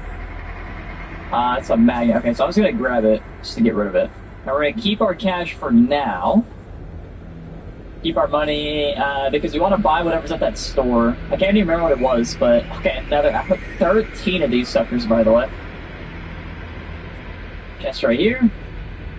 Another Bloody Cleaver, okay, and then what is at your store, sir? Ice Cube. You know what? That's better. That's definitely better than Dragonfire, so. Alright, well, I think that's it. I mean, I could get one more chest. I'd do one more. Nah, but I have to wait forever. Unless I get a big chunk of gold from these pots. Yeah, let's just do one more. Let's just say one more and move on. We got a chest here anyway. Chalk plate. You know what? I don't feel like grinding 21,000 gold. We out. That was the last one. Alright, let's see how many kills we can get in this final stage. Well, first and foremost, I guess we gotta see if we can pop the boss, which, I'm gonna guess, yes. I'm gonna take the over on that one. Actually, I'll take the under. The under being 0.1 second. Oh, no pop? You're kidding! I do wonder, I've been able to one-shot the boss before, but I don't remember what it was. Is it just being able to build up? Because I figured if I had an attack that did 38 million damage, I'd probably just be able to one-shot him, right? So maybe I didn't have a strong enough attack. Or the alternative to that would be like, oh my god, I have so much jump height, I can't get to these. The alternative would be like unstable transfusion, I guess? And then having the execute actually being able to kill him. Dude, no.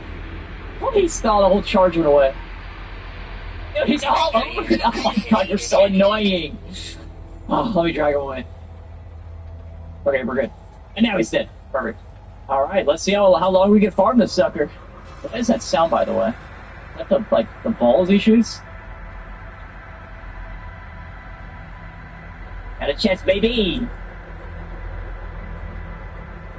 Ice Cube, okay, even better. I do have to go to the little boys' room, so I will be right back while we grind this out. Alrighty, let's go on a little shopping spree. Okay, this is, I'm not, why do I have so many hourglasses, bro? I don't want those, no! Bro!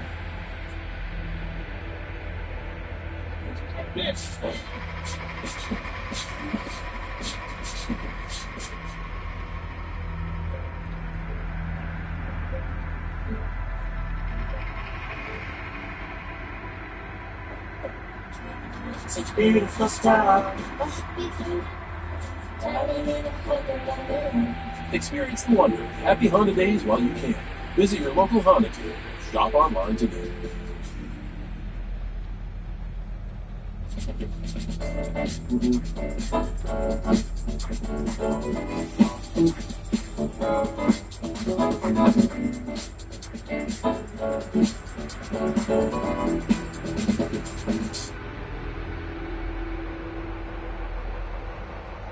Okay, that's good. I don't want like 15 hourglasses. Like, we're good, dude. Chill. Okay, holy book. Can I do a decent amount of size? What is? I have to see. Oh god, I paused again. Oh my god, it's gonna crash. Please don't crash. Oh, please. Oh, please. Oh, what am I? Oh, there she is. Me when I see my dog. Power of drop. I think that's what I was looking for. Power of drop chance is 2.2x, which isn't that high. Size is 2.9x, also not that high. I think I was going to. Oh, well, I don't want to repause it, but I think if I do it quickly enough, we'll be fine. I want to see this. Oh, this is like. No, it's not the whole map because it doesn't cover that side. Oh, wait, but if I. No, not gonna work as well. Yeah, not the whole map there, but we'll see. We'll see what we can do. And also, I think this energy core item is gonna lag us. It's a very similar style looking thing to Soul Harvester. So, but maybe it doesn't have as many ghosts. I mean, it definitely doesn't. It's much less projectiles. It might not be the worst thing in the world. Big pair of power gloves. What a day! Is it my birthday? So one more quick glance at the stats here. I have 882x damage. The most I had, I think, was like 2,500 on Mega Chad. So this is still like significantly lower damage-wise, even though I have the damage tome. But it's probably because I wasn't able to get like the blue damage items or like idle juice or damage items that can actually multiply it. Because I only got one little syringe here, or is it right here? And it's like plus 10%. If I got a couple more, some other things, probably be better. And I also got rid of my beefies as well. So it's going to reduce that multiplier quite a bit. And our crit damage is 10.8x. And we only have 1/4 to nerf us, so that's pretty chill. Alright, what do we got? We got Lightning Orb. But if you look, wait, if I can get this, maybe I can get them to spawn on the wall. If you look closely, you can see my attacks do like 920 million damage. I guess that's kind of hard to tell. That one did 6 billion because it was on an elite. That one did 33 billion? For real? 3 billion? I didn't see the damage number on an elite. 5.6 billion I saw on a crit. But if it mega crits, I don't know if I would be able to see a mega crit on an elite, to be honest.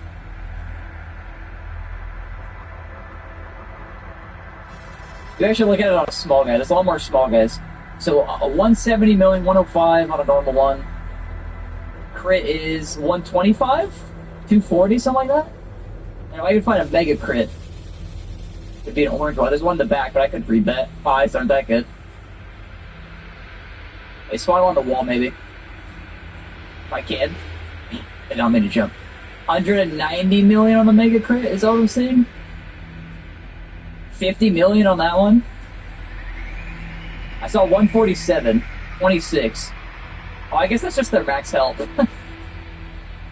Okay, there, ignore that. Never mind. It's more relevant when there's enemies that you're not one-shotting. We have the purple guys, and we have another chest. I'm more excited about the chest. Let's see it. A big shot play, baby.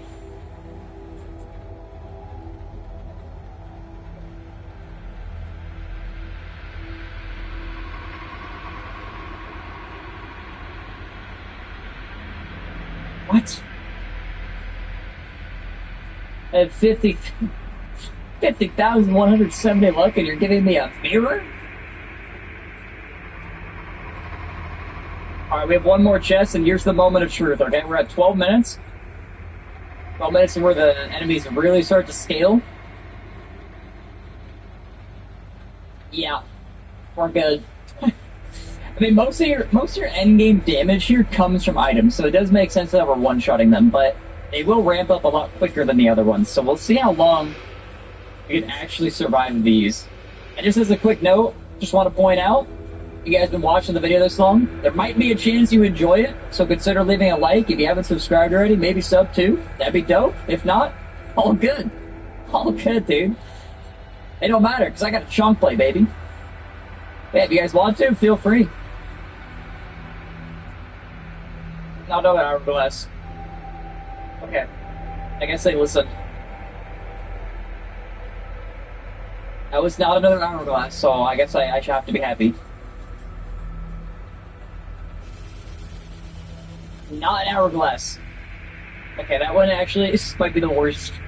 That actually might be worse than an hourglass. I'd rather get a key. Extreme night toxicity detected. I'm noticing these guys are getting a little bit closer now.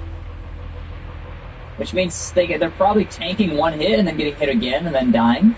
So the first hit isn't an insta-kill. And then if I move over here, they probably get pretty close to me. What the? It's up here? Probably get pretty close to me.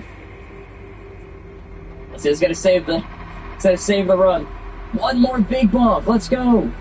16 minutes, I believe they scale up even harder, but I can't remember. I think they stay red and they don't turn to a different color. But this is definitely, I mean, okay, it should be. This is definitely the farthest I've survived. I think 15 and a half minutes. I think the longest was like 14, maybe 15, but like right around there. I would already be dead in all my other runs, I think.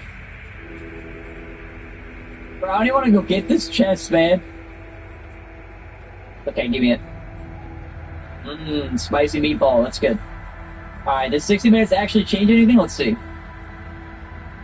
Yeah, that definitely feels different. I feel like they just like doubled their health or something. They're actually tanking hits. But we're still good. I mean, again, these guys scale up faster and faster, so it's not going to be in increments of like 4 minutes anymore. Let's do this one more. We just have to walk slowly. Last one, huh? 17 minutes deep. They're not overrunning us yet. The thing that's keeping us alive the most is probably the ice cube and the electric orb, because now it's actually slowing them down enough. But if I had more size, they would be stopped a lot further away from us, which would be nice. But again, our size doesn't cover the whole map, which is a bit of an issue. I wonder if I like go in a circle if it changes anything. Because I also don't have idle juice, so it doesn't matter. It looks all the same.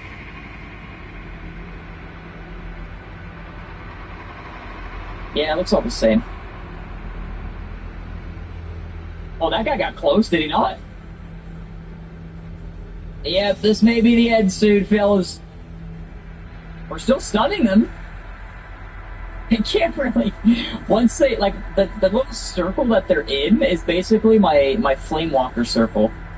So as soon as they get there, they get stunned, frozen, and they just have a really hard time moving. But the kills have slowed down by an absurd amount. It's like most of who's alive are just the elites right now. Oh god, we're lagging. Oh wait, we're never not. Yeah, a little bit maybe, but... Y'all mind if I make my way over here, guys? Or...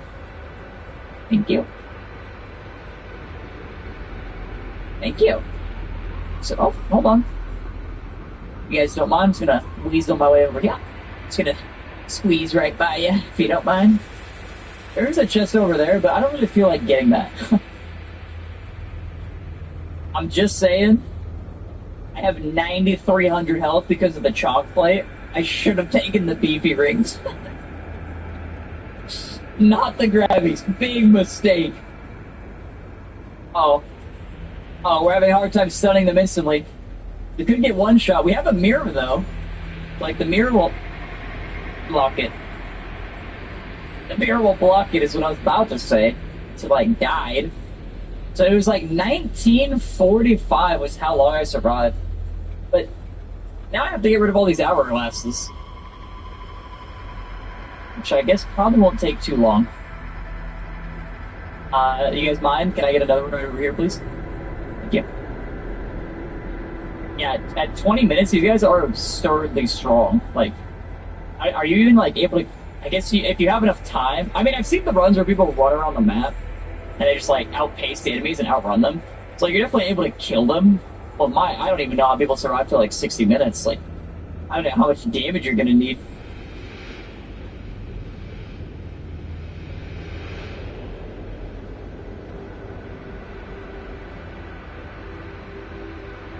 Oh my god, there's a tower on me. There's a tower of enemies. At 21, I can't even kill these guys anymore. Oh, I got one or two. Got 8 hourglasses left. Whoopee!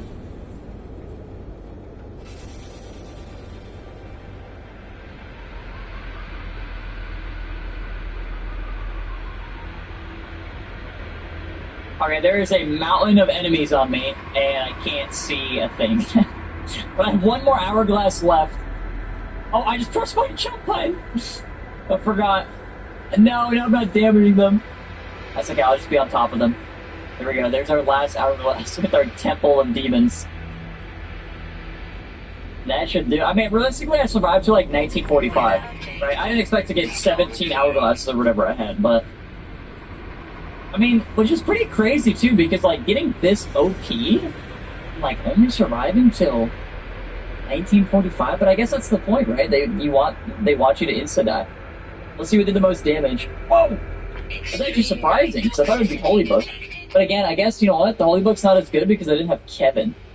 Yeah, I didn't have Kevin, so look at that. Oh my god, that spicy meatball's crazy. If I had Kevin, this would have done a whole lot more. And these are good not for the damage, but for the stuns, so that's perfect. Gotta get the meatball and the bomb for the damage. And again, just want to show...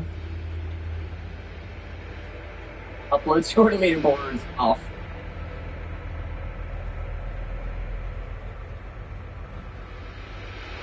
Thanks for watching. Do you know Hobby Lobby has hundreds of incredible products on sale every single week? Just check out our weekly ad to discover unbelievable savings across the store and start shopping in-store or online at hobbylobby.com today. We're finally opening. Shingles doesn't care, but Shingrix protects. Only Shingrix is proven over 90% effective. Shingrix is a vaccine used to prevent shingles in adults 50 years and older. Shingrix doesn't protect everyone. It isn't for those with severe allergic reactions to its ingredients or to a previous dose. Tell your healthcare provider if you're pregnant or breastfeeding. Increased risk of Guillain-Barré syndrome was observed after getting Shingrix. Fainting can happen, so take precautions. Most common side effects are pain, redness and swelling, projected muscle pain, tiredness, headache, shivering fever, and upset stomach. Ask your doctor about Shingrix today.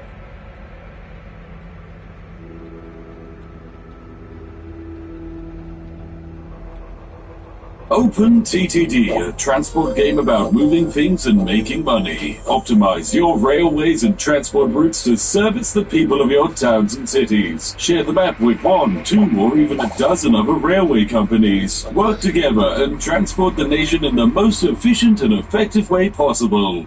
Or we could do it my way. I took 64 players, threw them into a single OpenTTD server, and created the very first OpenTTD Battle Royale. In 6 in-game years, I challenged them to grow their company value as high as possible, or face elimination by being bought out by another company. This is the most capitalist battle royale ever created. I wouldn't have it any other way. No OpenTTD game has been more vicious, more deadly, more big.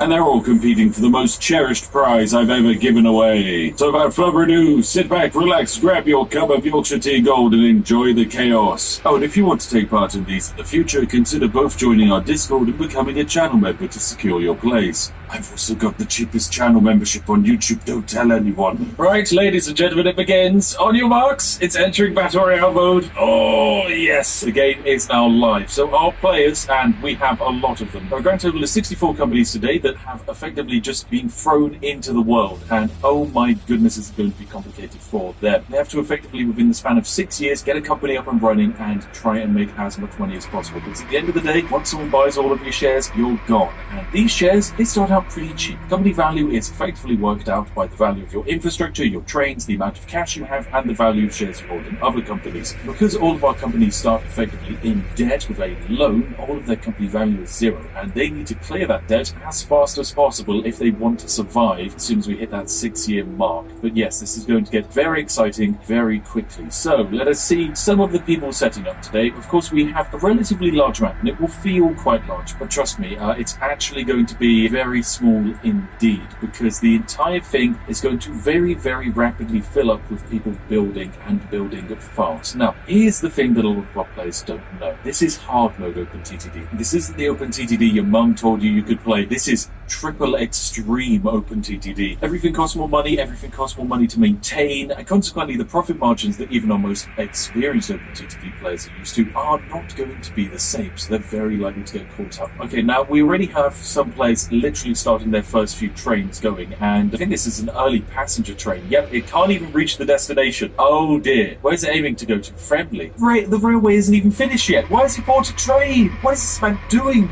Does he not know? Oh my goodness, already this train is costing 1,200 in just running costs. He should have left it in his depot. Trains don't cost running costs when in depots. What is this man doing? He's got all these passengers waiting here, and he isn't even hooked up to a destination. Look, here's the destination, Fendley, but there's already a train there. There's already he's got two trains, both costing money. What is this man doing? The fool! The absolute fool. Oh my goodness, an absolutely shambolic play here. My goodness, you can't make it up. Yeah, this is sus transport over here, really not having a good time. It's definitely a mess. It's a very, very messy route, and it's going to start eating into their profit margins very, very quickly. Now, of course, we are playing with over 60 players, but there are some people to look out for. Some of these players are better than others. Most importantly, we have the wonderful Gerard of the Get Out and Push company. Here is Gerard's first setup. He's got a passenger route. This man is definitely one of the bookies' favourites, and I would strongly recommend, if you're going to place a bet on who you think's going to win, this could be our guy. However, there's an issue. Every time we played OpenTTD, this guy's been one of the best players, and that means he has a target on his back. Already we can see him go for a really, really early expansive play, trying to set up future-proof tracks for generations and generations to come with a large passenger network, but he's already running into problems whereby other people have started building in this area. He's got to start working out weird, wiggly ways to get around the stations and try and make money. I think this is a train that's going to come in and actually make some cash for him. Yep, it's a full load of passengers. Let's see how much money it makes. Bearing in mind this train costs 1,200 to run up until this point. Hopefully it's a decent amount of cash, else he's going to have a problem. It's 23,000.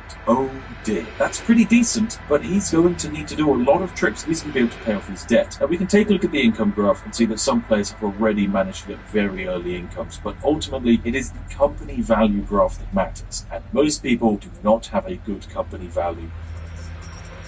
Oh my goodness, someone's already gone bankrupt. Dragonbank's 225 Transport has gone bankrupt, rest in peace. That is quite early. This is less than 6 months in, this is basically 6 months into the game. Speedy guy. Look at all the S in the chat. Poor Dragonbacks. Oh my god. There is a problem though, because these guys are not exactly used to actually setting up and running large transport companies, because the maintenance is very high, even on things like signals. So we have a very experienced player here in the Lisa company here. Now Lisa company, they're a good player. They've got a lot of experience in the game. They've already got a very efficient railway setup set up. The only issue is they are currently spending £18,000 per year on track maintenance. Does this train make £18,000 per year? No. Oh dear, this is a problem. A very big problem. That is going to mean, yes, a lot of players are going to get caught out a bit, might go bankrupt, and that will be very embarrassing for them. Someone has managed to already make a whole bunch of money. As we can see, someone has stormed up into the lead. Take a look at the company key. I was going to guess it was Get Out and Push, but it's actually not. Who is this? Oh my goodness, it's none other than the Daily Coffee, company number 45, with an astronomical early lead. What on earth did they go for? Company 45, they've got trains, passenger trains, and this is very spicy. They have used a double train setup. They've got two absolutely giant trains pulling a monolithically large set of passengers, and that means that they can make obscene amounts of money. Of course, their running costs are also going to be relatively high. That's kind of fine. One thing I would like to know is what their maintenance costs are, and it's £45,000 per year. Dear Lord, that's actually an obscene amount of money. So yes, they have a lot of trains, a lot of track, but also a lot of expenses. So yes, they do have some good company value there. Values are like 200,000, which is pretty decent. Now already we're almost towards the end of our first year, literally 1 out of 6 years down. This is a very rapid game. If we take a look at operating profit graphs, we can already see that some players are starting to storm ahead, which is very good indeed. Sus Transport especially, they are currently the leading company in terms of operating profits. They're making around about 200 to 300,000 a quarter. Unnamed has been closed down, rest in peace. That's one company who's gone bankrupt. But yes, you'll already notice that actually quite a few companies are actually operating at a loss. And when you start operating at a loss, you are pretty much out of the game. It is very hard to claw it back, especially on the difficulty we're playing at. Okay, so I found Sus Transport. Sus Transport is this giant red network of trains, and dear Lord, there is a lot of trains. So they are making a good amount of cash, and they are traveling a really long distance. But what I'm surprised by is kind of just like the sheer amount of profit he's able to make, given the fact of just effectively how much he's trying to build as fast as possible, which is probably a good idea, as the greater distance you move at a fast rate, the more money you make. But he has spent a lot of money on signals, and evidently he is not aware how much signals cost, which is fine. Let me take a look at his company. There we go. Details. He is spending £120,000 per year on signals.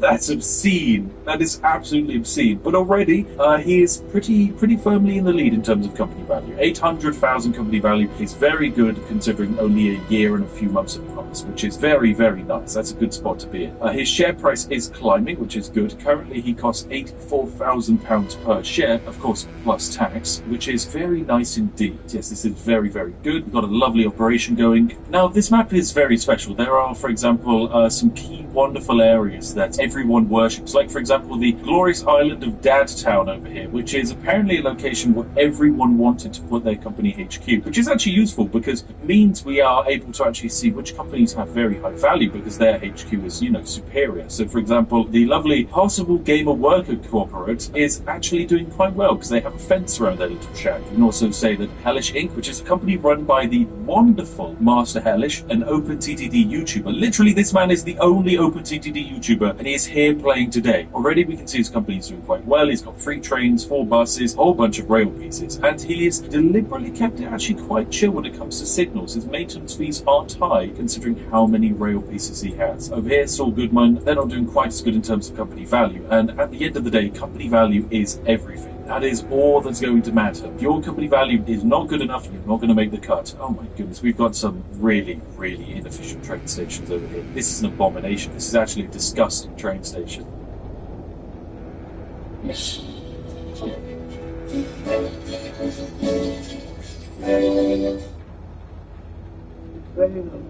Sabotage. My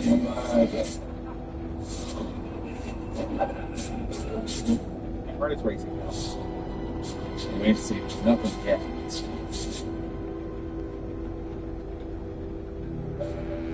Welcome to the oil business. Don't miss the series everyone is talking about. All episodes of Landman are now streaming. Pushing the chips toward the middle. We roll the best one last time.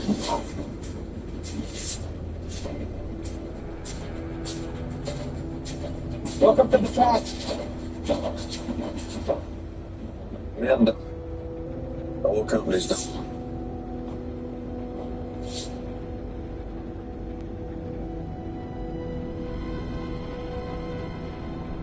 Right, the operating profit graph is quite interesting. There's definitely 2 companies fighting over the lead, but it really is anyone's game. If you're in this kind of position, you're going to be in the leading pack, and you don't necessarily want to be right at the top. So definitely right at the top, of course, we've got Sus Transport, but we've also got Cannabis Transport and Banbill, which are 2 wonderful companies. Let's go see what they're doing. Banbill has 5 trains, which is very efficient, and a very low running cost relative to the amount of money they're making, which is actually very impressive. Meanwhile, Cannabis Transport, let's take a look at their company. They have 14 trains already, and they're already up to a company value of 1 million. That's really good. Although they are costing an obscene £165,000 per year on maintenance. They have so many rail pieces, 2,300 rail pieces. So this is led by Neb, who is someone on the Discord, and my goodness, they have definitely gone all out, which is obscene. We've also got a phallus here. This appears to be Bob B. Stinks Transport, a transport company that is definitely going bankrupt because they don't even have a vehicle, and they appear to have only made a penis on the map. So rest in peace, Bob B. Stinks. Any Bob B. Stinks fans out there hoping for their company to thrive? It's not looking good. A few moments later. Oh, there goes. Bob B. Transport Company is gone. That is Company 33 has been eliminated. Rest in peace, Bob B. Stinks. You cannot last long in this world. It's a cutthroat industry at the end of the day. So So, Sus Transport is our first company to reach an obscene market value of 2.5 million, which is really good. I mean, he has just effectively been a grey goo swarming across the map. You can kind of see wherever he expands because he massively goes ham with all of the signals, which is brilliant. It's very effective, but also obscenely costly. Oh no! Okay, we've got another bankruptcy. Possible Gamer worker Cool Parat is down. Rest in peace. We actually saw them not too long ago, and we can see where their transport company was. It's all gone now. I mean, that's what you get for setting up a very basic coal route. And Ballers Inc. Ballers Inc. Rest in peace, Ballers Inc. That is 2 dead companies. Dear Lord. Okay, it's not looking good. Hey, some space is freed up on Dadtown Island. Yep, a little bit more time and another company has gone bankrupt. 2 more companies, in fact, and that has freed up even more space on the map, which is astronomical quantity of carnage going on. We're only 2 years into the game, but yes, it is easy to get caught out by this level of difficulty, and it's a high standard of gameplay that we are aiming for. I mean, if we take a look at the operating profit graph, it is looking good, but it's the company value graph we like, and as we can see, Sus Transport is climbing to the 3 million company value mark. In fact, there's only about 10 companies that are pushing above 500,000 in value, and this is very important. You want to get above that point, else you are so vulnerable to just anyone wandering along and wiping you out. Yes, we're currently down to 49 companies, which means we've lost about 11 or 12 companies so far. Quite the chaos indeed for just the first 2 years. It's really exciting seeing some players just expand and try and build really efficient train routes like this giant wonderful setup we've got here, trying to just make as many passengers out of small towns as possible, because there's very limited space, and especially you want to grow towns so that they become yours and you can control the supply of passengers. But at the same time, a lot of players are focusing their time on min-maxing routes. A lot of other players are spending their time effectively rewriting the entire loops to Rick Astley's greatest hits. You know, each to their own, everyone's got their own priorities, and that's fine. I'm not saying that, one person might win over the other when you're focusing on that, but it's very likely. Oh, this is really spicy from Saul Goodman here. Saul Goodman is effectively stealing the passengers from this blue company, Big Mummy Milkers, and just moving them over to his town where he's unloading them onto his train to move further away. This is a really nice competitive move. Each town can only produce a set quantity of passengers. If you can move them, they're your passengers, not your rivals. That's more money for you. Our transport company in trouble. Anime Girl Coal Mine Inc. will be sold off soon. Oh dear. Poor Bocce the tea enjoyer is not having a good time. Anime Girl Coal Mine Inc. has a company value that is currently dropping. Oh dear. That's not good at all. Oh, they bought ships. Why would they buy ships? Losing £50,000 per year on maintenance. But yes, their boats are losing £3,000 per year each, and they cost so much money. They cost so much money. Why would you build ships? Oh my god. I mean, sure, they produce passengers, but they just don't make cash. Please tell me this is a full load. Okay, this is a full load. So we're going to basically see how much a ship makes. A ship has spent £3,200 moving this distance, and this ship probably cost something absolutely obscene, like 80,000 to buy. So yeah, it's not exactly worth it at all. It's had 2 breakdowns already. That's just how bad ships are. Boats are the worst. Hey, let's see if it's possible. Let's see if we get surprised and the anime coal mining industry somehow finds an absolute surprise sleeper hit when it comes to boating. Apparently, Bocce the Teen Joy says that his company has survived, but I still want to know why on earth he has boats. Oh, he's found more girls sent to the coal mines from the boats. I see. So that's his large business model, is harvesting anime girls to ship down to the coal mines. A very standard setup, yes. Other people have got some boats going, like there's an oil transport going that's making some money from Dacia. Felician Foreign Railways is actually doing good. They do have some profitable boats, but yes, let's see how much this boat makes. Effectively, you have to remember that this boat costs potentially 100,000, and is it going to make 100,000 in its first trip? It costs £4,500 a year to run. Oh no. It's only worth £30,000. This is such a bad investment. This is such a bad investment. No. Oh god. What a waste. What an absolute waste. Oh no, what is this? This is a long wood route, and also goods. We've got goods being produced. This is very exciting. If I had to guess, I'd say that this is Gerald moving goods across the map. No, it's Bad Bill. Okay, I was not expecting Bad Bill. Definitely one of the sleeper picks, but he's going for the long-term play of producing goods. It looks like he's shifting them really far across the map. I mean, he's producing hundreds and hundreds of goods each month in the sawmill, and evidently he's got himself set up to produce as many goods as possible. But what I want to know is where the goods are actually going to get sold. And it looks like the goods are getting getting dropped off in Leicester Central, and this is a full trainload of goods, and that's £127,000. That is very nice indeed, and also you can just immediately go and pick up more goods. This is a very efficient setup, minimal signals. The track isn't just full of just a whole bunch of crash trucks. This is very good, although immediately someone is trying to snipe the wood. Yep, someone else is trying to snipe the wood, and there's not much wood to snipe here, which is a problem. A different red player is evidently trying to set up some kind of complicated sawmill production here with these weird little trucks that are making no money at all because they can't unload. Oh, this player's definitely made a mistake. What are they doing? Oh, they've not set to unload. The foolish red player. The sawmill doesn't even cover the transfer. What are they doing? They don't even know. They don't even know. Oh, this is Sus Transport actually attempting to get in on this, which is a surprise. If I had to guess, it's Sus Transport trying to, fight his way back up, not just on top of the leaderboard, but also stop other people from getting there. And definitely Bambill was someone who was muscling in on that position. But I'm looking at the operating profit graph, and someone just yeeted from literally last place to first. Who is this? It's not Get Out and Push Company, which is led by the expert Gerard. It's not Daily Coffee. Oh my goodness, look at that new quarterly update. Okay, they made a huge amount of money and then immediately crashed out. Are they using boats or something? What the heck is this company where it only makes an obscene amount of money in one quarter and then nothing? It's Seller Transport. Okay, it's Seller Transport. Where on earth are these guys located? And what are their trains? They're coal trains. Oh my goodness, and this one makes like £250,000 per year. They've also got some trucks going. Okay, this is just one giant coal empire. And it's quite an efficient one at that. They are loading all of the coal into this one station, you can see, from all of the nearby coal mines, and then shifting it as far across the map as humanly possible. Wow, they really are actually going across the map. Oh my goodness, all the way over here. That's about 60% of the map they're crossing in order to sell this coal. As a result, that's a lot of money. A lot of very, very happy, profitable money. Yes, it looks like our current leader in terms of profitability is Cannabis Transport, right up there at the top. They have clawed it up, and in terms of company value, they are going for the throat. This is going to become neck and neck. Now, we're 3 years into the game. We're almost halfway to the point where the protection on your shares is taken off. And already, companies are worth a lot of money. You've got to be spending $300,000 a pop to buy a Cannabis Transport share. But if you do, you're pretty much guaranteed for it to go up. Now, one thing I'd like to draw attention to is actually the plays of Master Hellish, our lovely resident YouTuber, because this man, he's played a lot of OpenTTD, and most importantly, he's played a lot of multiplayer OpenTTD. So whilst he is actually located around about here on the operating profit graph table, this man is playing for the long run. As you can see, a lot of our top players, they've built really long, snaky tracks that cover the entire map. And what Master Hellish has done is he is growing cities. He is growing cities very, very, very fast indeed. This is his main track over here, and he basically entirely operates out of the wonderful city of Nentown. So many passengers are coming in and out of Nentown that it is actually growing every 12 days. Basically, more people are spawning in, and the more people that are spawning in, the more passengers that are being produced, and the more passengers that are being produced, the more money you make. So whilst his trains originally weren't making that much cash, most of them, and this is a relatively brand new train, literally bought this year, they're going to be making around about $200,000 per year, which, as you can imagine, is very, very, very good. And because of that, he's able to continuously expand his network and add new trains to it. We are literally just seeing him buy new trains here. This is one of his trains, almost made £300,000 this year, and sure, December's ending, but that's really, really effective. So yes, even though his operating profits aren't the highest, his value is climbing. Look at that. Dear oh dear, it is looking like our lovely leader, poor Sus Transport.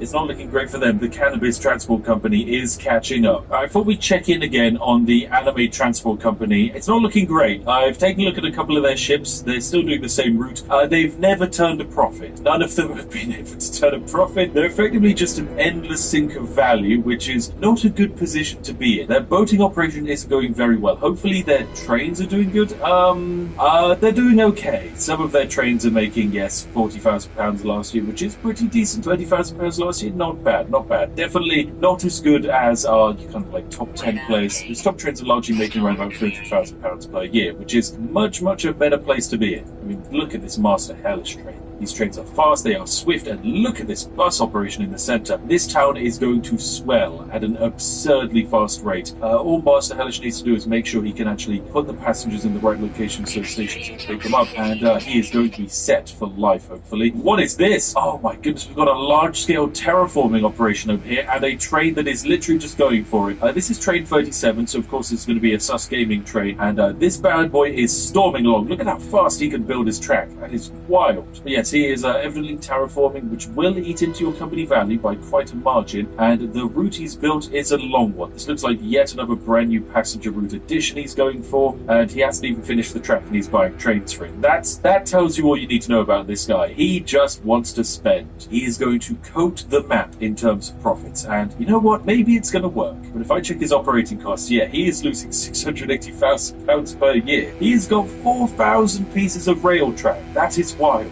The second best company only has 3,600. There is such a big difference between the two. So yes, these tracks are not efficient, but this boy can build fast. And this man is actually going for a surprisingly effective boat build. He's moving coal across here. I imagine his cargo ships do good. Yeah, £24,000 per year. It's not the best, but you know, that's still pretty decent. In terms of passenger routes, I imagine, are doing decent as well. They're kind of like a bus, but the issue is they cost a lot more than a bus. So yeah, the scalability is the best, but hey, as long as you're making money, you're probably having fun, right up until someone comes along and buys you out, of course. Oh my goodness, the quarterly reports are going wild. Banville has collapsed. There's about 7 companies have overtaken him. Sure, we've got our top 2 leaders, but we can really start seeing that other companies are just thriving their way to the top. Yeah, that early lead's not going to hold out against some of these experienced players. Dear Lord, poor Banville. This is weird. What's up with his trains? Some of them like going bankrupt or something? I mean, we've had another quarterly report update and it's not looking good. In fact, a lot of the top companies are going down. Oh no, we've got our first train crash. First train crash, ladies and gentlemen. Where is this? Oh dear, oh dear, oh dear. Soylent Tears people, ladies and gentlemen. That's our first train crash. Oh, look at this signaling, this inefficient signaling. How many trains were lost there? 3? Is that 3 trains? Oh no, 2 whole trains were lost there. So that's around about like £60,000 of just down the drain. And these trains are making good money. Each of these trains are making like £230,000 per year. This is going to kind of slow down his actual ability to make money. Oh, this is not good at all for poor Soylent. It also absolutely tax your company rating, which is not good. Not good at all. Yeah, he's actually having to try and build a track around what's gone wrong. Oh dear, what a mess. I mean, we can actually see his company here on the graph. It did have a huge increase, now a huge drop-off, because, well, yeah, having trains crash will do that to your profit margins. It is not good at all. But hey, don't worry, when your trains crash, just go around them. Surely that won't cause, you know, even more potential train crash. So, God. Okay, luckily the trains are tidying up now, and what, are the trains just going to go? Are they all just going? But this is really dangerous. Those trains should not be on the same path. What is going on? Oh, God, it's like a weird traffic jam. And now this one, I think, is just being stopped manually. Is he manually controlling his trains because they might crash? I think that's what he's having to do. Right, already our leaders are effectively about to get overtaken by the young, up-and-coming whippersnappers of the scoreboards. Some of the unknown names, like, look, the Hauling Hooligans. We have not seen them, and they've just broken into the top 5. My goodness, Hauling Hooligans. Where on earth are you guys based? They've just got 26 trains. That's all they need. They are spending £200,000 a year on rail maintenance, and you know what? Good for them. What are they primarily hauling? Okay, it is a coal company. This is just coal. My God. Only coal. Sneaky Hub says, I put my trucks to the wrong place and now I'm 500k in debt and I want to cry. Skill issue.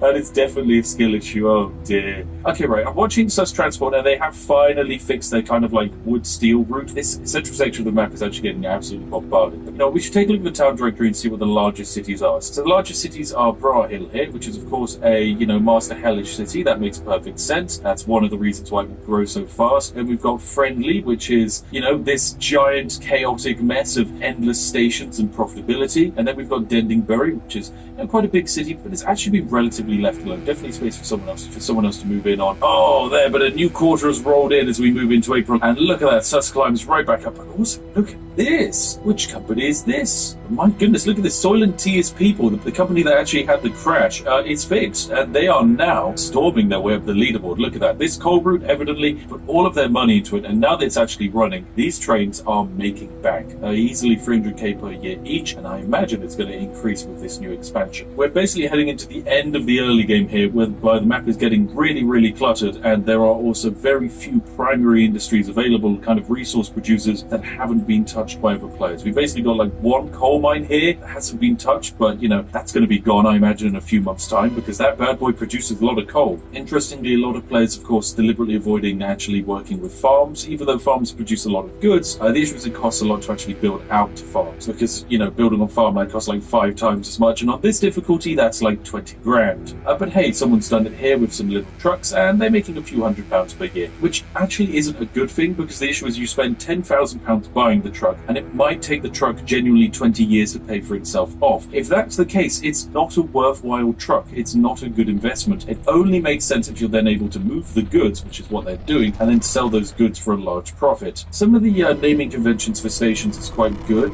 Most people have gone for, you know, the default. Other people have gone for Canpool Bridge Circs, when, you know, you're building a station next to Canpool Bridge. Makes perfect sense. If I was to personally build a station in Swindon, I would of course be calling it Swindon Shithole, because, you know, you just gotta let people know how you feel about the place, even when you're providing them a good or service. And what is this mess? This is horrible. Oh my god, look at these tiny trains. I mean, they're making £60,000 per year, but this rail network probably costs more than £60,000 per year. So much track being wasted. Oh my god, it's so inefficient. It is so inefficient. But hey, you know, if you can turn a profit on it, that's fine.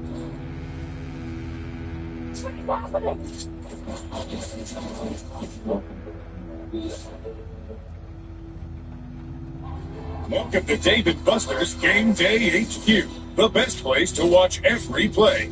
10 wings for $10. Nice move. Watch every game with Game Day deals at Dave & Buster's. Join ICE with bonuses up to $50,000 and generous benefits. Join.ice.gov.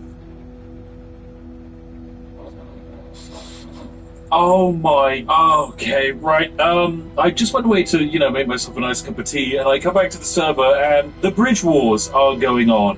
What on earth is this? This is a mess. This is an absolute mess. Some of the players have decided to build, giant bridges across this one little bit of river. What the heck? Oh my god, this is just a nightmare. This is an absolute disgusting nightmare. Such a giant waste of money as well. Each of these bridges probably cost like 50 grand to build. Yes, it looks like one player here, the Liza Company 25, decided to build one puny normal bridge, and consequently everyone has decided to mock them for it, because one puny bridge is pathetic. What we stand for is like 5 glorious wooden bridges. Yes, now that is the true manly man's bridge. Hi, Smith. So this bridge incident, you built the original bridge? Which one is it? Is it the rail one? Yeah, it's a Boo Rail Bridge in the north. The first train's actually about to cross it, by the way, so if you want to catch that. First, where? Which one? It's Iron Ore Train number 9. It's just passing through Winchford Station right now. Of course. That is completely irrelevant, because there's been yet another train crash on the server. Not again. I can't believe it. Is this one of yours? No, I've not had a single incident at all. On road, on rail, nothing. No incidents, wow. And so, are you at the top of the leaderboard? No. So why is that? Well, I may have had a slight misstep at the start, but, yeah, things have gone mostly alright. Steadily growing profits. Basically, my growth is slow, but it is steady. There's no spikes and dips. It's just steady growth. And do you feel that steady growth is going to survive you from the capitalist onslaught in about 10 minutes' time? Honestly, yes, I do. Okay. Because the big boys are all going to have to do with themselves. They can't afford to mess around with those little people. Not overly aggressive. I see. Now, as one of the little people, I have to ask, is there currently a plan to potentially knock out one of the big players? We are thinking about dealing with sus transport. That is something we are definitely thinking about. But apart from that, not that I'm aware of. Okay, because I have noticed that a lot of players are potentially, well, sus especially is stealing a lot of goods from a lot of the other big players, which I find very interesting. So I wouldn't be surprised if Banbill wants to get involved, because like half of his wood is being siphoned off his track by little trucks. So yeah, maybe make them aware. So what happened was, I spent a great deal of time building this bridge, and then the very generous folks over at AEOA company helped co-fund by helping raise the land, the final part of the bridge, which I was grateful for. And then, of course, every single one of the larger companies decided to build a single piece bridge across the bay just to prove they could. To flex on your poor peasant bridge of of boring red scaffold. Oh, which, ironically enough, actually looks better. Are you sure? Come on, look at that giant gold bridge through the middle. That one's It's clean. gaudy and bourgeoisistic. Okay, actually, you know what? Yours is making more than that gaudy bridge. Yep. You're right. Congratulations. Although, if you want to really talk about money making, goods trade number 7 on my network breaks even about 177,000 per trip. I mean, look, I'm sorry, Fleet. That's not impressive after some of the trades I've been looking at today. Oh, really? Well, so some of them are like cracking 500k per year. Nice. That's good. That is numbers. Those are the numbers. Indeed. Right, I'll let you go back to doing what you're doing. I'll not hold you longer. Thank you very much. Have a nice time, Fleet. Goodbye. Thank you. Goodbye. If we take a look at the actual operating profit graph and just get rid of everyone and instead take a look at Anime Gold Coal Mining Group, we can see that in a good quarter they might make £80,000 in the entire quarter. However, they are occasionally averaging losses. Some of these transport companies are doing very good. Femboys Transport Inc. are doing fine. They've managed to maintain no losses. One Singular Teabag are basically making nothing. They are making like £1,000 a month. That is terrible. Oh my god. Bob the Builder Corporation, similarly, it's just chaos. Butte Tunnel, and they're doing okay, that's fine. Yeah, a lot of these companies, they're trying. They're really trying. Poor Spare Me, once again, occasionally dipping into the losses. Jimmy McGill Legal Services is actually pretty stable. Ancient Relic Thieves, oh, that's not too bad. Not too bad at all. £200,000 a quarter is okay. I mean, of course, it's no sus company, but it's a try. Hellish, of course, he's been a staple, steady grind of profits, which is what you like to see. Right, okay, Binley to Electric Boogaloo, who, as we can see, ever since April 1937 has had a company value of 0, and they've pretty much been in the red in terms of profitability since 1939. It does not look like they're escaping that. They've spent £37,000 per year on maintenance. They are not making £37,000. Right, it is just 6 months until share trading becomes available, and I just wanted to basically take a look at Master Hellish. He has been a very consistent player. His company value is worth 7 million, which is very, very good. But one of the issues I've noticed is that his operating profit has started to take a big hit. He's about to hit 1 million profit per quarter. However, he's run into a little bit of an issue whereby effectively other people have started muscling into all of his territories. As we can see in Dendington, we've got at least 2 other players that are trying to siphon off the passengers, and that means over here in the station he's actually getting basically no passengers at all to feed back into his main loop, which is a big issue. Another thing that we're also able to run into is the fact that if players have enough money, they can buy exclusive rights for a town. Now, for Master Hellish's own town that he pretty much relies and gets all of his income from, Nentown, it's £824,000. If you can just simply buy this town, Master Hellish is going to have no money at all, which is not the state he wants to be in. God, I've just noticed something really weird going on. Okay, it appears that Sus is attempting some kind of weird insurance fraud. Oh my goodness, he's got such a good idea. He's deliberately buying vehicles to inflate his company value. This is a strategy that evidently most people won't be able to know about, and it's really hard to work out what's happening. But basically, he's deliberately buying road vehicles because that's going to temporarily inflate his share price. This is absurd. Oh my god. And as a result, the guy now has an obscene quantity of trains in terms of just the sheer value of them. Each of these carriages is valued at 50,000 each, and there are 20 of them in each stack. So yeah, you do the maths, guys. That's a lot of value he's stored up. And as soon as we actually hit the next month, you should be able to see it in his company value graph, which is going to be very spicy indeed. Of course, the actual cash he has in hand isn't very high, but that doesn't matter. All that matters is the value. Yeah, it's a very sneaky move that Sus is doing, and I'm very surprised that players pulled it out. But look at it, the result is very clear. It's increased his company value from like 19 million to well into like, say, 24 million. This guy's on an absolute stormer as a result. This means that each of his shares cost 2.3 million, so the potential of another player trying to buy him out at the moment, it's very unlikely. The one issue he runs into, though, is that these trains do actually devalue. So you'll remember that the last time we looked at them, each of them were worth £53,000. They are now worth £52,000. So the longer that these trains sit around, the less value they're worth, and that basically means that this huge temporary investment he's made, it does not pay off. It definitely does not pay off. At least he doesn't have to pay for the running costs because they're in a depot, but still, there is a chance where in the future this could come back to haunt him. Another check-up on the population stats for the game. The city of Brahil is, of course, up to 5.6k, which is very good. Baffing Way, where, a bunch of people are fighting over, that's 4.9. Nentown, which is Master Hellish's personal resort, and is basically pushing into 5,000 people as well, which is very, very, very good. Little Penway, which everyone fights over, that's doing great. This is an absolute chaotic town, though. It grows every 9 days, so it probably could overtake all the others. But all it takes is someone to come along and spend 800,000 to buy exclusive transport rights, and people are going to get very confused very fast. All right, we're coming to the end of September, which means a brand new quarter as we move into October, and we should see an update to the company values. And if we're lucky, yep, oh my goodness, look at that. Our two green players of Ban Hill and CB Transport are effectively tied now in their positioning, but it is the insane Sus who is absurdly far out in terms of the lead. We've got a few other companies actually pulling up the rear, though. Get Out of Bush Transport, I think, is in position 7. Master Hellish is in position 5. Oh my goodness, here we go. The shares are about to unlock, ladies and gentlemen. It is just 3 months remaining. This is going to be the beginning of the end. From this point on, players are just incentivized to knock each other out of the game. If you can survive till the end, brilliant, but it's very hard to keep your head laying low because you take up valuable space on the map, and the more space you can control, the better. Oh, and look at this.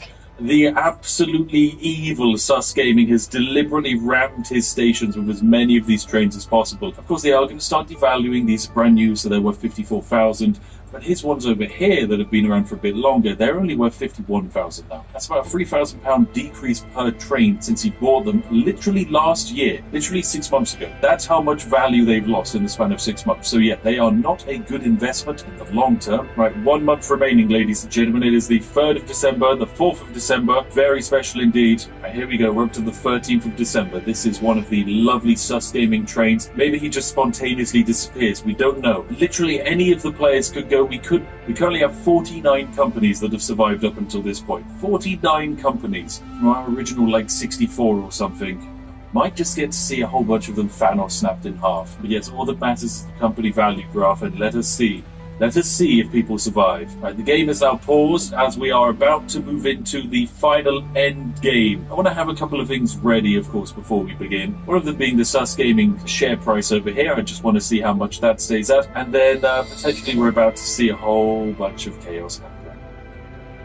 Right, there we go. The server announcement has been made. Shares are about to go on sale. I'm going to keep open Banville. I'm going to keep open Hellish Inc. And I'm going to keep open our other wonderful CB Transport. Right, I am ready to rumble effectively. We're going to see if a whole bunch of people are going to go bust very shortly. Ladies and gentlemen, it's about to begin.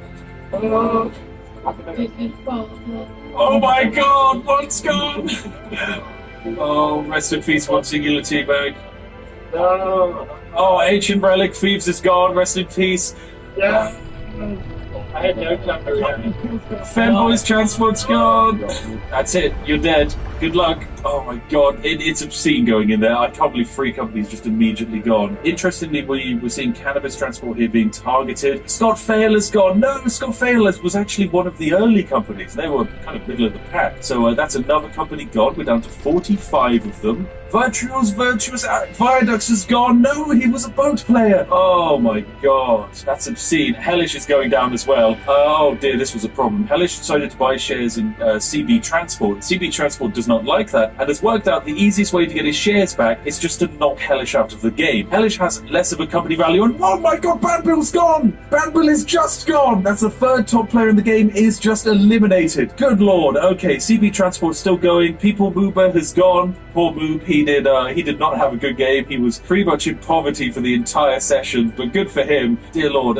Yeah, Hellish could literally be one step away from death. Interestingly, Sus has done an incredibly tactical move of renaming their company right before the shares went live. He renamed his company to Scott Fail and then bought out the original Scott Fail so nobody would notice. This is an incredibly sus move. Oh my gosh, this is wild. This is absolutely obscene. To buy one of his shares, of course, you'd have to spend 1.4 million plus tax for one of his shares. Cannabis Transport has also actually overtaken him in company value, largely because he owns shares in some of the other corporations, which really does help boost up your own value, but also just, I imagine he's probably spammed out a whole bunch of trains, hasn't he? Yep, he's got 61 trains. He's a train spammer. He's noticed. Let's take a look at it. Are they hidden away down here? No, they're not. He's actually just got 60 trains. He's not even cheesing it. My goodness. Okay, CB Transport is in for the win. He's renamed himself. He's renaming himself to 239 by 566, and 10% of his shares have just been bought by AEO, so it is actually kicking off. And because of that, I imagine his company value has increased because he's bought shares in someone else. Our Polish the Table Co. is gone. Rest in peace. That's company 54 dead.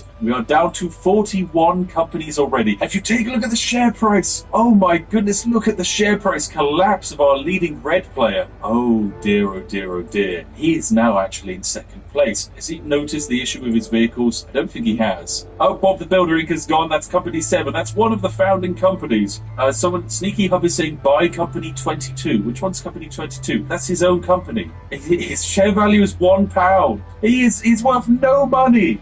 Company 4 is gone. That's Dacia Transport. They were actually pretty big. They had a few £1 million in company value and they're gone. Dear Lord. Soil and Tears People is gone. Another giant company. They were round about 6th on the leaderboard for a while and they had a huge coal empire, but their entire coal empire is gone. Sneaky Hub is having their shares bought out now. I probably shouldn't have mentioned it, but yep, they are going down. So, yeah, effectively, a whole bunch of land is being freed up. You can remember we had the train crash over here. Yep, he's gone now. His entire work and all of the stuff he's built, all of this magical rail line, it's gone. All of it's gone. Meanwhile, it's looking like, yeah, people want to get rid of Sus. Sus is taking a few hits. It's lost 40% of his share ownership. Get out and push his buying it up. You know, I actually want to have a chat with Gerard here. This is quite a spicy thing. Oh my god, Dragon Flights is gone. Rest in peace, Company 62. And immediately followed by Penn Island Corporation, not Penn Island. Okay, right, I'm going to have a chat with Gerard. Are you trying to buy out Sus effectively? Is that the plan? No, I'm thinking that's more for long-term investment. Oh, okay. Or it's going to annoy them and they're just going to buy it.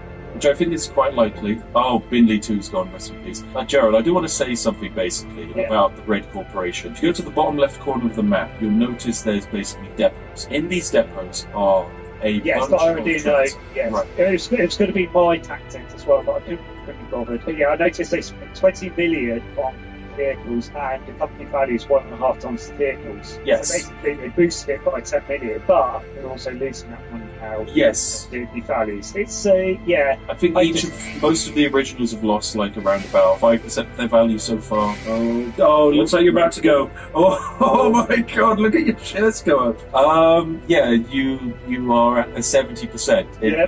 Oh, Sus is gone! Oh, that's going to tank your value. You've gone down to 2 million company value. I wonder if anyone's noticed. I think you'll find you bought some of your shares back. So just play it safe. Play it safe. If you can, try and buy into cannabis. Buy into cannabis. It's the future. Oh God! Right, I'll let you go back. Thank you for stopping by, and I hope you survive. Good luck, Gerard. I think Alex is going to grab this one out. I think you very quiet and yeah, just 10%. Well, it does help that he's at the bottom of the leaderboard. That's for sure. Yeah, he's a smart egg. Right. Okay. Bye bye. Oh, hey, thanks. Oh my god, Sus is gone. Sus got killed by the imposters, and literally all of the teams appear to be ganging up on whoever's at the top. And at the top right now is, of course, CB Transport. They are up to 8 million in company value. If they get bought out, this is going to be very dangerous indeed. The result of Sus being gone is the map is now open. Look at all of these places where train stations were. We can see effectively the destroyed landscape of where tracks did once run. And look, it's all gone. It is all gone. All of this land is opened up. You might have also heard that people were buying exclusive transport rights in each other's lands, which is very dangerous indeed. Yeah, it looks like effectively all of the top players decided to buy out Sus when they noticed their value tank, especially this player here. So yeah, Daily Coffee definitely got involved there. Yeah, we're very much down in terms of players. We are down to 32 companies. Let me see if I can find a vulnerable company to convince people to buy it. Okay, Feel Good Inc. is doing good. How's Lima Express doing? 500k per share, that's pretty good. Oh dear, and then there's Company 48, Yorkshire Tea Transport Supreme. They do have an issue in that their company value is only £1. Oh dear, let me just tell people, Company 46 has £1 value. RIP. I mean, I don't like killing off Yorkshire Tea. I think it's very bad, but they are not going to last in this game, so they are just effectively someone's free cash cow until they're gone. Oh my god, they're gone! Rest in peace. Oh my god, that was obscene. That was so fast.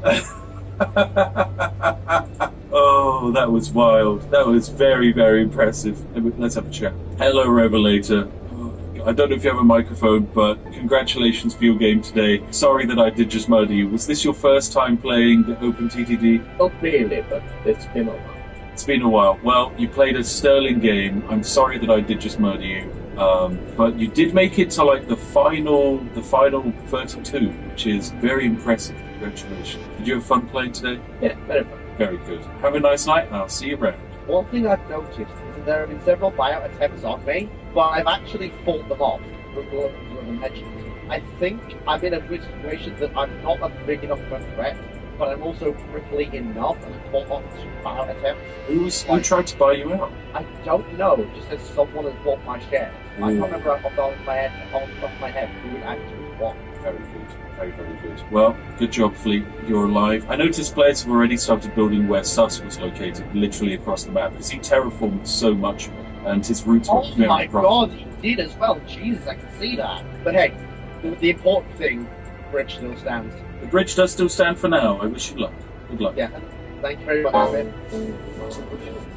Oh my god, we're back, and there's another train crash. Oh dear, oh dear, oh dear. It's a big, sad train crash, not very good at all. But it's 1944, so we only have 31 companies remaining, and yes, quite the mess indeed for everyone involved. Lots of dead players. Well, lots of money down the drain as a result of that. And of course, when you have a crash like that, it opens you up for people questioning whether, maybe you do deserve to be here. Maybe you're just not safe. And I would transport, ladies and gentlemen, how much value do they have? Oh dear, only worth 4 million. What a shame. Not very good at all. Apparently someone would like to say something to me, so I'm going to hop in the voice chat for him, and we will see. We will see what they have to say. Literally all chanting it. Oh god, what's going on? What's going on? Hello. What's going on, guys? Oh, hey. Nothing at all.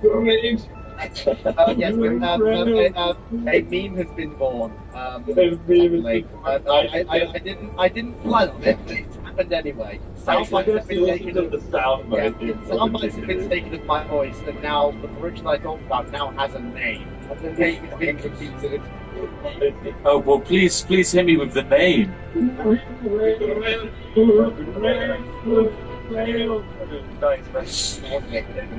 Okay, I'll give you a countdown. 3, 2, 1, go.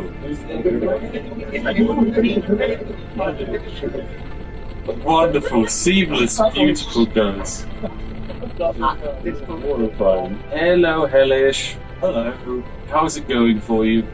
It was going brilliantly. I kept putting the plan, and then around 20 seconds after executing my onion plan, I completely realised it was the opposite of what I should be doing. Oh dear, what happened? Oh, I thought it'd be brilliant if I built up loads of money, so that when the shares were available, I could buy loads, because that would be a good thing. Yep, and then what actually ended up happening? I realised that having a share gives you absolutely nothing, and it reduces your own property value because you spent all your money. It makes it so other people can buy you easier. The only thing to really do is just sit still and buy back your shares when other people spend their money. Yep, that's the way to do it. Well, you've kind of sunk all of your eggs into Nentown. I'm surprised someone hasn't come along to buy exclusive transport lines. Yeah, me too. I've just kind of been keeping quiet, but I have got 2 lines, so it's not. I've got 2 baskets. Good. Not all in one egg basket. Good. Well, I wish you luck. There's a good chance you might win this still. It's a tight game. Yeah, third at the minute. Well, I mean, your profit graph goes up and down. But yeah, your value is, that's pretty decent. Very decent. Anyway, good luck, Hellish. I wish you the best. Thank you very much. Ready to snap. Snap into a Slim Jim. If you wait until your headlights burn out, you can lose up to 50 feet of visibility. Switch to something today. See better tonight. I tell people all the time, makeup takes science. I feel such a sense of pride when I 2 little girls ask me, Mom, this is what you do, right? You make makeup? And I love that the response is yes. I've lived a big life. As a cardiac surgeon, when I learned about my heart valve failure, I knew waiting could be deadly. I put my trust in TAVR. Heart valve failure isn't how I go.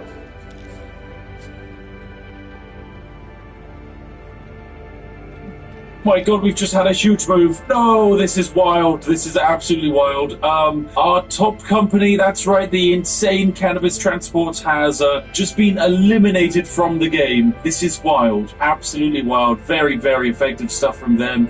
This means that our new leading company in terms of value is going to be none other than the completely unexpected Daily Coffee, worth about £14 million. The other thing that's very important at the moment is the fact that, yes, we are down to 30 companies, but we did set a deadline. That's right, on January the 1st, 1946, so in less than a year's time, the company that has the highest value wins the game. It is as simple as that. The highest valued company wins, which means that, yes, Daily Coffee is out in the front, but all it takes, considering that their company value is actually down to 8 million now, they've dipped. All it takes is one person coming along and buying them up, and they are gone for, which would lead us with our second place player taking it, which I do believe is Master Hellish. She is currently in second place, and third place is Lima Express, but it is very tight. We've got a lot of people hauling in there. We've also got Get Out and Push Transport is definitely in contention, but yes, Master Hellish is in a very comfortable spot. Let's make sure we have his company open. Oh dear, people are trying to buy out his shares. His company value is down to 5 million. That's not a comfortable spot to be in. Well, I want to keep an eye on Get Out and Push, but this is another company. Oh, he's looking like he's going under. Sealer Transport wants to knock him out, which is very, very dangerous. Oh, and look, there's movement on Hellish. Hellish is trying to rescue his company here. He does not want to go down without a fight.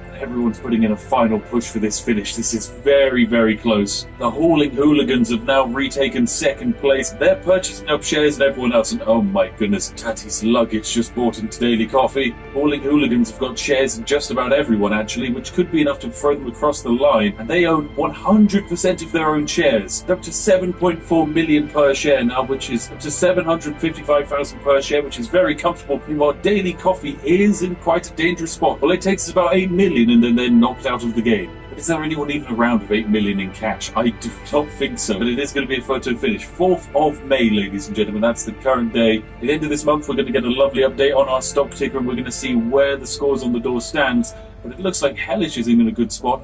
Hold, game, hold.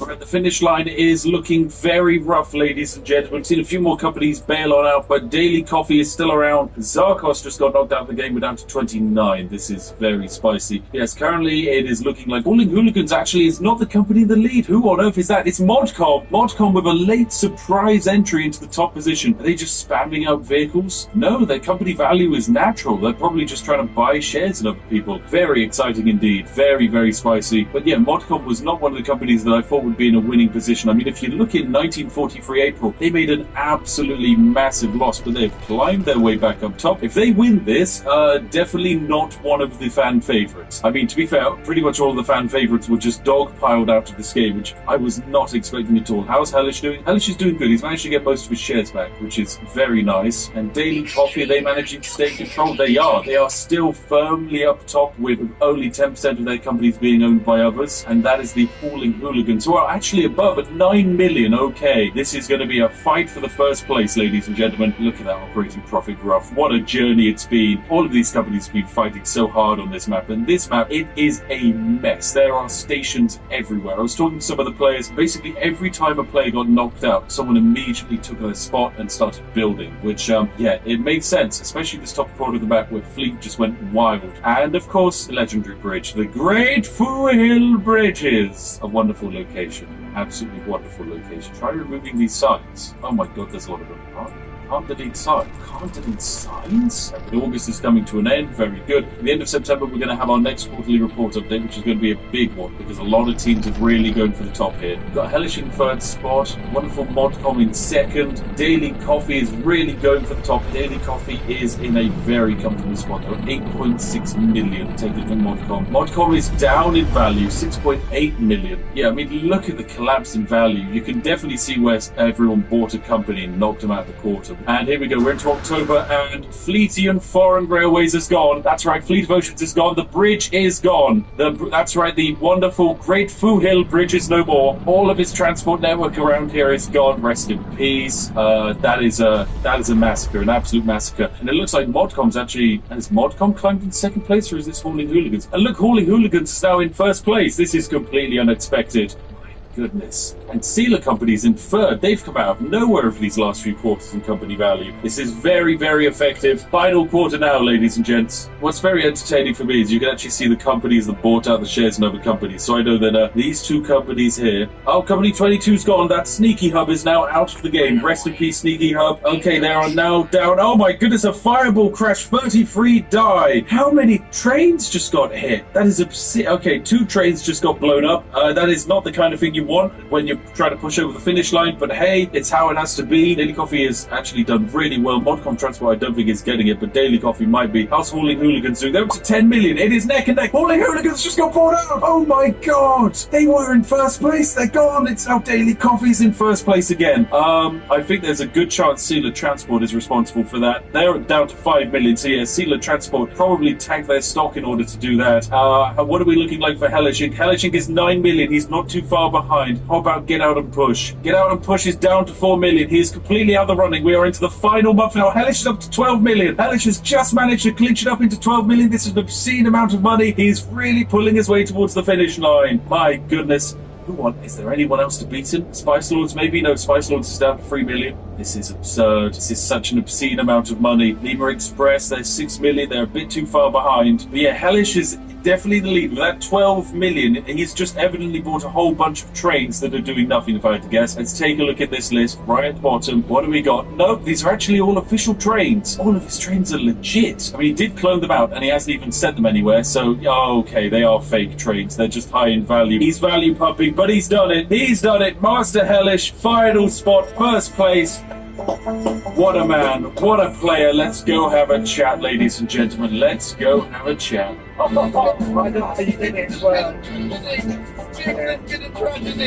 know, the bridge is gone, but congratulations, Hellish, for that glorious victory, even if you did scum train buy to get it over the line. You cheeky bastard. So, for those of you that don't know, you can artificially inflate your company value by buying a bunch of vehicles, which is what Hellish did there to gain 3 million in value. Who was just left at £1 for like the entire end of half of the game? Wait, did someone sneak in? SG5. Oh my god. Sorry, you had 3 trains, 9 road vehicles, and 3 ships, and you made it to the end. Yeah. I'm also so incredibly miffed that I literally just finished building a new royal shipping line. Well, it's meaningless, Flea. It's meaningless. You got beat out by Joe Biden with his 9 road vehicles and 3 ships. Spiff, don't do me that way. Skill issue, Fleet, skill issue. Right now, I would like to speak to our non-skill issued individual, so I will go have a chat with the obscenely wonderful Hellish. But actually, before I do, honourable mention to, of course, Cannabis Transport. That was an obscenely good game you played as well. Rest in peace. Good try there. Right, have a nice night all.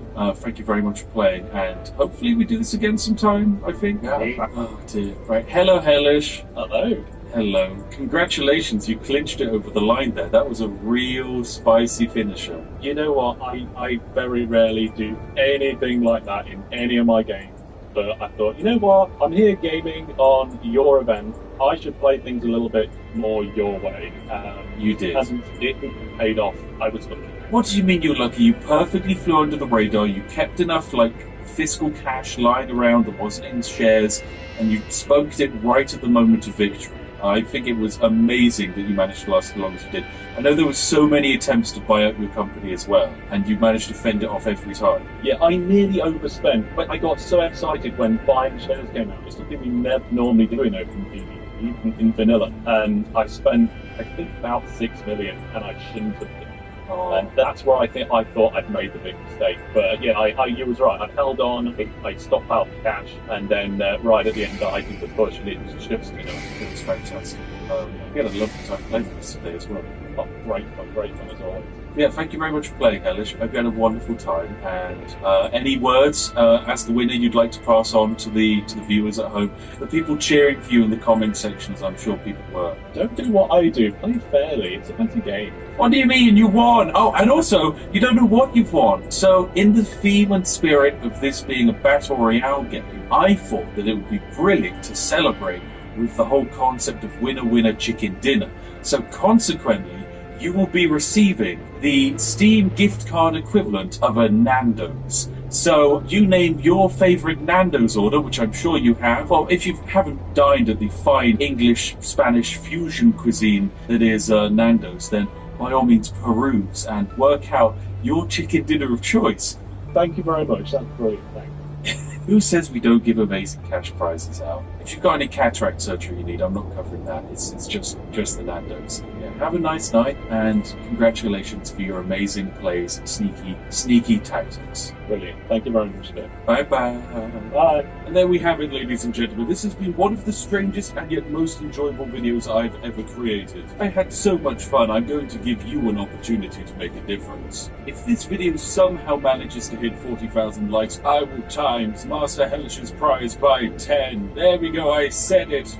Don't say I'm not a generous person. Anyway, if you enjoyed today's video and you want to see more like it, then make sure to hop on down to the comment section and tell us. And as always, a massive thank you to each and every one of you for watching. If you enjoyed it, of course, and you're not already, make sure to subscribe. And a huge thank you to each and every one of our lovely channel members and patrons, some of whom you saw in today's video. Without them, crazy stuff like this just isn't possible. And hey, if you're sat there wondering what to watch next, look no further than this video on screen now, chosen by me to be perfect for you.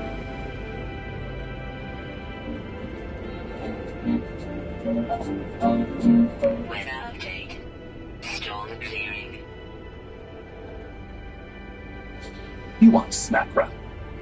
Wow! Aquí tienes Snap Wrap. Feels so much lighter and fresher. Wash your hands after, you filthy hooligan. Wow, it smells like paradise in there. Dr. Squatch, of course, was even the filthiest odours, naturally.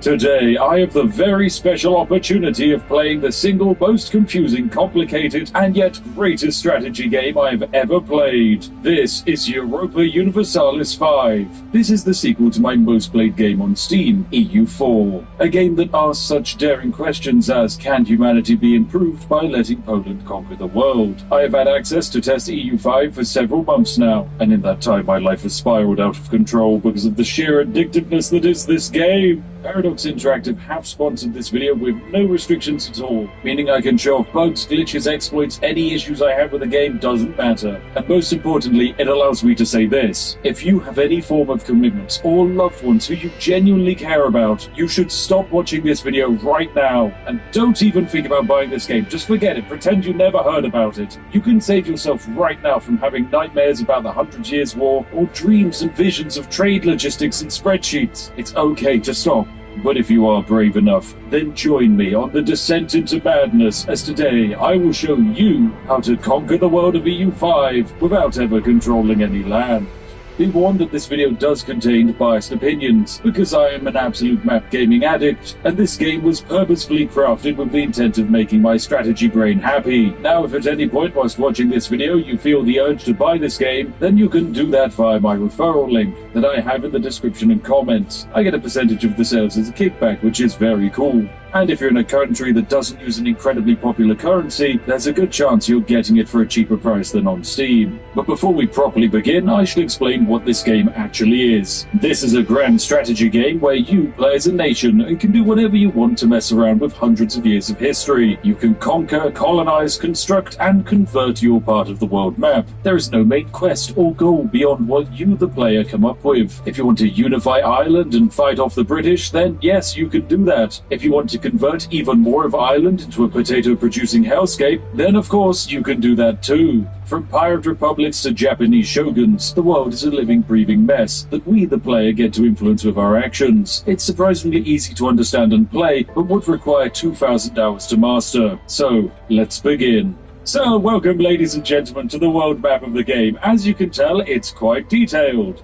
There is a list of a lot of nations you can play. Here they all are, there you go, you can make your pick. You could start as the absolutely massive Kingdom of England with nearly 5 million people living there, or you could play as the Jarldom of Greenland, a nation with a mere 1,000 people living in it. It's absolutely hell. That's the joy of this game though, you can do whatever you want. Even if whatever you want is playing inside of the HRE, which consists of nearly 500 different independent nations, with some of my favourites being the County of Gurk, and the county where all of that cheese comes from. It's safe to say this world is very exciting, and if you're running on a potato PC, you no longer have to worry about how you're going to heat your house this winter. Now, in a world where I think most of my creator friends were fighting over who gets to play as the Byzantine Empire, we're going to pick something relatively unknown. This is the Hanseatic League. We start out the game in a very unique situation. We only have 16,000 people living in our nation, and we hold 0 lands. That's because we're an extraterritorial country. We don't need to hold lands because we're actually just a group of merchants who make money by facilitating trade in Europe. Unlike every other nation in the game, we can't go to war and conquer land. But if there's one thing we can do, it's make money and break the game. So, welcome to the Hanseatic League. When it comes to our presence on the world map, we start out as the leader of the Hanseatic League, which is a group of 3 German cities. We have Bremen over here, Hamburg in the middle, and Lübeck to the right, which serves as the capital of our kingdom. Though calling it a kingdom isn't right. We really are just our own thing, the Hanseatic Merchant Federation. Our population basically boils down to a bunch of traders, 2,000 laborers who will soon become traders, and nobles. It's very simple. Now, the main thing we care about in this game is making money. That's why I will draw your attention to the lovely economy tab, where we get to see all of our sliders, where we can tax our population. We get to see the amount of money we're making off the members of the Hansa who have to pay us a bit of tribute, and we get to see where all of our money is going. The thing is, at the start of the game, it's not looking good for the Hansa. All of these little red splotches you see on the map are buildings that we've constructed inside of other nations, each one giving us a small plot of land in their territory. Generally, these buildings are Hanseatic cantors, simple buildings that give us advantage for trading in the local area and trade capacity. Trading in this game is about as complicated as they possibly could make it. Every single population in this game produces and consumes resources. Well, I say produces, nobles don't actually produce anything. They just enjoy all the power. But as all of your population needs to, say, eat food and wear clothes, that means you need to trade for the things you can't actually produce. And in our case, trading is truly fantastic. The world is split up into various different markets, and these markets can change and grow and take over each other as the game goes on. I'm just going to quickly interrupt this video with a very interesting opportunity. Whilst talking with Paradox's head of marketing, Jonathan, I asked that if enough people use my referral link, would he be able to add an Easter egg event into the game? And so we have struck a deal. If enough people use my link to get the game, he will convince the developers to add an event that changes the trade good of Ripon in Yorkshire to tea. Because as we all know, this is where Yorkshire tea grows their tea leaves in massive underground farms. This is an actual opportunity to stain a game's beautiful design with our communal obsession. So hopefully we hit their goal. But back to the video. Now, normally if you're playing a nation, you want to focus on getting a nice balanced set of trading. You want to make sure you import enough food for your population. You want to make sure maybe if you're making furniture that you can import cheap wood and export your produced goods at a profit. As we are the Hansa and we don't actually produce anything, all we care about is trading, that means I just get to go through this tab here that says suggested trade routes for profit and mash all of the buttons that say create trade.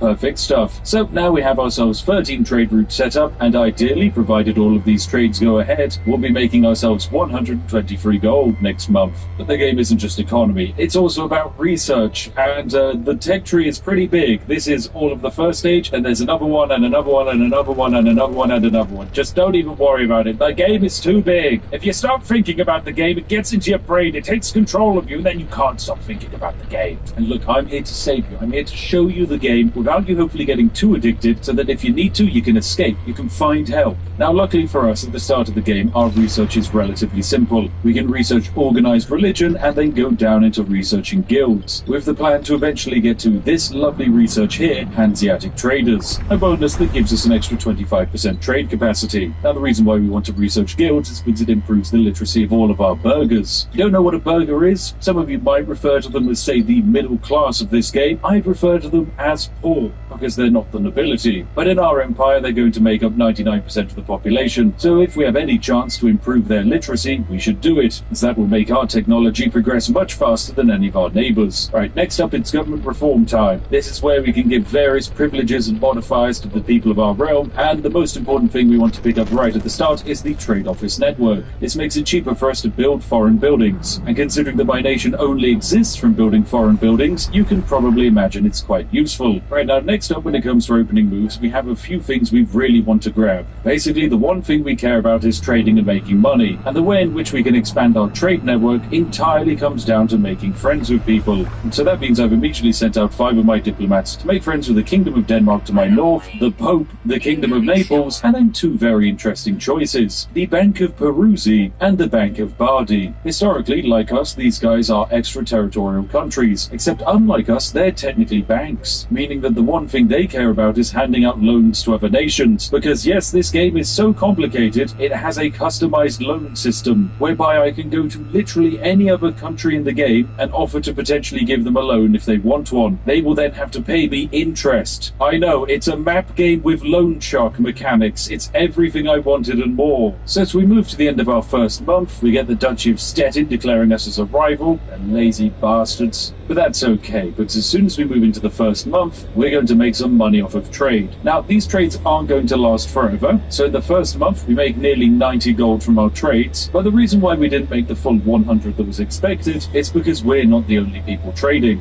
We can see that our most profitable trade is selling dyes in Lübeck, because Lübeck doesn't have anywhere that naturally produces dyes. We can see that most of these dyes come from Paris, making it one of our most profitable trade routes possible. So of course, what we're probably going to do next is try and get more trade buildings set up in France, so that way we can export more dyes into the market, consequently making even more money. You can probably see where this is going. So, some progress has been made, ladies and gentlemen. We now have 100 happiness relationship points with the Pope. And this is very good, because that is the exact threshold we need to get building some of our special things. This is the Hanseatic Cantor, and provided that someone has a relation with us that is over 100, we're able to build this in any of their cities. And as I've just made good friends with the Pope, that means we're going to be building them all over his little kingdom. Now, the interesting thing about the Hanseatic Cantor is it actually is meant to cost us 50 gold to build. However, everything for us is rather cheap. It's only 30 gold for one of these. And the reasoning for that is simple. We get this lovely bonus here from being a merchant republic that means foreign buildings cost us minus 50% to build. And then eventually we'll have the trade office network activated as well, which will give us a further minus 20%. The more and more of these modifiers we can stack up, the better. Yes, all you need to know is that for the moment we're making friends with people and building cantors in their territory. And there we go, our first Hanseatic Cantor has now been built in the city of Rome. This will employ 250 of the local population, which very excitingly actually increases the amount of people in our nation. But most importantly, it gives us the ability to do a little bit more trading. And so that means more trade routes that we can have set up, making profit for us. Look at that, with those buildings now constructed, we have a brand new trade capacity of 1.95, and we're making 4 gold profit. More trade routes are needed though. Yes, we'll keep expanding them. You might be wondering what on earth I'm planning to do with all of this money, and the answer will become very clear very soon. Now here's the thing, I'm actually planning to change the culture of our nation. As fun as it is to remain as the Hanseatic Germans, there is one culture in this game that I would argue is borderline overpowered. No, it's not the English and it's not even the Polish. It is none other than the absolutely insane Tuscans. Yep, that's right. These Tuscans are going to help me break the game. But in order to do that, we need to declare war on them. And we're not going to be able to do that until we can have ourselves a parliament.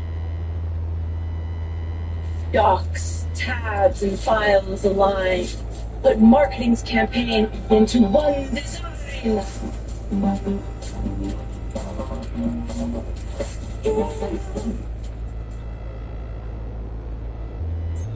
You ever bought Reese's while eating Reese's? That is some boss behavior. Big Razor said, no one besides us can make a premium pivoting razor. Harry said, hold my beard. New Harry's Plus with an advanced pivoting system. It's the shave I've been waiting for. 100 degrees. Because I sweat a lot, I went to Men's Warehouse and got a suit with a special fabric called Chill Flex that breathes and keeps me cool. Not used to. It's all hot to be flirting, don't you think? What do I do? Take me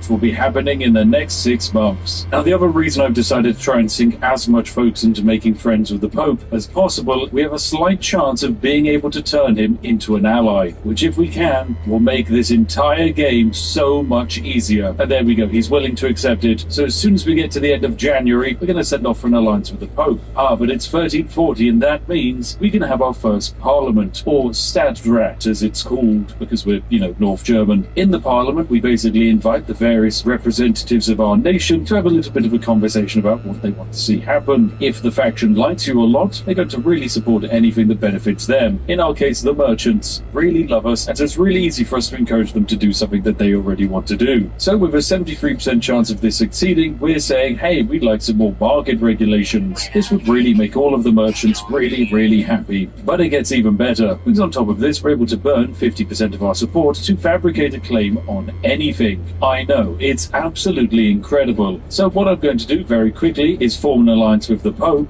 just like so, and I'm going to work out which random Tuscan nation I want to try and obliterate. Now basically what we're going to try and do is take over most of Italy, generally targeting all of the Tuscan area. Now we can't actually conquer any land, but that doesn't mean we still can't go to war, and the Republic of Perugia here has quite a lot of alliances with tiny Italian city-states. So we're going to fabricate a casus belli on the Republic of Perugia, and this now means we can go to war with them. Now of course this does mean we have a lower chance of actually succeeding in the Parliament, but remember, our lovely merchant class are so incredibly powerful that if we give them anything they want, they're going to massively support us. So we can burn 2.5 Republican tradition to get an extra 70% support. We can then use that to immediately fabricate another casus belli, this time targeting a very small village nearby. Perfect. So with that all secured, it's time for war, and this is where things are going to get very exciting. So as soon as my diplomats are back, we're going to declare war on the Republic of Perugia. Now unfortunately for us, the Papal States aren't going to join in.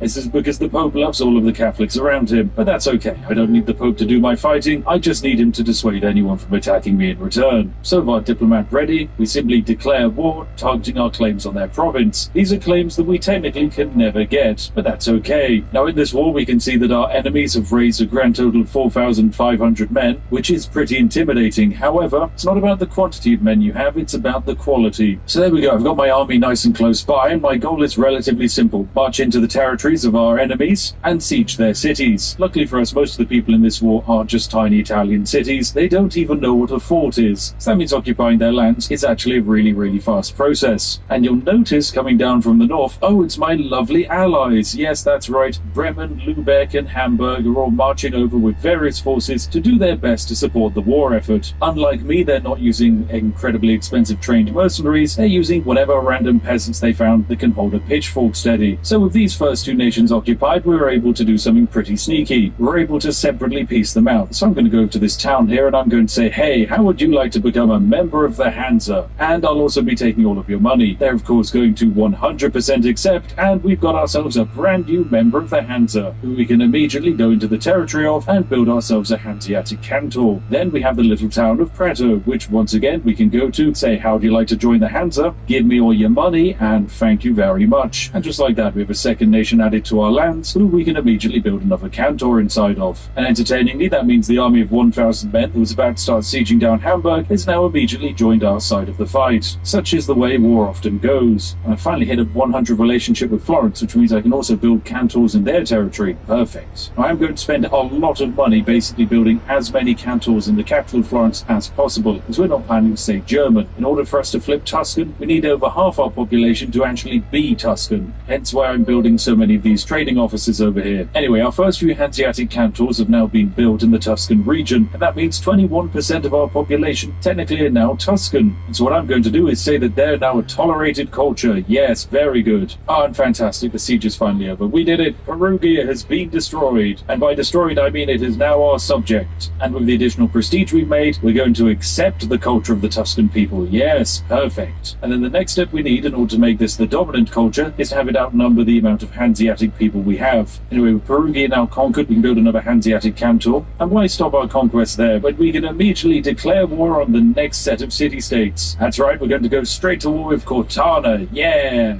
It's literally next door. Now, these wars should be even faster, because I don't think a single one of these opponents actually have a fort. And we can knock out most of them before they can even raise an army, because, you know, all of my troops are already standing around here. So this is going to be a very swift fight. Oh, we do get ourselves ourselves a battle. It's 684 levied peasants with pitchforks versus 5,000 highly trained men, led by my lovely ruler, Ulrich von Wipra. Yes, he's really good. So only 91 men died on our side, and their military has mostly been knocked out. That's another siege complete, and that leaves one nation remaining. And with that, that's a 100% successful peace treaty. Lovely. And we're going to begin the process of turning each and every one of these nations into a vassal. So that means we go to each of them and say, hey, become our vassal, get humiliated and feed me prestige, as well as give me all of your money. Then we go on over to the next nation and do exactly the same thing. And then finally, job done, we peace everyone out, we have a bunch of prestige lying around, and most important, we have quite a few new vassals. So there we go, without even having to build too many cantors, we now have a good amount of trade advantage in Genoa and Naples. This is because our Hanseatic subjects also have to fork out some of their trade powers over to us, because, you know, we're so cool and important. Oh, because the game really had a bit of a lag there. Oh, it's because it's the age of Renaissance, ladies and gentlemen. How very exciting. Now, with the dawn of each age, you get to pick 3 different paths. One that focuses more on money, one that focuses more on diplomacy, one that focuses more on military. Depending on what you pick, you get access to some unique technologies. Like, for example, if you pick administrative focus, you get the option to Deus Vault your way across the known map. And so we're going to be taking that option. Although the reason is actually for something much simpler. By going for administrative focus, we can pick up debt and loans, which lowers the bank interest rate by 1%. A very useful thing indeed. So at the moment, things are going rather well for us. We're currently sat on a massive stockpile of money that we can do basically whatever we want with. Every month we're making around about 70 gold, which in comparison to every other AI in the game is ridiculous. It is unlikely that there's anyone else in Europe at the moment who's able to make 70 gold per month, but here we are. And it's all thanks to the fact that we can charge people for trade. There is absolutely nothing that could possibly go wrong to disrupt the flow of commerce between people. Foreshadowing is a literary device in which a writer gives an advanced hint of what is to come later in the story. Now, one thing I have just done is I want to upgrade some of my vassals to becoming full-blown members of the Hansa, as that means for the lovely little city of Pitigliano, I have given them 400 gold, no questions asked. Yes, that is an insane amount of money for anyone in the game, but the reasoning is simple. They've immediately used that gold to turn their crappy village into a town. This will then allow me to convert them into becoming a member of the Hansa, and consequently give me more trade advantages. Right, with all of that complete, I think we immediately should just go to war. And luckily I've got all of my men still standing around right here. Right, so we're just going to march on in with my leader and all of his men straight onto the capital of the enemy, who don't have anywhere near as good morale as we do, and also aren't the god Chad that is Ulrich von Wipra. Right, so we're a few years into the war and things are going very well. The first town of Rimini has been occupied, and we basically had to beeline straight towards it, because Naples down to our south is doing their best job of trying to gobble up all of these tiny little cities in order to expand their trade influence. And we can't let that happen, because these cities exist for me to gobble up and expand my trade influence. And there we go, with the final siege of the town of Volterra complete, we can now successfully finish this entire war. So for the town of Urbino, we're going to make them become a member of the Hansa and give us all of their money. Job done. That's a brand new Italian Hansa state for us. Now, we have upset quite a lot of the nearby nations, but you know, these things happen. You can't break a few eggs without violating some international laws here and there. So seeing as we can't take out any of those North German cities, we might as well continue dominating the Italian peninsula. So we're going to fabricate our next casus belli on the tiny little settlement of Alba. It's really small and it's close to where all of our troops are, so it makes sense to continue the fighting here. So immediately we'll just throw ourselves into another war. Huzzah! And so straight into the settlement of Alba we go, where we decimate all of their armed forces and start the sieging process. Lovely stuff. Yeah, I don't think we're going to face any competition at all. And so our war against Alba is pretty much coming to an end. Yes, we are reaching the point where, you know, various little nations could probably form a coalition against me, but it's highly unlikely that they're going to do that, because I'm simply far too terrifying. Oh no! Okay, the one thing that we didn't want to have happen that we knew was going to have happened did happen. It's the Black Death, ladies and gentlemen. This bad boy was spawned in the year of 1346, and if you've ever read a history book, you probably know about the time where the rats got extra spicy. So the Black Death in this version of the game, like all diseases, is properly simulated. It's starting over here and will begin to slowly spread across the world map. Now, there are a few things you can do to prepare yourself for the plague, but unfortunately they are quite costly. For example, you could build hospitals. They require nearly 200 gold to be built, but luckily for me I can buy everything at half price. So So what I'm going to do is begin the process of building hospitals in all of my little subjects. The reason is simple. Population is value, and if their local peasants are catching the plague and are accidentally killing off my good Tuscan peoples, that makes my life a lot harder. So in the city of Perugia here, I'm of course going to also go in and build them a hospital, because the extra plus 10% disease resistance is potentially going to save thousands of lives. So I'm making sure that all of our lovely little Italian holdings get as many hospitals in them as possible. So we can already see that the Black Death has started to spread just a little bit, and as more and more months go by and more provinces get overrun by it, it will continue to just grow faster and faster until it's eventually carried by some trade winds, probably over to Genoa. Still, we're doing our best to protect the locals, so Cortona here has now turned itself into a town, which means it can have a hospital built. You know, I've noticed Hungary is at war and kind of having a bit of a rough time of it, so we're going to do what all good friends do and offer them an absolutely massive loan for 300 gold. Perfect. Now I'm getting nearly 1 gold a month in profit from them paying off the interest. Lovely. Oh no, the Black Death's here. Oh dear, the Black Death's here. Right, I was wondering why my population numbers were suddenly starting to go down. So this is where we're going to see a lot of Europe die. In total, there's been 4 million deaths to the Black Death, most of which are happening over off in Asia, and it is just now absolutely starting to hammer Italy. But I'll be back as soon as most of Europe has died. Okay, I realize that this video is largely a British man manipulating trade spreadsheets to create absurd amounts of money, so I decided to inject a bit of levity by coming up with a series of jokes. Things happen here. No one really talks about it. What exactly are you looking for? Someone knows better than guaranteed a long time ago.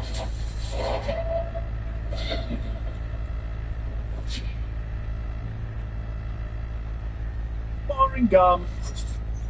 Fancy gum. Icebreakers. Fancy.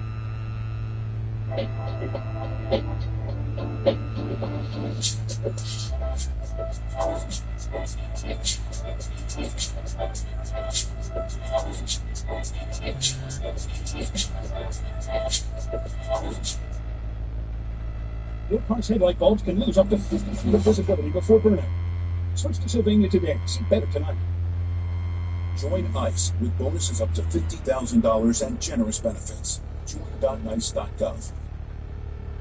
What do you call a Renaissance crab? Leonardo da Vinci. Thank you. Thank you very much. I can hear the standing ovation you were giving me at home. Wait, no, what do you mean you're getting up? No! Half the viewers have immediately stopped watching. Okay, fine. No more dad jokes. I get the message, YouTube. It's back to the Bap Cave. So with all of this Tuscan land now under our control and our Tuscan population rising, it's finally time where we get to flip our culture to being Tuscan. This comes with a few nice advantages. We get to change our new language law, which is fun. And most importantly, the reason why we wanted it is very simple. If you manage to make it to the age of Renaissance and embrace the banking institution, over here on the right-hand side of your screen is a unique cultural development, a land of banks. This is a technology you can only get provided your primary culture is Tuscan. This allows us to gain more money from minting, have more loans, and most importantly, the single greatest thing I've ever seen inside of a video game, take over a loan. This allows me to send off a diplomat to any nation that has an outstanding debt, and we get to basically buy that debt and in turn receive all of the income from the interest. And best of all, this actually breaks the game. The game does its best to work out how good you, the player, are doing and scale your costs accordingly. The cost of all of these things is determined from your economic base. But here's the interesting thing.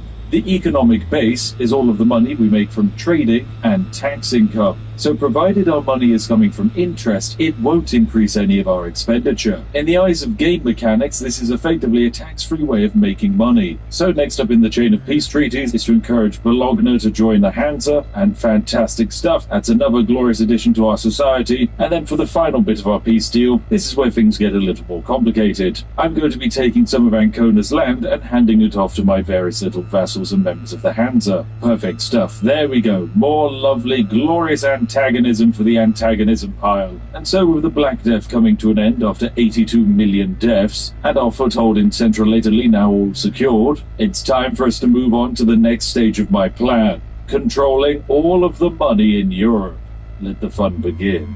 So the year is 1353. Europe is looking a little bit different, and of course we've made some good expansions. But what we need to start focusing on is actually making money. One thing that I've been doing is endlessly building new things around Europe. You can see that at the moment we have 30 active constructions going on. But before I explain our buildings, I should probably explain how trading actually works and how we make money from it. Quite simply, we can work in different markets. Take, for example, Constantinople here. Inside of this market, there are goods that are in surplus and goods that are in high demand. Now, nations can make money by, say, exporting fish from a market where it's cheap to a market where it's very expensive, and pocketing the difference in price as a profit. However, trading isn't really that simple. Trade capacity determines the amount of goods you can move, and trade advantage determines who gets the pick of what goods. You see, for the local population of Serbia, they have one glorious advantage. They have quite a lot of silver and gold mines. These silver and gold mines help keep the price of gold low in their area, and as Europe is starved for gold at the start of the game, it makes exporting gold from Serbia a very good idea. There's just a few minor issues that get in the way. Serbia could choose to export the gold themselves, and if they choose to do that, then they'll move the goods. But actually, our main competition can be seen right here. The most serene Republic of Venice. They are currently making the most money out of anyone when it comes to trading in the Ragusan market, and most of their trading is from selling gold and silver. The reason why they're making those trades and we're not is quite simple. Trade route advantage. The advantage is the determining factor on who gets to make which trade. Both myself and Venice can say, hey, we want to move one gold from here to there, but if Venice has the higher advantage, they're the people who actually get to secure the deal. So the main way we can guarantee financial control over all of Europe is by making sure we have the highest amount of advantage in every single region we trade in. Now, we've already managed that in Naples. We've got 18 trade advantage. Up in Lubeck, we also have the highest trade advantage, provided you ignore this nation that has somehow fired a magical event that's giving it a temporary 50 trade advantage. So this is why we're making so much money in Lubeck in comparison to all of our other trade nodes. So the goal of this next stage is to basically expand our various buildings that give us trade advantage. So we're going to actually want to get some more trading things set up in the region of Ragusa, so that way we can start getting our hands on this lovely Serbian gold. Now, there are three main things we can build to improve our trading: the trade office, Hanseatic Cantor, and overseas trading post. Overseas trading posts can only be built outside of Europe, and they're rather cheap buildings. Once constructed, they provide 0.2 trade advantage in the local area and plus 0.1 trade capacity. We then have the regular trade office, which provides basically the same thing alongside some maritime presence. And then finally we have the Hanseatic Cantor, the best of all the buildings, providing a flat +1 trade advantage. Yes, it doesn't give us as much trade capacity as the trade office does, but the trades we will be able to make will be significantly more profitable. So I'm going to be spending quite a lot of the gold that I have lying around, making sure that I'm able to put one of these in each of the major cities of Europe,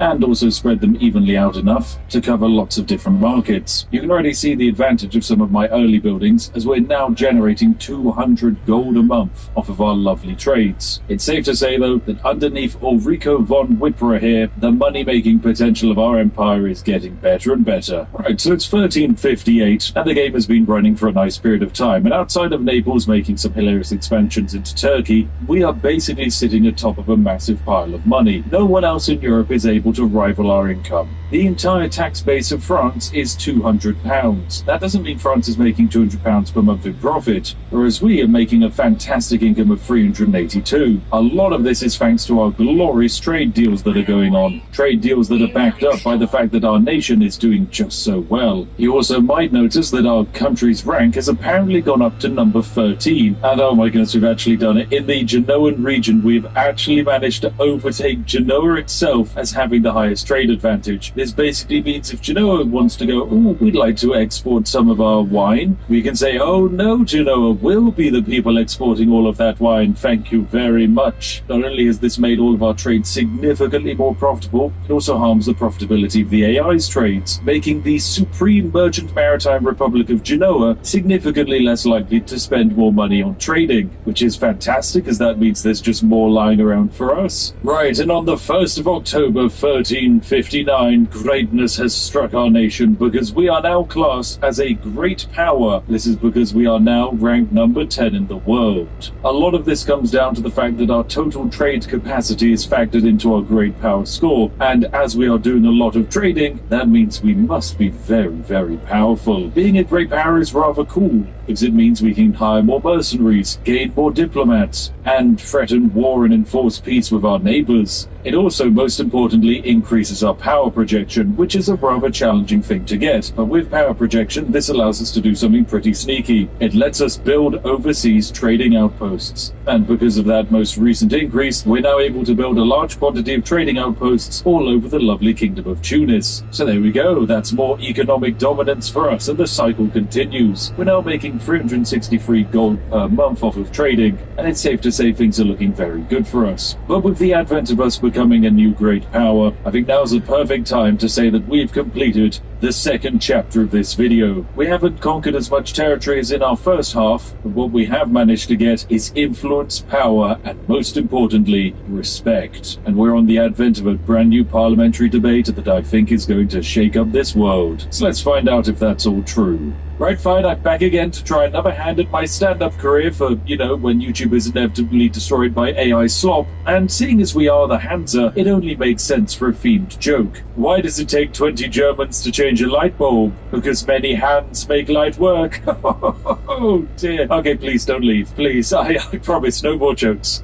Back to the map game. Right, welcome back. It's January of 1360, and that means we have a brand new parliament ahead of us. And this is going to be quite a big one. My goal here is to start our climb up to becoming the supreme world power of everything. This is relatively hard to do, considering that over off to our east are the massive nations of Japan and China, which presumably haven't exploded yet. And down to our south we have the insane Mamluk Sultanate, a veritable mega empire of wealth and military might. So in order to gain more power we need to go to war.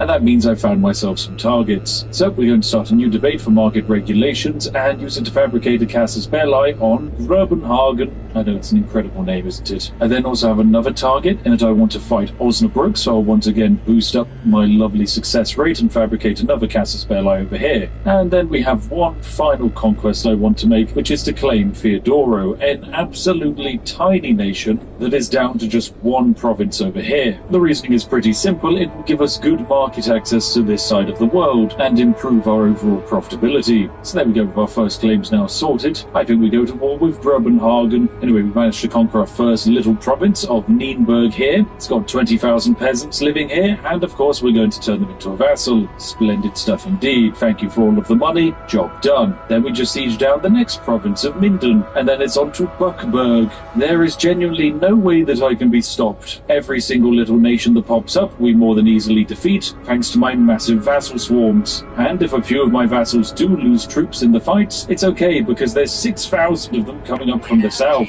Right, so huzzah, we're going to vassalize everyone else, which will create a lot more antagonism, but it's a-okay. Huzzah, job done. More land for the Hansa. And most importantly, that's more trade advantage and capacity for me. Yes, as you can see, we now have 64 trade advantage in the Lübeck node, which means we control all of the trade. We get all of the most profitable deals, and we're just the coolest. So whilst I wait for my antagonism to chill down a bit and we enjoy being the 6th greatest power in the world, I'm going to return to the regularly scheduled plan of building a ridiculous amount of trade outposts. The thing is, each and every one of our trade outposts technically add population to our empire, and this is the main reason why we're rapidly heading to having 100,000 population, which is kind of ridiculous when you think about it. It means that I, a nation without actually having any land, technically has significantly more people living inside of my nation than Iceland. You know, the massive island over there. Right, so only a few years into the game, we've risen up to becoming the 3rd greatest power in the entire world.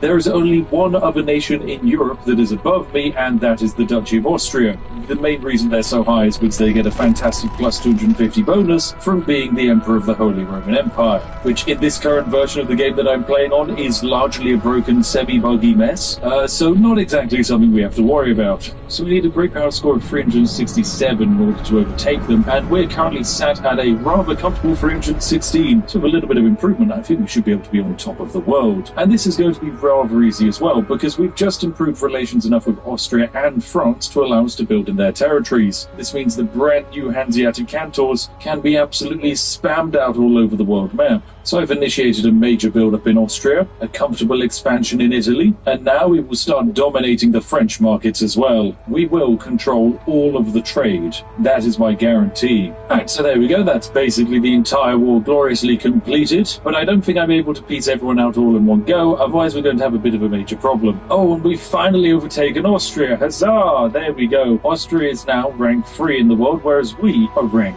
2. So we just need to pick up the County of Oldenburg as a vassal, take all of their money, and that just leaves these 3 nations here who we can all convert into becoming members of the Hansa. Right, so I don't actually know if we can take all of this land without getting coalition by the entire world, but hey, there's only one way to find out, and that's to just take it. So we're going to turn all 3 of the remaining nations into members of the Hansa, and huzzah, the war has been won. My oh my, how exciting. And with a few new nations added into the Hansa, that's of course going to increase the amount of trade capacity and advantage we have in this region, meaning more overall trade money, more troops for the fight, and the snowball will of course continue. And you know what? I think we actually managed to survive it. I don't think the AI is going to coalition against me, which feels like madness given the amount of antagonism I've generated. Wow. Okay, it's nice to know that vassal swarming is once again the single most overpowered way of playing a European Versailles title. I guess we can now also begin the process of conquering those islands that I've got claims on. So, bam, it's war against Candia time. Once again, I'm not actually going to do any of the fighting here. I'm instead going to rely on my lovely, wonderful vassals to do all the hard work. And you know what? I'm also going to start a little bit of exploration. That's right, we're going to start making our way down south to go say hello to the coast of Africa and see what exciting goodies they have tucked away. Oh wow, and we managed to beat Candia in a war without any fighting. I think some of this is down to the fact that they currently have a stability of -100. So yeah, I think things aren't going too well for them. So huzzah, we get to conquer all of that lovely bit of land. You know, and seeing as I already have my troops lying over in this side of the world, I might as well immediately declare another war onto Cyprus. Huzzah! And let's load all of my troops onto their boat. Oh my goodness, hang on a second, when did this happen?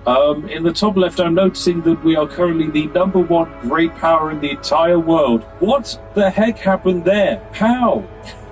Video game. I don't control any land. I'm just a whimsical collection of buildings led by a bloke called Olaf. Sure, why not? That's fine. I'm not going to question it. Why would I question it at all? Right now, we're currently making 500 gold per month just off of trading, which is very nice indeed. And whilst we are now spending more money than ever on things like diplomacy and our buildings, it doesn't really matter because we're just rolling in cash. And by rolling in so much money and generating so much of it, our 41 vassals are staying impeccably loyal. We can see that the combined strength of all vassals versus Overlord gives us a -1.34 to their loyalty, which is basically perfectly fine. And whilst we have gained an immense amount of power in this age, I'm not done just yet. We're not finishing this chapter until after we've unlocked a land of banks, and we're just one technology away. Oh yes, this is where things get very, very silly. Oh no, and Olaf has died. Oh. It's a shame. I mean, hey, these things happen. Sometimes people just die, but this now means we need a new ruler to lead the Hanseatic League. What are our options? We have Baldrasse Bruno here, who, other than diplomacy, is terrible. We have Alfred, who is good at everything other than administration, and Viet here, who is also kind of just average. Great. Let's go for Viet, seeing as he's only 53, so he won't die too quickly. Right, so I've got some great news. On the 1st of July, 1369, we've managed to finally research the land of banks, meaning we can now take over any loan in the world. This is where we truly get to break the game, for by clicking this button, we can take over the loan of a nation. Say, for example, we could go over to the Golden Horde here, and we can take over their loan just like that. Yes, it does cost us a little bit of money, but now the Golden Horde are going to be paying us interest on that loan for 14 gold that we've just taken over, and we get a juicy interest rate of 8.7%, which is fantastic. We can do this for pretty much every nation in Europe, and provided they get into more and more debt, well, that's just better for us. And with us becoming the #1 great power in the world, and also unlocking the ability to take over debt, I do believe that ends this chapter of the video. And with the end of that chapter, I think it's about time we end this video. Now, I know I promised we'd become the world's economic hegemon, Digimon, and we will, but this video is already absurdly long, so you'll have to wait for more exploits in part 2, when we dial up our game breaking another few notches and enter the Age of Discovery. If you manage to reach this point in the video, I'm going to guess that you like the game as much as I do, so why not buy it and wave goodbye to all of your free time? And if you're going to, the best way to do so is with the link in the description, as it really does help support myself and the wonderful team who create these videos. Also, let me know what nations you want to play first in EU5, as my goodness, there are some fantastic picks. And, well, then there's Scotland.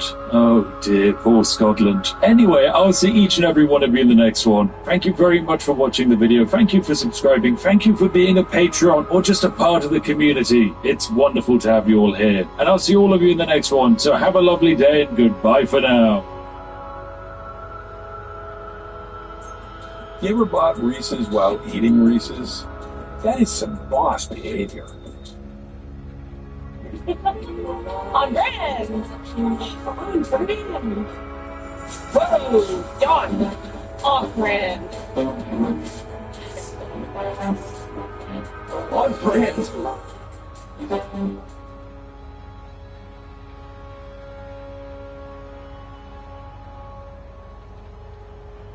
Mormonism with the Church of Latter-day Saints is one of America's first homegrown religions, and there is a lot of discourse in regard to Mormonism online. And there's very public hatred and accusations of cult-like behavior. I'm not talking about these things or bringing up negative things to incite any sort of hatred or whatever. I believe that people should be able to pragmatically include religions or religiosity or philosophy or whatever they believe into their lives to make their lives better, to decide what their reality is and how they will live their life, regardless of what you believe. And I do not want to contribute to anything objectively negative. That being said, this is a religion, and religions have long histories of absolute insanity, all of them, every single one of them, and they're all worth learning about, in my opinion, and talking about. And some are a little more insane and off the wall and entertaining than others. For example, Scientology is batshit. So believe whatever you want. I have friends that are ex-Mormons, and I have friends that are Mormons, and they're all good people. But for today's video, we're going down the Mormon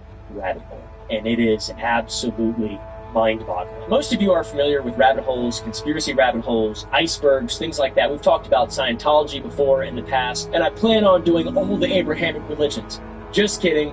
I'll get killed. But, like, some of them, I want to talk about everything, but also, I'm a dumbass. A lot of Mormons don't even know that what we're about to talk about even exists. This isn't about individuals. It is about the institutional history of Mormonism. And it is very interesting and crazy. Every major religion has dark chapters. The Catholic Church has the Vatican archives, which we've covered before in a previous video, crusades, centuries of cover-ups. Islam has schisms and violent extremist offshoots. Buddhism even has militant nationalists in Myanmar, and Christianity broadly has the Inquisition, the Salem witch trials, and the prosperity gospel grifters of the modern day. Just to be clear, I am a Christian. I did not grow up in a religious household whatsoever, so I don't really have the classical Christian worldview. I am very enthusiastic about learning about religions and talking to people of other faiths and traditions and seeing what makes them tick and so on and so forth. So, you know, you might automatically hate me, whatever, it doesn't matter. I don't believe that that's I shouldn't say I don't believe that's a real thing, because people definitely do that. But I think that this stuff is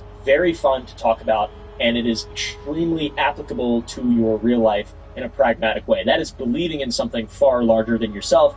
And what makes Mormonism so interesting is that it is very helpful, objectively, to a lot of people, but it's also unique because it's young enough that we have documentation. All religions have a lot of wild, insane, wacky shit, but Mormonism is like pretty new. We get newspaper articles, audio recordings, SEC filings. Most religions' sketchy origin stories happened thousands of years ago through oral traditions. Mormonism's happened in 19th century America with printing presses and literacy. And that is what makes the rabbit hole so deep. We're not relying on ancient texts that were translated dozens of times. We have Joseph Smith's criminal record. We have Mark Hoffman's bombing on tape. We have the Council of 50 Minutes that were sealed for 172 years and released in 2016. I'm going to be approaching this without an anti-Mormon bias and rather sticking to documented history and how crazy that is. A lot of people believe that Mormonism is just another Christian denomination, but it isn't. It is a 200-year-old American-made religion with golden plates, seer stones, secret temple rituals, polygamous prophets, vigilante enforcers, mass murderers, and genuine conspiracies out of a crime novel. The rabbit hole goes from stuff that you've definitely heard of to things that I guarantee you probably have. At the very bottom, we're going to be talking about blood atonement murders, shadow governments, and forgers who killed people with bombs. For the most surface level thing, let's talk about Joseph Smith and the golden plates. A 14-year-old farm boy named Joseph Smith claimed the angel Moroni appeared to him in 1823 telling him about golden plates. These golden plates were buried up on a hill near his home in upstate New York. 4 years later, on his fourth annual attempt, Smith retrieved the plates on the 22nd of September, 1827. Now, old boy Smith translated these stones, and his translation method was stranger than you might think. Smith placed a chocolate-covered seer stone, the same one he'd used for treasure hunting previously, into a hat, put his face into the hat to block out light, and dictated the Book of Mormon while the plates sat covered or in another room. Witnesses testified he often didn't use the plates at all during translation. They just sat nearby or were removed entirely from the formula. David Whitmer, one of the three witnesses, stated, "The plates were not before Joseph while he translated, but seem to have been removed by the custodian angel." The church has very famous artwork showing Joseph Smith studying the plates while translating, but there's conflicting reports as to whether or not the man was reading that thing. One of my favorite jokes that I've used for a long time is that Joseph Smith was the first iPad baby, and ex-Mormons love that. Joseph founded the Latter-day Saints Church on April 6, 1830, and by 1844 he'd accumulated 30 to 46 polygamous wives, some as young as the age of 14, several already married to other men. And on June 27, 1844, a mob stormed Carthage jail and killed him. He fired back with a smuggled pistol and wounded 3 attackers before dying. The church portrays Joseph Smith as a martyred lamb, but in reality, he was armed and fighting back. So that's a tidbit of information. We're going to be focusing on more and more progressively insane stuff. If you want a full history of Mormonism, you're going to have to find that somewhere else. Now on to the Book of Mormon, which claims to be a history of ancient peoples in the Americas from roughly 2200 BC to 421 AD, written on golden plates in Reformed Egyptian, which is a language that does not exist outside the claims of Mormons. These plates describe 2 main groups: Nephites, which were righteous and white skinned, then the Lamanites, which were wicked and cursed with dark skin, who eventually became Native Americans. So you can see some of this is fairly problematic off the bat. So the claim is that there are Hebrew markers in Native American populations, but there is absolutely zero science to back that up. And the church changed the Book of Mormon introduction in 2006 from principal ancestors of Native Americans to among the ancestors, which some have interpreted as admitting the core claim was wrong without actually saying the core claim was wrong. Another fact that we know through anthropology is the fun fact that there were no horses in the Americas while humans lived until the Spanish brought them. But the Book of Mormon mentions horses repeatedly.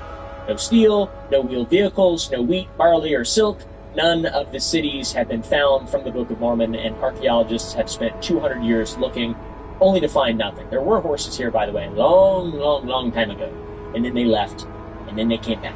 Okay, guys? Okay. I love horses. They're beautiful. I had a horse named Tank once. Killed a goat with its bare mouth, teeth, ripped him up, ripped the damn goat up. I own a lot of firearms, and even more Tylenol. As a Tylenol American, I found my safe space at Gump.club. Go to Gump.club. Now, what about the Reformed Egyptian? It doesn't exist. Egyptologists examined the Caractores document that Smith showed scholars, and their assessment is as follows. Gibberish, possibly a crude imitation of various ancient scripts massed together. Smith could not get these documents authenticated. The professors did not accept them. Now, you're probably noticing a bit of a trend here, and the fact is that Mormonism is still very popular, and the church has to contend with people saying this is all fake and not real. And since the church actually genuinely exists and it's its own sole entity and there isn't a billion denominations like Christianity or Catholicism, we can see their retort and their stances change over time. The church's official response to all of this is that spiritual witness trumps physical evidence. You're supposed to pray about it and rely on your feelings, your spiritual feelings, not facts. When science contradicts your max, science doesn't exactly matter. What about polygamy? Polygamy always sounds like fun, but then you really start to think about it. Anybody who spent a long time with a person of the other sex in a small house, probably it seems worse. The television shows, make it seem like a really entertaining sort of thing, but it seems like a absolute nightmare. Husband Brady gives his wife Polly a kiss on the cheek. A few rooms over, a quick cuddle with wife Rhonda. Then, a sniff for Robin. Another for Rosemary. And finally, wife number 5, Bethany. Hey, everybody! Welcome inside the world of Brady Williams, a polygamist unlike anybody you've ever met. I really consider myself a feminist. Mainstream offshoots of the Church of Latter-day Saints banned polygamy in 1890 to achieve the Utah statehood. They had to. But fundamentalist groups like the FLDS still practice it to this day. Warren Jeffs, convicted child rapist and FLDS prophet, married 70-plus wives, some as young as 12 years old. And in 2011, he was convicted of aggravated sexual assault of a child and sentenced to life plus 20 years. And during the 2008 Texas raid on his YFC ranch compound, authorities found audio recordings of Jeffs sexually assaulting a 12-year-old and discovered a pregnant 15-year-old carrying his child. And this freak still continues leading the FLDS from prison through letters and phone calls, which is crazy too. The FLDS is genuinely insane, and Warren Jeffs is a massive piece of shit, which you don't need me to tell you that, obviously. The 1953 Short Creek Raid saw the largest mass arrest of polygamists in American history. Hundreds of children were removed from families in a media spectacle that backfired politically. It's estimated that 30 to 50,000 practicing polygamists remain in Utah and Arizona today, and the mainstream LDS Church officially disavows them but shares the same theological roots and scriptures that justify the polygamy, because obviously my boy Smith was all about that shit. Through researching this, I've learned that most Mormons are social Mormons, and they don't actually follow any of the teachings. It's just, kind of a social structure that makes them feel like they belong. For example, I believe Dan McClellan is he's a scholar of the Bible. He's very intelligent, talks on TikTok, and you've probably seen his videos. I found out that he was a Mormon recently, and I was like, how the fuck is that possible? But it turns out social Mormons are a very real thing, and, I don't know, dude. I'm a social gamer. I like playing video games, but Mormonism's a little out there. Just a little bit. Just a little small amount. Take, for example, magic undies, aka sacred underclothing worn 24/7 by endowed members. These amazing garments are white. They cover the torso, the upper legs, all from temple ceremony. They are supposed to provide spiritual and physical protection. They look like bullshit. They look whack as... They look straight out of the 1800s. Life doesn't wait, and neither should you. Aleve can help you deal with pain less throughout your day. Whether it's a long day on your feet, a demanding workout, or everyday aches and pains, you need relief that can keep up when pain persists. Aleve is here for you with longer-lasting body pain relief compared to leading OTC-branded pain relievers. With just one pill, Aleve lasts up to 12 hours. Don't let those aches hold you back from doing what's important to you. Use as directed. They really do. It looks amazing. They look very funny. Wow. I'm looking at them right now. Very important. Members of the Church of Latter-day Saints do not call these things magic, obviously, because they even find that offensive, I believe. That's what Google says. They get very offended when you say that the temple garments are magic, but they have a level of spiritual protection. And if we're thinking about this from a game design perspective, plus 10 spiritual protection, I would say that's a little bit of magic. All right, guys? You can make anything can be magic that makes it cool. Just a little bit of magic. It's not. How about baptisms for the dead? Mormons perform proxy baptisms for deceased people who never joined the church, effectively telekinetically granting you membership to a religion that you never partook in after you died. You can just add people to the list of souls. That's amazing. I can't think of anything more fun than becoming a Mormon familiar. A living Mormon member stands in for the dead person in the baptism ceremony, and the deceased can then accept or reject the baptism in the afterlife. So it sounds optional because they can accept or reject, but the church's theological stance is that the temple ordinances are required for exaltation, creating pressure for the dead to accept. During the 90s and 2000s, Holocaust victims were posthumously baptized by Mormons, causing massive controversy with Jewish organizations. The church promised to stop in 1995, then again in 2008, but members kept on doing it anyway. Now, why would they do this? Mormons believe that they're genuinely helping. Now, I can definitely see how it would be offensive to be the offspring of, potentially someone who was genocided in the Holocaust, and then you're baptized by a religion that banned black people from full participation in 1978 and also taught that Jews were cursed for people who they're baptizing. I can see how it's offensive from both sides, but I definitely think it's a good, they're like, let's help. Another interesting fact is that the church maintains one of the world's largest genealogical databases, available at familysearch.org, ostensibly for helping people discover their ancestry, but the primary purpose is for finding dead people to baptize. Members of the Church of Latter-day Saints are apparently encouraged to find ancestors and do their temple work. Now, by the way, just so you know, in the very beginning I said that Mormons are there. A lot of them don't know any of this stuff. There will be a lot of comments, I'm sure, on this video of Mormons just being like, don't do that shit, dude. This guy's so full of shit, man. Yeah, it's like a very common thing in Mormonism. Just like, you don't do that. Like, of course, I'm sure you don't. I'm sure you don't. But it's a thing, and the church has been doing it for a long time, and they love doing it, and it's weird. Watch the Catholic video, alright, watch the Vatican one, and then watch the Scientology one, okay, guys? Morgan talk can be right twice a day. I used to say that in every single one of my videos.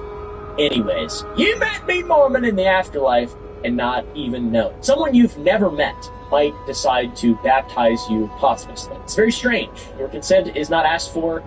You don't give consent, and according to Mormon theology, you are pressured to accept it in death. So those are the more surface level parts of the rabbit hole. Now we're kind of deeper, and things are more controversial. We have the Mountain Meadows Massacre. On September 11th, 1857, Mormon militia and allies slaughtered at least 120 Arkansas immigrants, men, women, and children, all traveling to California. Only kids that were too young to be credible witnesses were spared, children under the age of 7.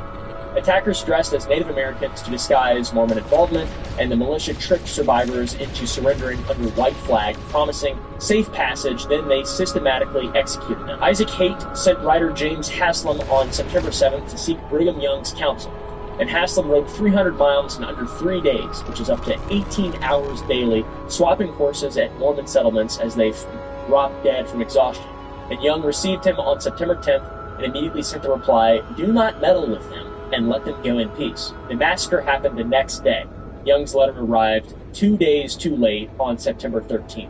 When Haight read it, witnesses said he sobbed like a child and could only say, "Too late, too late." So was the letter genuinely delayed, or did local leaders wait until after the massacre to send the writer knowing that they'd have plausible deniability? Historians debate, obviously. They debate Brigham Young's culpability.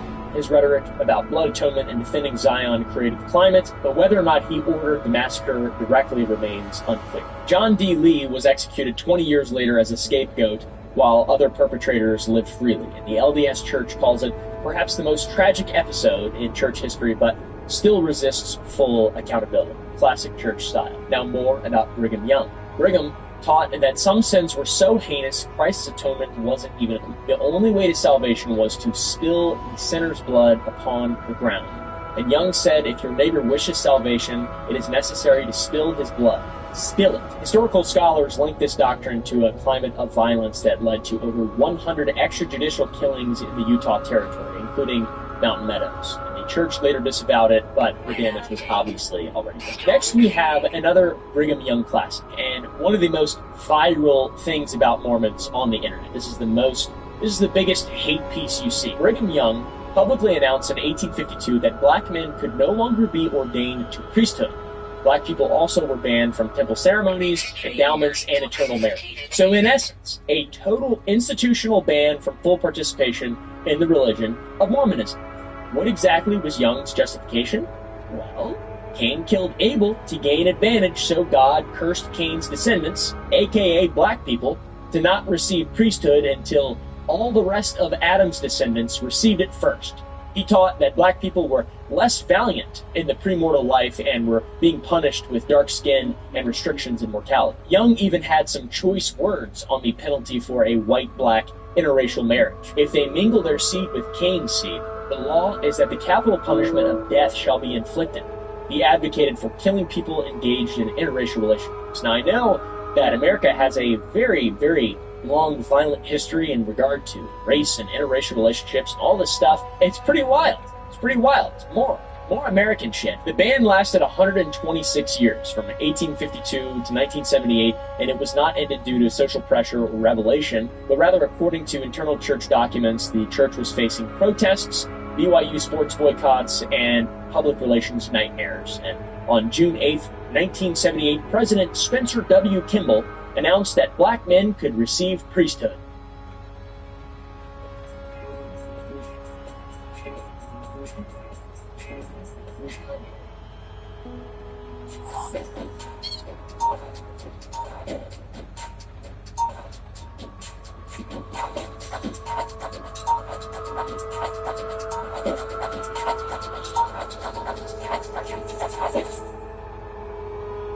Camping World is America's used RV supercenter. We have over 22,000 quality pre-owned RVs in stock, featuring top brands like Jayco, Forest River, Grand Design, Keystone, Thor Motor Coach, Brinkley, and more. Browse the full assortment at campingworld.com today.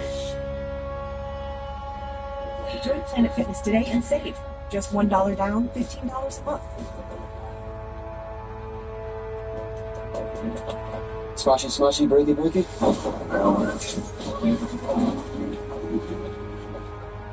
I think it's called an Article 19 forced entry, but I need one of those.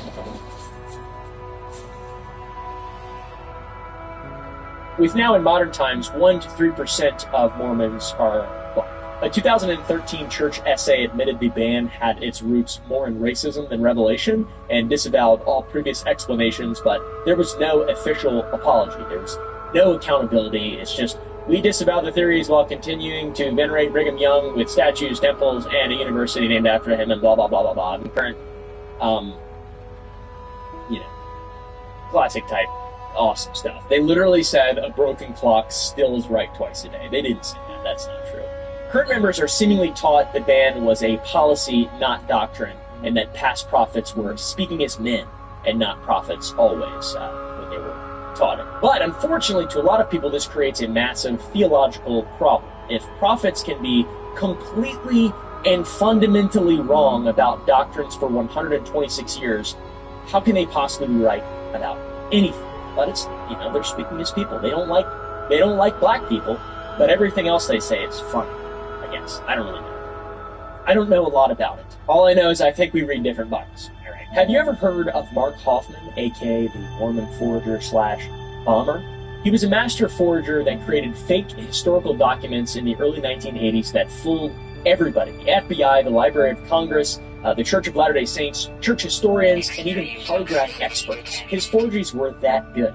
He understood Mormon history well enough to create documents that filled fairly embarrassing gaps and confirmed critics' suspicions. The most famous of Hoffman's forgeries was the Salamander Letter in 1984, which was supposedly written by Martin Harris to W.W. Phelps, my great-great-great-grandfather. And you may remember earlier, the explanation is that Joseph Smith was led to the Golden Plate, so it was an angelic visitation. It was this massive holy thing. But Mr. Hoffman made it kind of goofy and weird and turned it into a magic / folk legend belief rather than the angelic visitation that was so venerated by the Mormons at the time. And this forgery was so scary to the Church of Latter-day Saints that they quietly purchased it for $40,000 to keep it controlled. So Hoffman's scheme was to create controversial documents, sell those documents to the church or wealthy collectors, and then use the money to fund his increasingly expensive lifestyle, to buy Time for the next forgery. In 1985, Hoffman was in debt and could not deliver promised documents. And on October 15th, 1985, 2 pipe bombs exploded in Salt Lake City. The first killed document collector Stephen Christensen, who'd been involved in Hoffman's deals, and the second killed Kathy Sheets, wife of Christensen's former business partner. She was the wrong target, and it was intended for her husband. On October 16th, a third bomb exploded in Hoffman's car and injured him. Police initially thought he was another victim, but investigation later revealed that he was the bomber. And that is what led to them discovering the forgery. They found microscopic alligator ink patterns in ink that proved modern manufacture. By January 1987, Hoffman pled guilty to 2 counts of second-degree murder, 1 count of theft by deception, and 1 count of fraud. He received a life sentence and is currently in prison. Netflix documentary Murder Among the Mormons covers this case. One of the most disturbing parts of this is that the church purchased multiple of Hoffman's forgeries and kept them from the public to control the Mormon narrative. You see, they didn't care if they were true. They cared about the management of perception. And when they turned out to be fake, the church was embarrassed a second time. Once for being duped, and once again for suppressing documents that they literally believed were real. How about the lost 116 pages? Martin Harris, early follower and financier, kind of the Jeffrey Epstein of Mormons, lost the first 116 pages of the Book of Mormon manuscript. Joseph Smith claimed God revealed that enemies would alter the pages to discredit him if he retranslated them. Epically convenient excuse, I've got to say. Smith never reproduced them, and the Book of Mormon now starts at a later point in the narrative. Critics, like South Park, argue that he just couldn't remember what he had made out. So, yeah, it's kind of crazy. Look, I'm sorry about losing the pages we worked on, Joe, but I'm ready to write it all down again if you translate from the plates. The Lord said he's very angry with me for letting you take those pages.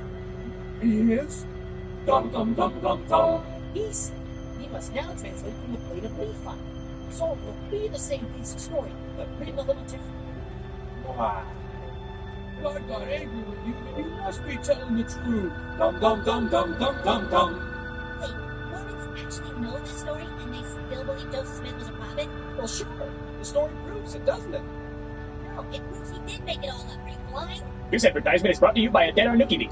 Thank you to ZocDoc for sponsoring this video. Confession time. I've been meaning to book a doctor's appointment for a little while. I'm going to pretend like I haven't been using ZocDoc for a very long time. Like the dentist appointment I swore that I'd do next month and actually did using ZocDoc. Or the checkup that I kept moving back for a long time and actually did because I was using ZocDoc. It's a free app and website that lets you search and compare high-quality in-network doctors and book them instantly. Some appointments as early as that day.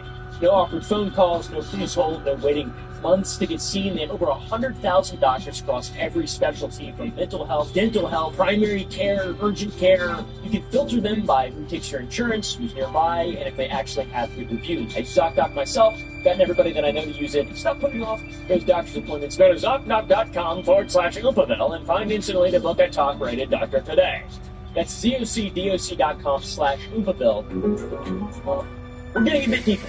How about the Danites? Ever heard of the Mormon Vigilante Enforcers? A secret group that was formed in 1838 in Missouri during escalating conflicts with non-Mormon neighbors. Thomas B. Marsh, a former church leader who defected, testified they vowed to support the heads of the church in all things that they say or do, whether right or wrong. You can totally see the cultish lines being crossed on a pretty consistent basis back in the 1800s, right, guys? So we have these group of enforcers that are willing to stop at nothing to defend the heads of church, the Danites. They weren't just offensive, they burned approximately 50 homes, looted shops, and displaced 100 non-Mormon families from Davis County. On October 18th, 1838, they marched under arms in 3 groups to clean out opposition, and local citizens were obviously outraged. And on October 30th, 1838, there was the Haun's Mill Massacre, which was a retaliatory attack by a 240-man Missouri militia against a Mormon settlement.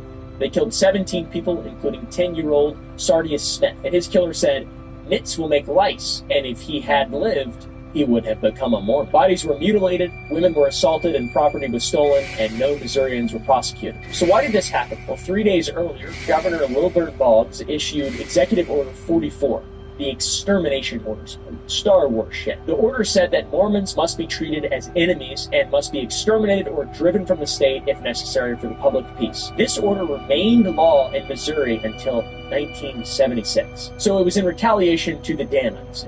Joseph Smith initially endorsed the Danites, but later turned against them as violence spiraled out of control. But the damage was done. They'd established a pattern of vigilante enforcement that would follow Mormonism all the way to Utah. Ever heard of Porter Rockwell, the destroying angel of Mormondom? Joseph Smith and Brigham Young's personal bodyguard and alleged enforcer was Porter Rockwell, a man credited with killing more men than Wyatt Earp, Doc Holliday, Bat Masterson, and Tom Horn combined. Although that accuracy is debated, is ancient history at this point, not really, pretty recent, but still, people just made shit up. Porter was a Danite member and a deputy U.S. Marshal. Joseph Smith promised if Rockwell never cut his hair, he'd never be harmed. He never cut it and died of natural causes. The Salt Lake Tribune claimed he participated in at least 100 murders. Historians question the number, but his reputation was quite violent. That's the kind of motherfucker that them dudes was rolling with, alright? This shit is scary, man. I shouldn't even be talking about it. I'm about to drive through Utah. By the time this video comes out, though, I'll probably already have been back. TBH. This was recorded in, August. How about the Council of 50, a shadow theocratic government secret political organization founded by Joseph Smith in March of 1844, just months before his assassination? The official name is the Kingdom of God, and his laws with the keys and powers thereof and judgment in the hands of his servants. That is a bullshit name. On April 11th, 1844, Smith was received as king, priest, and ruler over Israel on earth. The Mormons believe that Utah is like Israel. This was not a symbolic title, by the way. This was a literal ceremony establishing J. Smith as a political and religiously sovereign. This dude was a God king. Then the council planned for the Kingdom of God theocratic government to replace existing democratic systems in Utah. Unlike other Mormon organizations, the Council of 50 included 3 non-Mormon members initially, giving it a veneer of non-sectarian legitimacy because they're trying to start a whole new government. They kind of have to have that. But make no mistake, it was absolutely a theocratic shadow Mormon government. Their activities included the following: sending ambassadors to Russia, the Republic of Texas at the time, England, and France to negotiate for Mormon settlements, coordinating with Joseph Smith's 1844 presidential campaign, which was a fucking joke, planning westward migration and establishment of more Mormon territorial government, discussing how the church would govern settlements and eventually the world. Then after Smith's death, Brigham Young took control, and the council operated as a shadow government in Utah Territory from 1848 to 1851, meeting regularly to make territorial decisions outside official democratic channels, because, there's a governor and stuff, and, the states have their own laws. They met sporadically until 1868, then essentially disbanded as Utah moved towards legitimate statehood. Their discussions and minutes were sealed from 1844 until they were opened in September of 2016. That's 172 years of secrecy, and when they were finally released, they confirmed what people who were critical of Mormons had long suspected.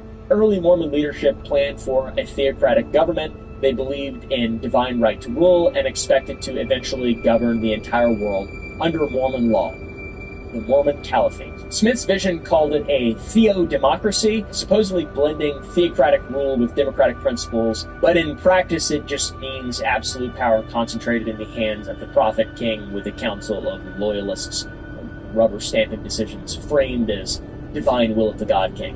It's laughable, thinking about it now. We're working back that way, though, to be honest. We're really, anyways. Summer's wrapping up, and life is picking back up. Early mornings, long days, and a to-do list that doesn't quit. And neither should you. Who has time to slow down due to body pain? That's why there's Aleve, to keep you going. With just one pill, Aleve delivers longer-lasting body pain relief per dose compared to other leading OTC-branded pain relievers. Aleve helps keep you moving from sunup to sundown with up to 12 hours of pain relief per dose, so you can keep moving and be ready for whatever's next. Use as directed.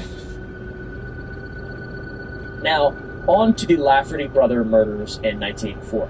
Ron and Dan Lafferty were both raised mainstream LDS, but after excommunication for polygamy beliefs, they joined the School of Prophets, which was yet another fundamentalist Mormon splinter group that taught blood atonement and plural marriage. In March of 1984, Ron Lafferty reported what he called a removal revelation from God. The revelation commanded him to kill 4 people. Brenda Lafferty, his brother Alan's wife, Erica Lafferty, Brenda and Alan's 15-month-old daughter, Chloe Lowe, another woman who opposed the brothers, and Richard Stowe, a church leader. Ron believed that Brenda was obstructing God's work because she'd encouraged Alan to stand up to his brothers and supported other family women in leaving the fundamentalist group. She was vocal and educated and just would not submit. And in the brothers' theology, that made her worthy of blood atonement, which, as we've talked about already, is like a really early fundamentalist Mormon thing. July 24th, 1984, Ron and Dan drove to Alan and Brenda's apartment in American Fork, Utah. While Alan was at work, they found Brenda and the baby at home. They slit Brenda's throat, and then they killed the 15-month-old Erica the exact same way. Brothers then planned to kill the other 2 targets, but were interrupted and fled, and police eventually caught them in Nevada. At the trial, Ron was convicted and sentenced to death. He died in 2019 of natural causes on death row, and Dan was convicted and sentenced to 2 consecutive life terms without parole. He's still in prison. Prison, as opposed to prison. Rocked. That's all I gotta say. Both brothers showed zero remorse. Ron maintained until his death that he was following God's commandment, and Dan had written extensively about the murders, framing them as righteous acts. These people are not, fit for modern society. The case even inspired John Krakauer's 2003 book, Under the Banner of Heaven, and the 2022 Hulu series. Exposed how early Mormon teachings about blood atonement, absolute prophetic authority, and divine violence can be weaponized by fundamentalists who take the theology to its logical extreme. The scary part is that there is a logical extreme there. There is, objectively, a roadmap of extremes in Mormonism. That's what's scary about it. It's a little bit scary. How about the Utah War of 1857 to 1858? President Buchanan sent federal troops to remove Brigham Young as territorial governor after reports of theocratic rule. In response, Young declared martial law and prepared for armed resistance. The Utah Territory at this time operated as a theocracy, not a democracy, and Young held religious and political power simultaneously. This is the period in which the Mountain Meadows Massacre occurred and which other things we've talked about previously. Eventually, though, it was resolved without a major battle when federal troops were allowed in and Young stepped down as governor, but kept religious control, of course. Now, how about Joseph Smith's presidential campaign? I mentioned this in passing a little while ago, but Smith ran for president of the United States as an independent candidate in 1844.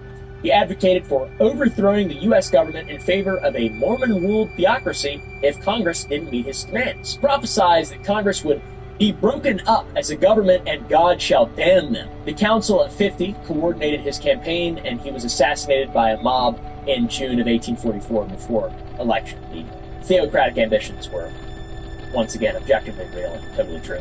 It's crazy. Now, we repeatedly mentioned Joseph Smith's death. This is the event that officially is recognized as leading to that event, the Nauvoo Expositor Destruction of 1844.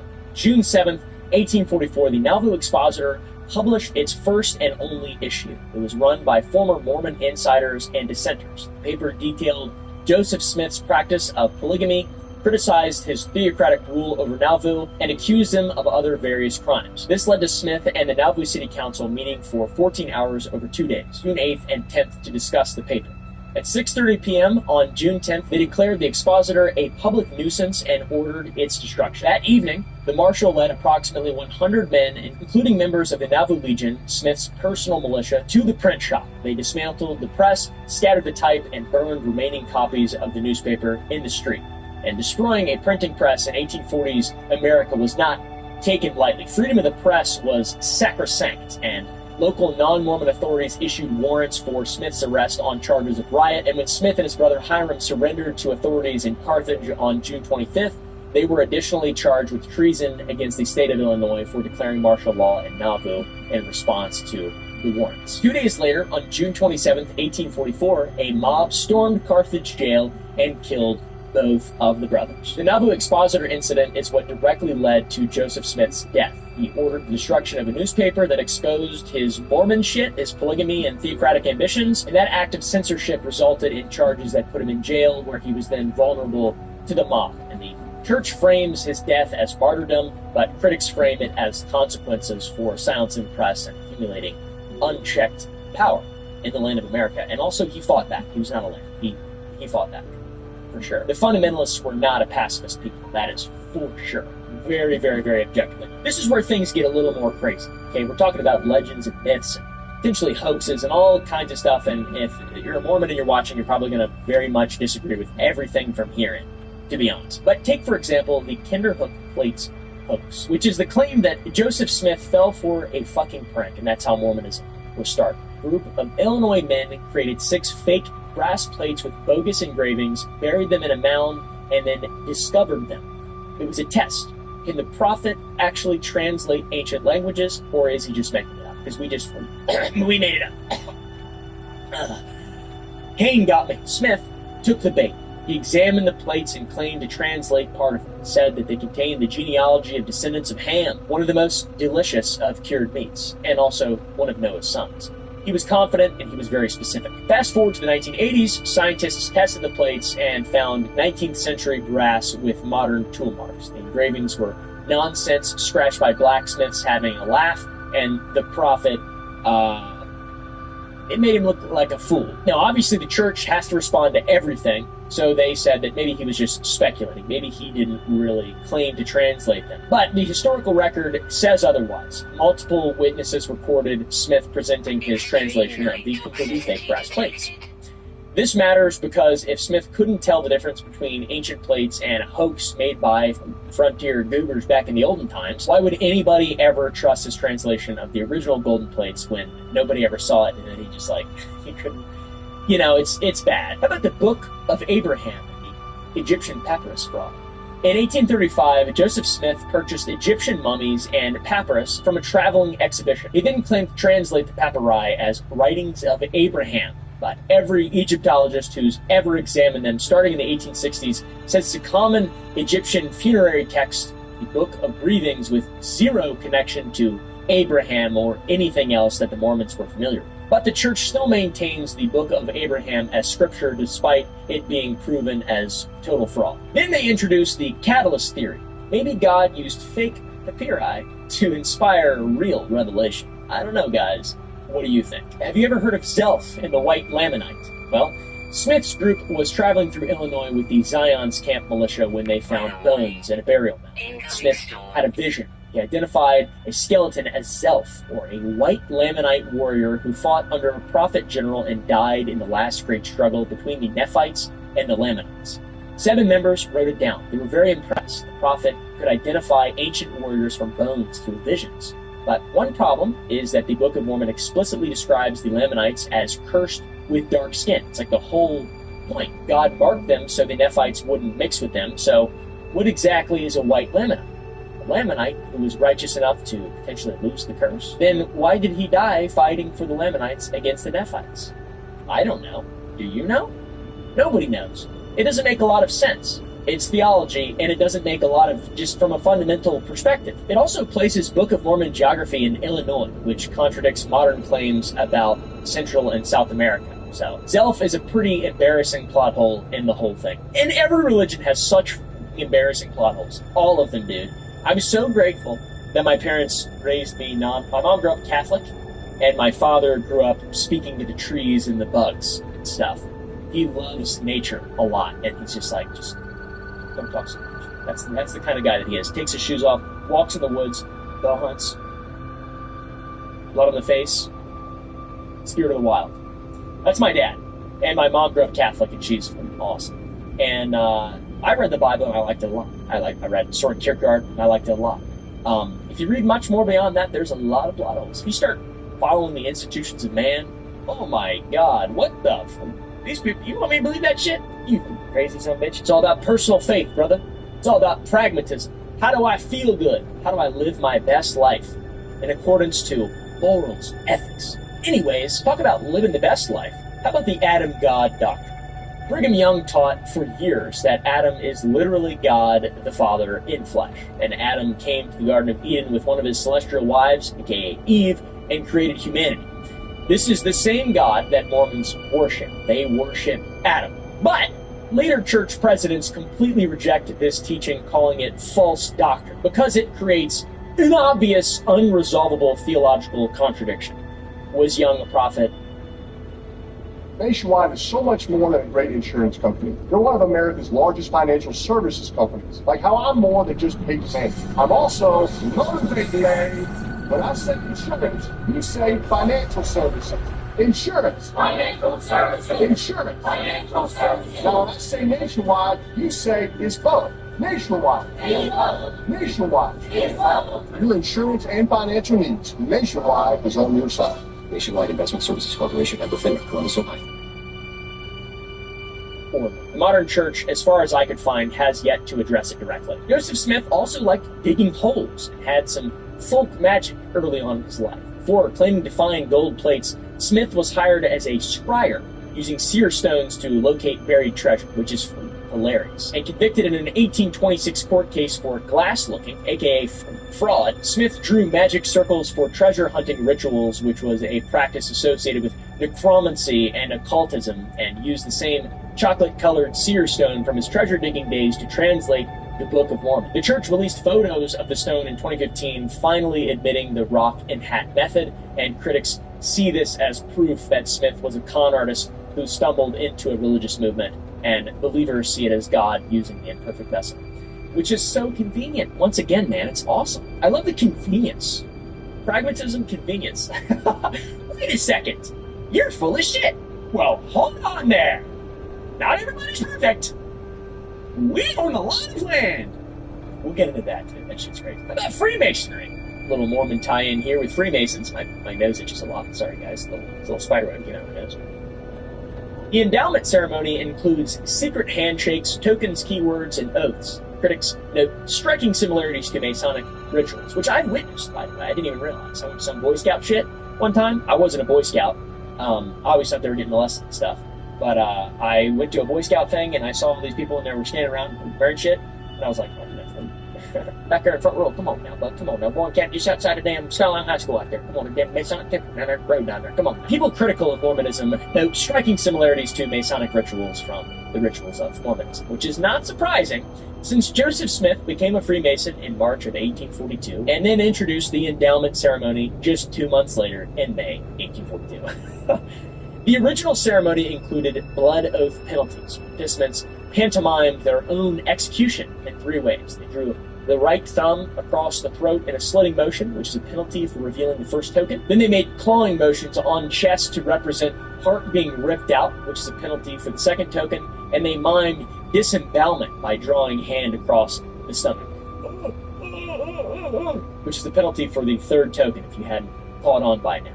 Every member who went through the temple before 1990 performed these goofy-ass emotes and the accompanying words. In 1990, facing some media exposure and some uncomfortable questions, the church removed all penalties from the ceremony and also eliminated the 5 points of fellowship at the veil, which is a full-body embrace, arm around shoulder. It's a bunch of weird shit, and they removed the Protestant preacher character who was depicted as being in league with Satan, because he's a Protestant. And Protestants, we all know, are evil, I guess. I don't know a lot about any of the more formal religions. All I know is that venerating pagan shit, I don't know. Church sacrament, robes, veneration of... I really don't know what I'm talking about. Older members of the Church of Latter-day Saints often deny that the penalties ever existed, which gaslights younger members who ask about them. That seems to be a lot of what happens. It's like they don't trust the internet, so they ask older people, and the older people are like, no! That didn't happen! But all the stuff's real, and there's evidence. And the official church position of this pagan nonsense is that Smith restored ancient Abrahamic ceremony. And the reality seems to be that he plagiarized Freemasonry immediately after becoming a Freemason and made up the ancient origin story. The timing is very suspicious. He joined the Freemasons and then immediately introduced nearly identical ceremonies with different theological framing. Genius. How about polyandry? Ever heard of that? Joseph Smith married other men's wives. Smith didn't just practice polygamy, he practiced polyandry.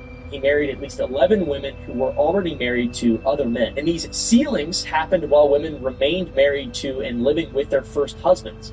Smith sent men on missions and married their wives while they were gone. Sylvia Sessions Lyon, for example, is one woman that he polyandry. The justification for this is unclear, and the modern church downplays it very, very aggressively, as you can expect, because it seemed like he was really horny. That's what I think. but that's not a very good theological perspective. This one's short, but kind of funny. Brigham Young put oil in people's butt. It's called anointing them with oil for healing. Brigham Young reportedly believed in and administered consecrated oil enemas for health purposes, aka he just wanted to dig in your butt, twin. These are documented in historical records and were a combination of 19th century medical quackery and some strange religious ritual. They're not widely discussed for obvious reasons. Seems like to me maybe they just like digging in people's butts. Who's into that? I'll heal you. They put my finger in your butt. What about the Oath of Vengeance? Part of the temple endowment ceremony from 1845 until the early 1930s was that participants swore an oath. The oath is as follows. You and each of you do covenant and promise that you will pray and never cease to pray to Almighty God to avenge the blood of the prophets upon this nation, and that you will teach the same to your children and to your children's children unto the third and fourth generation. The prophets are Joseph and Hiram Smith, who were killed by a mob after censoring a newspaper. And every member who went through the temple between 1845 and the 1930s swore this oath. They vowed to pray and teach their descendants to pray for God's vengeance on America, the government of the United States of America, which had failed to protect them and prosecute their killers. And every member who went through the temple between 1845 and the 1930s swore this oath, in which they vowed to pray and teach their descendants to pray for God's vengeance on America. That's incredible. For nearly 90 years, faithful Mormons were ritually binding themselves to perpetual prayers for divine retribution against the United States. This is like crazy. It's just the Mormons are the Mujahideen. It's really easy to start to see and tie together where this sort of history of violence comes from. This climate is like, they're very extreme. The original fundamentalist Mormons were very extreme. Church President Heber J. Grant appointed a committee in 1919 to revise this endowment, and Apostle George F. Richards eliminated the Oath of Vengeance between 1921 and 1929, and this elimination of the Oath of Vengeance was formally implemented in the early 1930s. It's ended. The church's official position now is that it was only a prayer for divine justice, not a call for personal vengeance. And once again, critics note that's a convenient distinction to draw after removing it. The oath taught 3 generations of Mormons to view the United States of America government there as their enemy because of these dudes who were killed. How about their own alphabet, the Deseret alphabet? Brigham Young commissioned a furry artist in the 1850s and 1870s to develop an entirely new writing system to replace the English alphabet. It's called the Deseret alphabet. 38-letter phonetic system designed to make reading and writing more efficient. The real purpose is that this was linguistic isolation. If Mormons use their own alphabet, they'd be harder for outsiders to influence, and children would learn the Deseret alphabet first, which would create a cognitive barrier to English materials. They don't speak the same language, they don't have to abide by the same rules and laws. And in certain cases, immigrant converts could completely bypass English. Young invested heavily in this, and the alphabet appeared on road signs throughout Utah Territory, territorial coins, headstones, official documents, and books, including the Book of Mormon that was published in the Deseret alphabet in 1869. This shit is crazy, dude. It failed spectacularly. Only 500 copies of the Deseret Book of Mormon sold at $2 each, probably because nobody spoke that shit and it was dumb as fuck. It's an elder language. No, it's not. Members resisted learning the new writing system because they weren't as dumb as Brigham Young had thought. Also, the project was too expensive, and after Young died in 1877, the Deseret alphabet died with him, thank God. More cult stuff. Gotta say, that's pretty culty. How about mountain common law? Early Utah Territory saw a pattern of extra-legal killings justified as mountain common law, or vigilante justice, which was supposedly appropriate for frontier conditions. Defense attorney George A. Smith famously invoked common mountain English and mountain common law in murder trials. In practice, it was a code for blood atonement and honor killings in Mormonism, and when someone committed adultery, seduction, apostasy, or other serious sins, vigilantes could kill them and claim mountain justice, and judges sometimes acquitted based on this defense alone. One example could be Howard Egan, who killed James Monroe for allegedly seducing his wife. The defense was that mountain common law justified, and Judge Zerubbabel Snow, never heard of that name in my whole life, rejected the argument, but juries often didn't. This was a phrase and legal cover for religiously motivated murders. You couldn't call it blood atonement in court because that admits a religious motive, but you could call it mountain common law and just frame that shit as frontier justice. Now we are so deep in the rabbit hole. This is conspiracy level stuff. The White Horse Prophecy, a disputed prophecy attributed to Joseph Smith, supposedly given May 6, 1843, and written down by Edwin Rushton, possibly even a decade later. It predicts that the U.S. Constitution will one day hang by a thread as fine as silk fiber and be on the verge of destruction. And at that critical moment, Mormons, represented as the white horse, will ride in and save it. The prophecy implies Mormons will establish a theocratic government and essentially take control of America to rescue it from collapse. The original version was much more explicit. It supposedly predicted economic collapse, civil unrest, and a possible civil war, a constitution under threat, Mormons as the elders of Israel saving the nation, and establishment of the kingdom of God on earth with Mormon leadership. It's very, very, very much, I'm the hero of my own movie type thing. In 1918, Joseph F. Smith, the church president and nephew of Joseph Smith, called the White Horse Prophecy ridiculous. The church officially disavows it, saying it's based on accounts that have not been substantiated by historical research and is not embraced as church doctrine. But it is pretty flawed. And belief persists deeply in some aspects of Mormon culture, especially among more conservative members or fundamentalists. It seems that some Mormons today genuinely believe that they are destined to save America from itself, but I don't know if that's actually true, but you could point to political polarization, economic instability, and social unrest as signs of this White Horse Prophecy. They prepare food storage, guns, and survival gear, and wait for the moment in which God will call them to establish the new government, the new theocratic government, where they're probably going to kill me, to be honest. Church leaders distance themselves publicly because it sounds crazy and hurts genuine, actual good missionary work, but they don't forcefully condemn members who believe it. Because the prophecy aligns fairly well with other more formal and officially accepted Mormon doctrines about establishing Zion, building the kingdom of God, and eventually governing the world during the millennium. That's the official Mormon belief. So, if a significant percentage of Mormons believe they're prophesized to take over the U.S. government in a moment of crisis, what happens when they perceive that that crisis has arrived? I really don't know, dude. But hopefully I'm on their side. That's all I can see, because they're fucking scary. Scary shit. This is a more fun, classic one, Becoming Gods and the Planet Kolob, which is very close to my name. Mormon theology teaches eternal progression, the idea that humans can become gods. Lorenzo Snow, the fifth church president, famously summarized it as follows. As a man now is, God once was.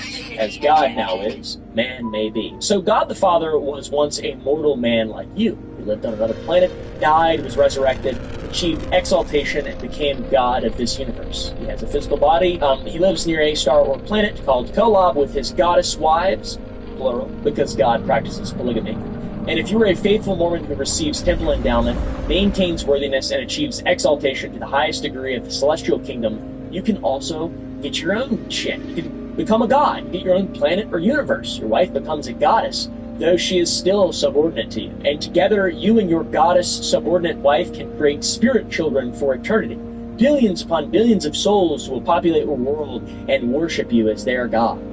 That sounds like an easy sell to a lot of people. Those spirit children are sent to your planet to receive bodies, be tested in mortality, and progress towards their own godhood. The cycle continues on forever. That's the explanation. It's kind of an awesome explanation, like science fiction wise, but so God creates spirit children who become mortals and who become gods, and that creates more spirit children. Kolob appears in the infamous Book of Abraham, and it's described as the star/planet nearest to God's throne, where time operates differently, and one Kolob day equals 1,000 Earth years. Some interpretations suggest Kolob is where God lives. Others say it's just the star nearest his planet where he lives.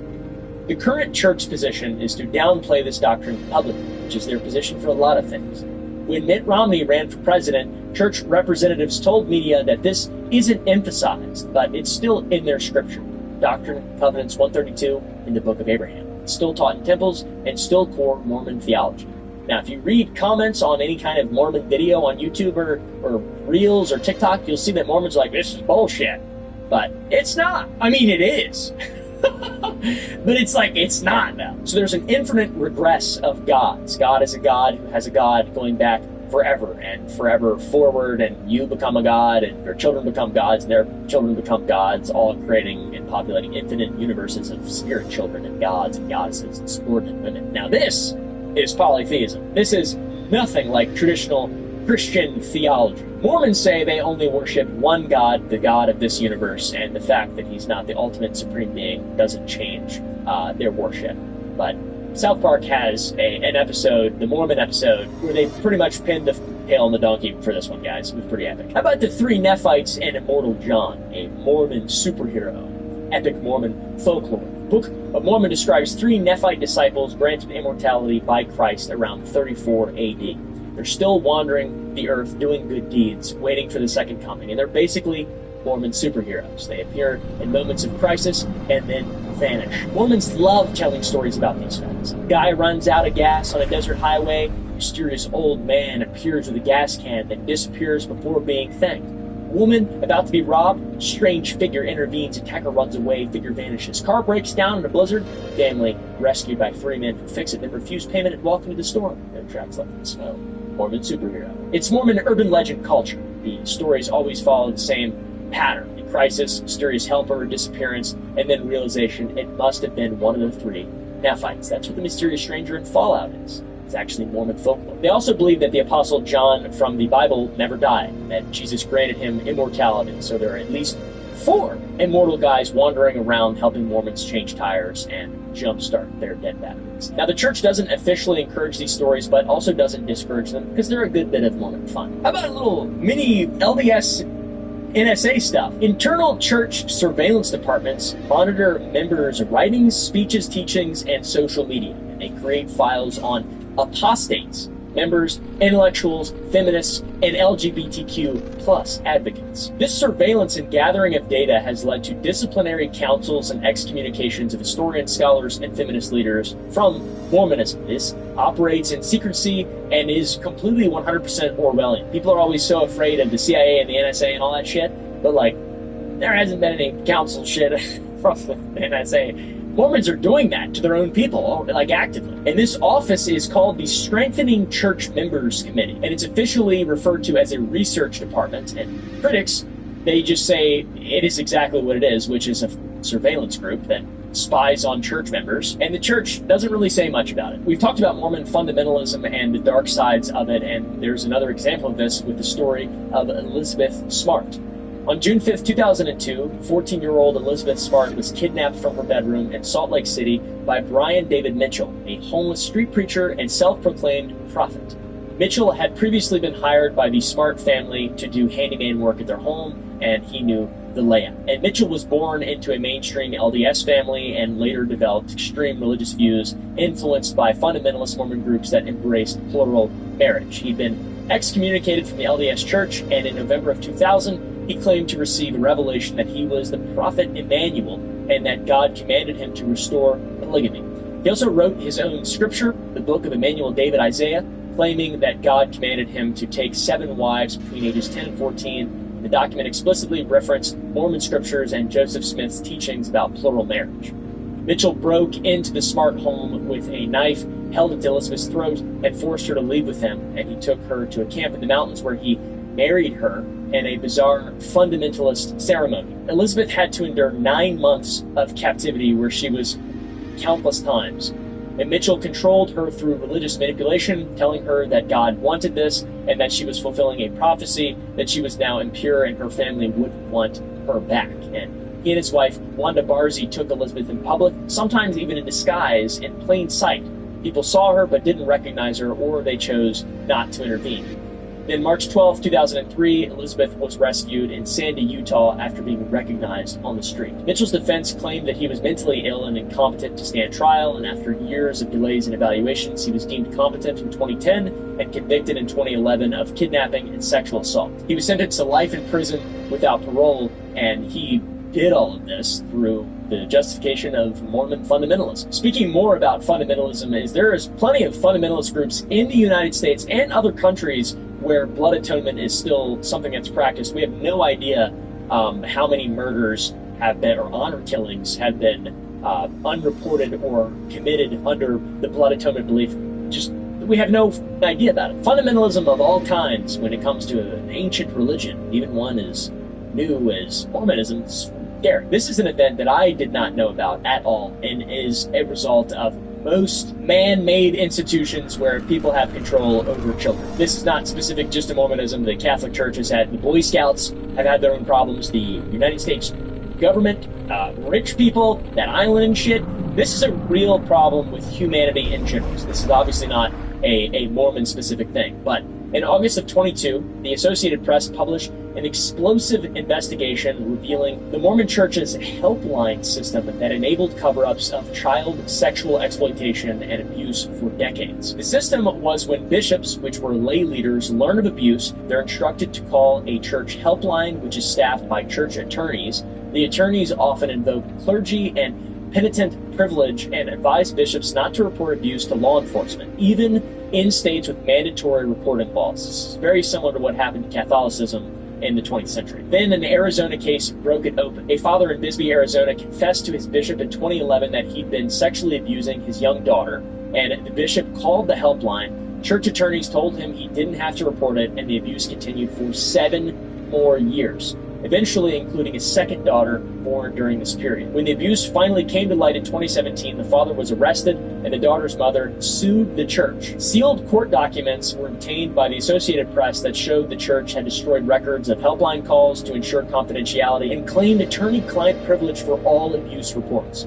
which is definitely up. I know I belittled all this. Is not a big, this is a human problem though. This isn't just specifically Mormonism. This is a gigantic issue. These institutions make it way easier. Nearly 12,000 pages of documents revealed the helpline is basically designed to divert those accusations away from law enforcement and towards church attorneys who can bury them. So victims are left in harm's way while the church just protects itself from liability and scandal. The church's response accused AP of oversimplified and incomplete reporting, claiming the helpline protects victims, but the documents that we have tell a different story. Since then, multiple state legislatures have introduced bills to eliminate clergy penitent privilege exemptions for child abuse, and the Mormon Church has still actively lobbied against them, which is, trying to be as unbiased as possible, but still, that's very fucked up. Have you ever heard of the November 2015 policy? A new policy was leaked declaring same-sex married couples as apostates subject to church discipline. Their children were banned from baptism, baby blessings, and church membership until age 18, and only then if they disavow their parents' relationships and move out. The policy is insane and devastating. It punishes children for their parents' relationships and LGBTQ members. As a result of this, a lot of people resigned their memberships and protest, and suicide rates even spiked during that time as well, reportedly. Church President Russell M. Nelson, who was the apostle at that time, went on record defending the policy as a revelation from God. He said it was given with a lot of pain and with a lot of prayer. It was intended to protect children from being torn between church teachings and their parents. So, pretty epic. April 4th, 2019, the church reversed their policy 41 months after implementing it. Then, the same church president at the time announced that the reversal was another revelation from God. So the same leader who defended the policy as revelation now defends the reversing as revelation. I don't know, dude. God's watching up there. A couple years went by, he changed his mind. All right, them gays, they added that plus to the end. Okay, that's different. Man. Come on, he's learning just like us. We are officially at the very bottom of the rabbit hole. Okay, guys, and the CIA has an overrepresentation of Mormons. This is very real. The intelligence pipeline has a disproportionate number of Mormons in the CIA, the FBI, and intelligence agencies. It's not a conspiracy theory, this is real. It's documented. The CIA actively recruits from BYU, as they do from many other universities, but foreign language skills from missions are a massive plus point for Mormons. 2 years abroad, often in hostile countries, learning difficult languages, obedience to authority without question, clean-cut image, no drug history, strong family values, patriotism baked into theology. They are ideal intelligence operative traits. Bootlickers. But it does create an interesting dynamic. You get a religious group with theocratic political ambitions, the White Horse Prophecy, Council of 50 History, the Theodemocracy Doctrine, etc. When these people are overrepresented in agencies that collect intelligence, conduct covert operations, and influence global policy, It's kind of scary. It's kind of like being infiltrated, all right, guys? I feel like this is a result of meritocracy, I would say, intelligence agencies recruiting from populations that align with what they want, and Mormons happen to fit the profile on average. So, it does make sense. And I'd like to believe their oaths to the United States of America take precedence to their oaths to the thousands of Mormon gods, or whatever, Joseph Smith and all that stuff. So hopefully Mormon intelligence officers report to the people they're supposed to report to, not church leadership. How about them gold plates again? Joseph Smith claimed 2/3 of the gold plates were sealed and never translated, and they supposedly contain final revelations too sacred for the current world. Various people have claimed to translate the sealed portions, and multiple books have published claiming to be the sealed portion. And most famously, the sealed portion, the Final Testament of Jesus Christ by Christopher Nemelka. The LDS Church rejects all of these, but that creates an ongoing mystery.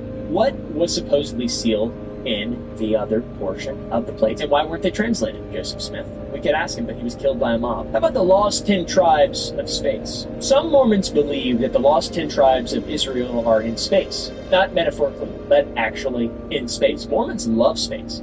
The theory is that when Assyrians conquered Israel in 722 BC, 10 tribes disappeared. Where did they go? According to some Mormon interpretations, God transported them to another planet or dimension. They're living there right now, waiting to return at the second coming of Christ, I guess. But there's also an alternate version.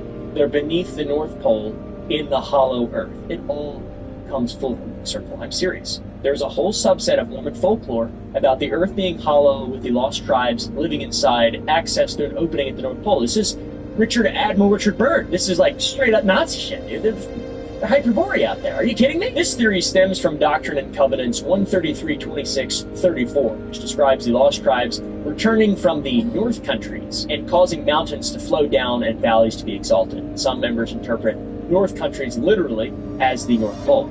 Others interpret the cosmic language as describing space travel. It's not official church doctrine, but it was taught by prominent early leaders and is still believed by many members. Brigham Young taught that the 10 tribes were on a portion of the earth that broke off, and Apostle James E. Talmage wrote about it. It's in the cultural DNA of Mormonism. The church doesn't officially address this because it is bad shit, and it's easier to let it remain as ambiguous folklore that sounds vaguely spiritual until you think about the implication of space Jews, the hollow earth, and all that stuff. Mormonism, pretty crazy. You know that churches have a lot of money. They don't have to pay taxes in the United States of America. Scientology is one of the largest landholders in the world. Mormonism, pretty up there as well. The City Creek Mall is a $1.5 billion shopping center. And in 2012, the Latter-day Saints Church opened the City Creek Center, a luxury shopping mall in downtown Salt Lake City that cost $1.5 billion, in which the church funded the entire project. The church claimed no tithing funds were used, only interest from investments. But that investment fund was built with tithing. The distinction between tithing principle and interest earned from tithing is kind of dumb. It's pretty much a semantic thing. Like if I had $1 million I earned, and then I invested it, and then I spent the $1 million that I earned, it's still my money that I earned, right? Right? Because you're taking advantage. I mean, it's still tithings. It's member donations. It only exists because of the member donations. I don't really understand it. But context is very important. From 1985 to 2016, the church spent an average of $40 million annually on humanitarian aid, which is very impressive. And that's another thing that is true about the Catholic Church, in which, the Vatican video that I made. There's a lot of charitable and humanitarian energy that comes from churches in general. But back to the Mormon time frame of 31 years, total humanitarian spending was roughly $1.2 billion. And then in 2012, they built a mall that was $1.5 billion. So their humanitarian aid, very impressive, $1.2 billion. That's a lot of money. But they built a mall for the same. I built a mall.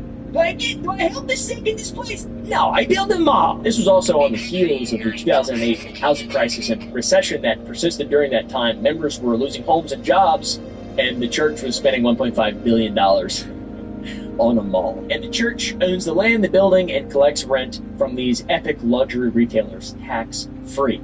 In 2011, whistleblower documents also revealed that the church used approximately $600 million from the same investment fund to bail out Beneficial Life Insurance Company, which is a church-owned for-profit business. So yeah, they just like making money a lot, it seems. And I feel like you should be able to do that. You shouldn't be able to have a church that's just... No wonder they stay in from the society benefits. You just want to get a bunch of money, seems like. Luckily, recent years have seen increased humanitarian spending. For example, $1.45 billion in 2024 alone, which is still a fraction of the $100+ billion investment portfolio that grows faster than they spend it, of course, in the Mormon coffers. Now, the very bottom of the rabbit hole, the real estate empire of the Church of Latter-day Saints. I feel like this is just so...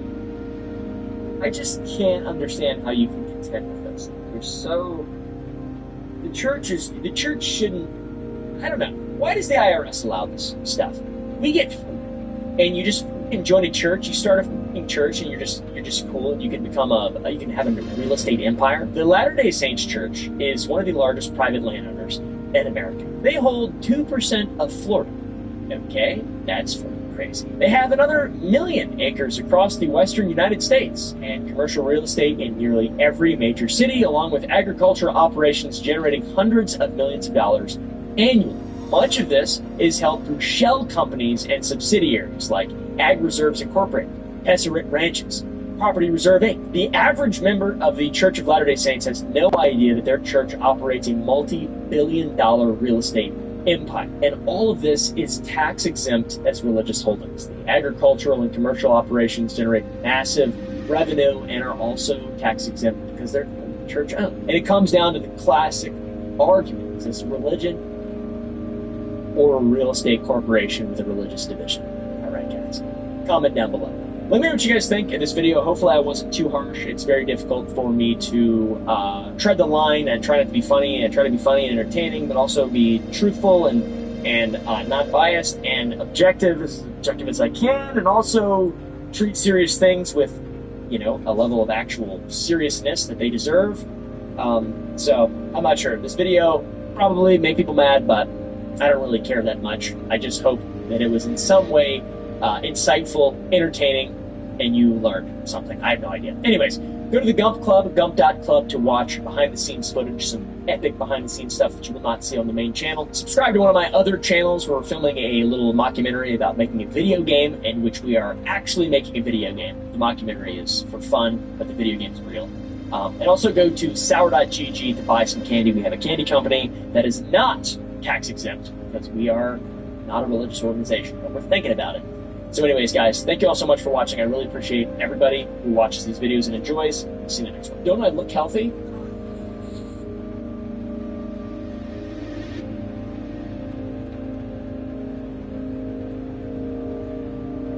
The 100-Man universe is far deeper and more interesting than what you might think. And with Season 3 right around the corner, or possibly here, depending on how much time this video takes,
entity detected.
I thought it'd be the perfect opportunity to make this iceberg video.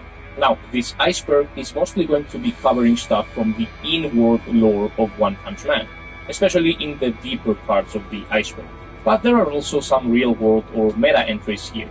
Also, I'm issuing a spoiler warning here. I'll try and make things as spoiler-free as possible, and I'm also going to issue spoiler warnings for specific entries up to level 3. However, from level 4 of this iceberg and onwards, consider the entire remaining iceberg.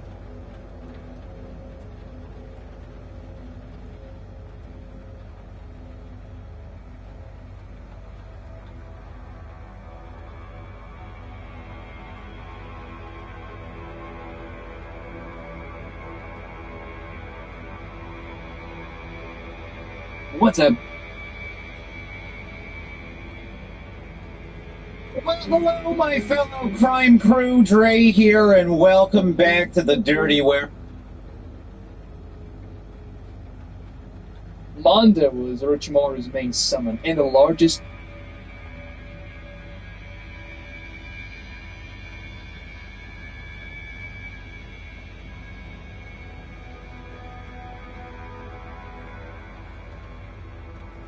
Discover.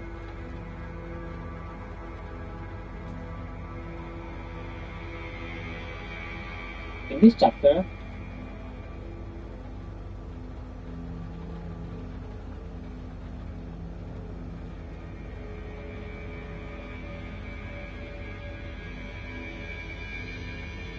Lord Uzumaki just dropped a technological nuke on the Phantom, and no, I'm not talking about another eye power. I'm not talking about a...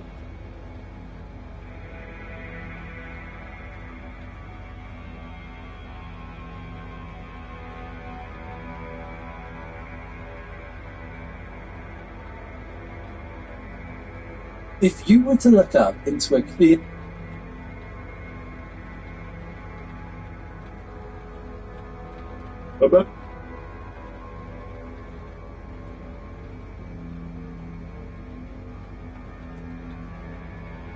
This is a brand...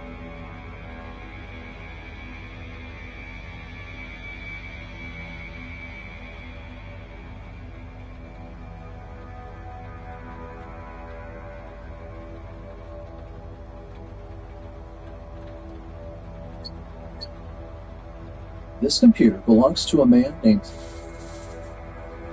He's a 60-year-old resident of Maryland, USA. He uses this computer for his personal needs, but starting today, He also uses it for work. Very sensitive work. Extremely sensitive work. He creates a folder. It contains several files, the tools of his trade. The year is 2010. We can't show you the contents of this folder, and we can't reveal the name of the owner. If we did, he would probably disappear. The man named is a hacker. 4 years he has been working for an elite unit within the United States National Security Agency. His work is classified and very, very restricted. It pays well, but there's a problem. Training and improving your skills is difficult. Top spies aren't allowed to go on random swashbuckling adventures for practice. That's why this man broke the rules. At work, he copied some of his tools into a flash drive, along with instructions on how to use them. Then, he brought the drive home, dropped the file onto his personal computer. You might think this is where things go wrong, but they don't. 4 years pass. The owner of this computer keeps coming home and using his secret spying tools after hours. Sometimes he practices. Sometimes looks for ways to improve them in the vain hope of gaining a promotion. He adds more and more tools and documents to his computer, filling its hard drive with classified material, until one day in 2014. On this day, things do go wrong. The owner isn't the only one with access to the files on his computer. Well, he's the only person with that access, but the files are also accessed by something else. Unfortunately, we can't tell you what else has access to this folder. You wouldn't disappear, but you'd get into a lot of trouble. Suffice it to say, somewhere out there, a server beeps out a set of instructions. Around 600 million computers worldwide receive it. We don't know how many respond, but we do know that the personal computer of a man named does. And this response, this little thing, kickstarts a chain reaction nobody could have predicted. A story that reverberates through the entire world. A leak that causes one of the biggest outbreaks of cybercrime to ever happen. A scandal widely regarded as one of the biggest intelligence failures of all time. And a whole avalanche of international incidents, the consequences of which will be felt for decades to come. But the scandals and the attacks are not even the most intriguing aspect of this story, because this little event, those several hours in 2014, have another effect. They create the most enduring hacking mystery of our time, the mystery of the Shadow Brokers, the hacker group that appeared out of nowhere, caused perhaps the greatest cybersecurity calamity ever, and disappeared. Nobody heard of them before or since. At the time, nobody even had a clue of who they were. How did it happen? Who really accessed that computer? And what role did it play in the ensuing chaos?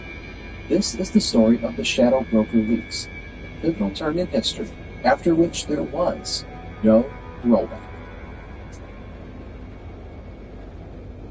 Everything starts with an acronym, TAO, Tailored Access Operations. It's the former name of the most elite hacking unit at the National Security Agency. For a long time, TAO had nearly mythical status within the field of cybersecurity. It was untouchable, untraceable, a rumor behind some of the most secretive espionage operations to ever be pulled off. Today, well, there's not much mystery left behind. Between whistleblowers, leaks, memoirs, declassified documents, and third-party investigations, the era of secrecy is long gone. We know that the prototype for TAO was formed in the last years of the 20th century. Its precursor was the Red Team, assembled by the NSA in 1997 to conduct Operation Eligible Receiver, an exercise meant to test American military and civilian networks and see how much damage determined hackers could do. Turns out, a lot of damage. In this exercise, the NSA wiped the floor with the entire cybersecurity force of the Department of Defense. Had the Red Team been allowed to go all the way, it would have paralyzed the entire American military, and it really stopped just short of doing it. On one hand, this proved that the DoD really had to invest in cybersecurity. The secondary effect was even more important. The exercise showed that a team of hackers who can go on an offensive is a valuable asset, and so several key people in the NSA pushed to make such a team a reality. At first, it was a loose collection of personnel assigned to various different branches. In the last months of the year 2000, they were assembled in one unit and got their iconic name. Then, 9/11 struck, defense spending surged, the budgets of intelligence agencies ballooned, leading to an influx of fresh personnel. And through this period, No unit grew in strength and size more than TAO. In a few years, they consisted of hundreds of people. They worked at the world's most advanced lab, the Information Operations Technology Center at the NSA. They were the core of that center, but by no means the only unit working there. You see, there are three things you can do with your hacking team. One of them is computer network defense, defensive operations meant to secure your networks and make sure nobody's intruding. This was long seen as the NSA's most important job. After all, it is a security agency. A massive part of the job is respect protecting communications channels between America's top officials. TAO had almost nothing to do with these. Another of NSA's jobs was to go on cyber offensives, because with the right skills, hackers can also perform computer network attacks. It's basically electronic warfare with some extra steps. Jam, destroy, or wipe the enemy's systems. Classical kind of cyber warfare the governments began exploring in the 1990s. However, that's not what the NSA needed TAO for either, because there's the third kind of hacking, computer network exploitation. This is where things get really scary. The idea is not to destroy the enemy's systems, but exploit them for your own needs. Tap into them, scour them turn them against the owner. This is why comparing TAO to most hacking groups is not entirely fair. Regular attacks are not something TAO really did that often. Exploitation, on the other hand, it was the entire purpose of this team. It was what made it stand out amongst its peers. TAO would be given a target, then patiently wait months or even years, looking for the most convenient way to breach it. It would work indirectly, exploring all available paths, no matter how unlikely they were. And once the right path was found, the hackers would not rush to exploit it. Rather, they would strengthen it, build up the infrastructure necessary to stay inside for as long as it took, establish persistence, holy grail of cyber espionage operations. And then, after the TAO personnel knew the adversary's systems like the back of their hand, after the path was proven to be safe and undetectable, surveillance would begin. The hackers would sift through all the data available in the breach network. They would monitor the traffic and vacuum up everything that looked even remotely interesting, plant backdoors for future use, and make sure there was nothing the target could do to get rid of them. The unit would become an invisible, all-seeing eye, hovering above anyone the American government labeled as deserving of this treatment, friend or foe. In the mid-2000s, TAO did exactly this to pretty much the entire Mexican government, in an attempt to give the U.S. a better insight into drug crime happening in Mexico. In the late 2000s, it infiltrated the country's government Chihuahua.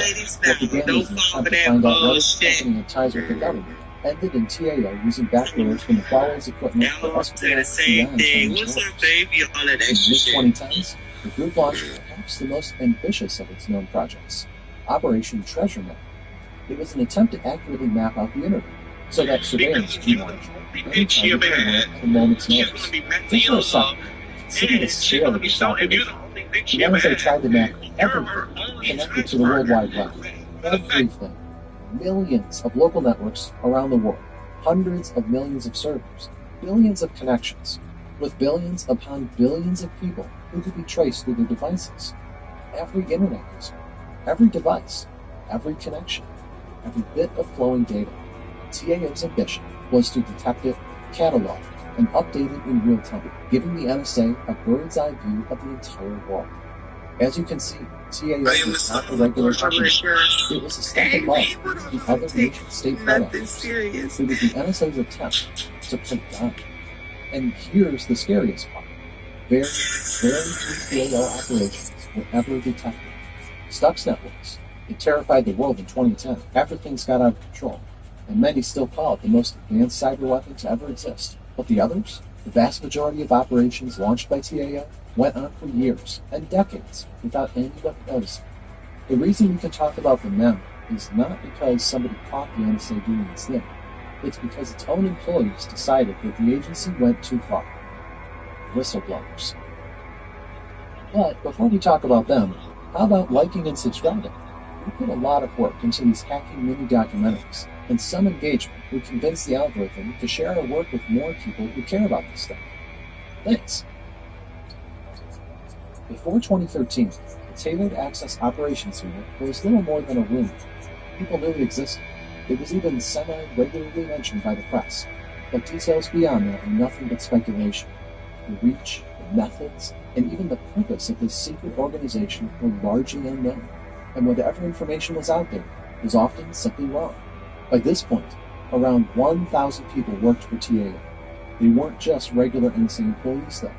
The scope of the work had expanded so much, outside help was needed. The NSA began hiring contractors. These were cybersecurity professionals with previous experience in intelligence agencies. If you were a skilled hacker who worked for a reputable company and had previous experience at the CIA or some similar agency, you had a good chance of landing a profitable gig for a project or two. You would have to have your security clearance established, which was not an easy task in itself. You would have to sign a strict non-disclosure agreement, so uttering even a word of something classified would bring the wrath of the entire American justice system down on you. And then you would be in. One of the people who went through this process was a man you've probably heard of, Edward Snowden. By some accounts, he once received an offer to become a TAO employee, but refused. Instead, he was hired by a private intelligence company which was contracted by the NSA. Snowden's story is too long for this video. Maybe we'll return to it in the future installments of No Rollback. What really matters is that just after a few months of working on classified surveillance programs, he decided that the world needed to know what really happens behind the NSA's doors. He contacted a small group of reputable media organizations and sent them a trove of documents he'd scraped from the NSA. This opened the floodgates. At least several other people from various intelligence agencies used the ensuing confusion to leak their own data troves. In the span of a few months, global surveillance conducted by the U.S. went from a rumor to an established fact. Information about TAO and its network exploitation was at the center of this media storm. The leaks were full of top-secret information about this unit, lists of the tools it developed and used, limited information that some operations had pulled out, emails, conversations, photos, entire telephone calls, and employees of steps to get hacking. Yes, are you serious? You saved my life. Other leakers were never found. Discussions about the ethics of U.S. surveillance and TAO's projects were spread, with some of the U.S. government funding, and others Different from this one? Yes. Are you serious? Where some found confirmation of their worst fears, others began looking for opportunities. After these leaks, detecting TAO's fingerprints suddenly became a lot easier. Not only did people know what the U.S. intelligence agencies were doing, they knew where to look for them. Cybersecurity researchers suddenly realized they might even have a chance to catch TAO as it descended upon its targets. Multiple companies and organizations attempted to do that. One that succeeded was the most famous Russian intelligence. In 2015, it published an extensive report about what it called the Equation Group, a hyper-advanced threat actor with a yet-unheard collection of sophisticated hacking tools. The report didn't explicitly mention TAO, the NSA, or even the United States intelligence agencies, but the connections were there. The report contained the names and tools mentioned by Snowden, links This to is other what leaks, happens with our people. and of course, They're mad there because was a cover-up. she's a woman. Although the And potential was he's there. mad At because first, we didn't call TAO Death Star, or Empire Strike, or even Droid Strike. Instead, we called it the Equation Group. In the midst of other hacker collectors called after bears, tigers, and tycoons, the Equation Group sounded tame, almost boring. But here's how Kaspersky got the inspiration for it. According to the report, the Equation Group had a habit of using incredibly complicated mathematical algorithms to encrypt its traffic and payloads, something few other hackers had the patience or skill to do. It was painfully obvious that whoever was behind this group employed a lot of gifted computer scientists and engineers. The word equation even came up in the names of their tools a fair bit, hence the Equation Group. So Snowden's leaks made people aware of TAO, gave it a colloquial name, and made it much easier to catch.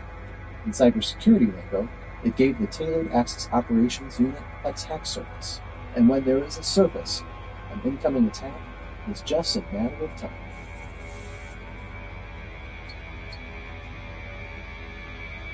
On August 13, 2016, on a website which back then was called Twitter, somebody posted this.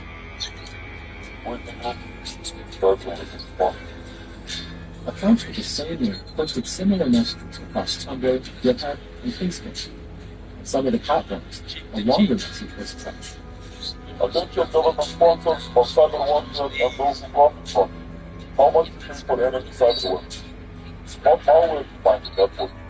That's called exploitation. We follow exploitation through we find exploitation sources. We have exploitation. We find many exploitation subsequent. We give you some exploitation files efficiencies. This is for proof, no? You enjoy it, but not all. Your auction the best files. Auction the best files. You're right. But before we go there, there's a lot to unpack in this short message. First off, the name, the Shadow Brokers. It's a reference to a science fiction video game called Mass Effect, where a Shadow Broker is an entity that deals in extremely sensitive information. Intergalactic salesman of secrets, if you will. Then, the language. It's not proper English, but it's not typical broken English either. It sounds like somebody intentionally caricaturing the language of a non-native speaker. And finally, Twitter.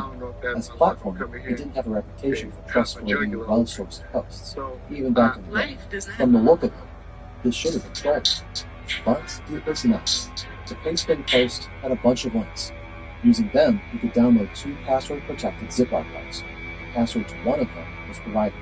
The archive contained exploits, hacking tools, extra bacon, epic banana, jet plow. Sure, going strictly by these names, the whole thing sounds like another layer of trolling. But the tools actually worked. The exploits allowed hackers to breach industrial-grade firewalls. The equipment is specifically designed to keep those hackers out. It really looked like something developed by an advanced threat actor. This was not a scam. And the second archive, the one without the provided password, apparently contains something even more powerful.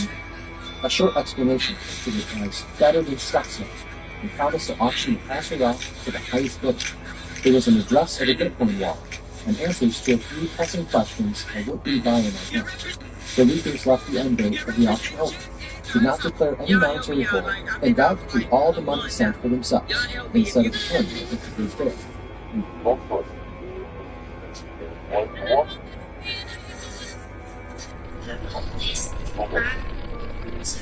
However, I also used to release all files for free to the public with the total raised sum exceeding 1 million bitcoins, around $500 billion at the time. This was a lot. 1/16 of all bitcoins in existence in 2016, an nearly impossible sum of money.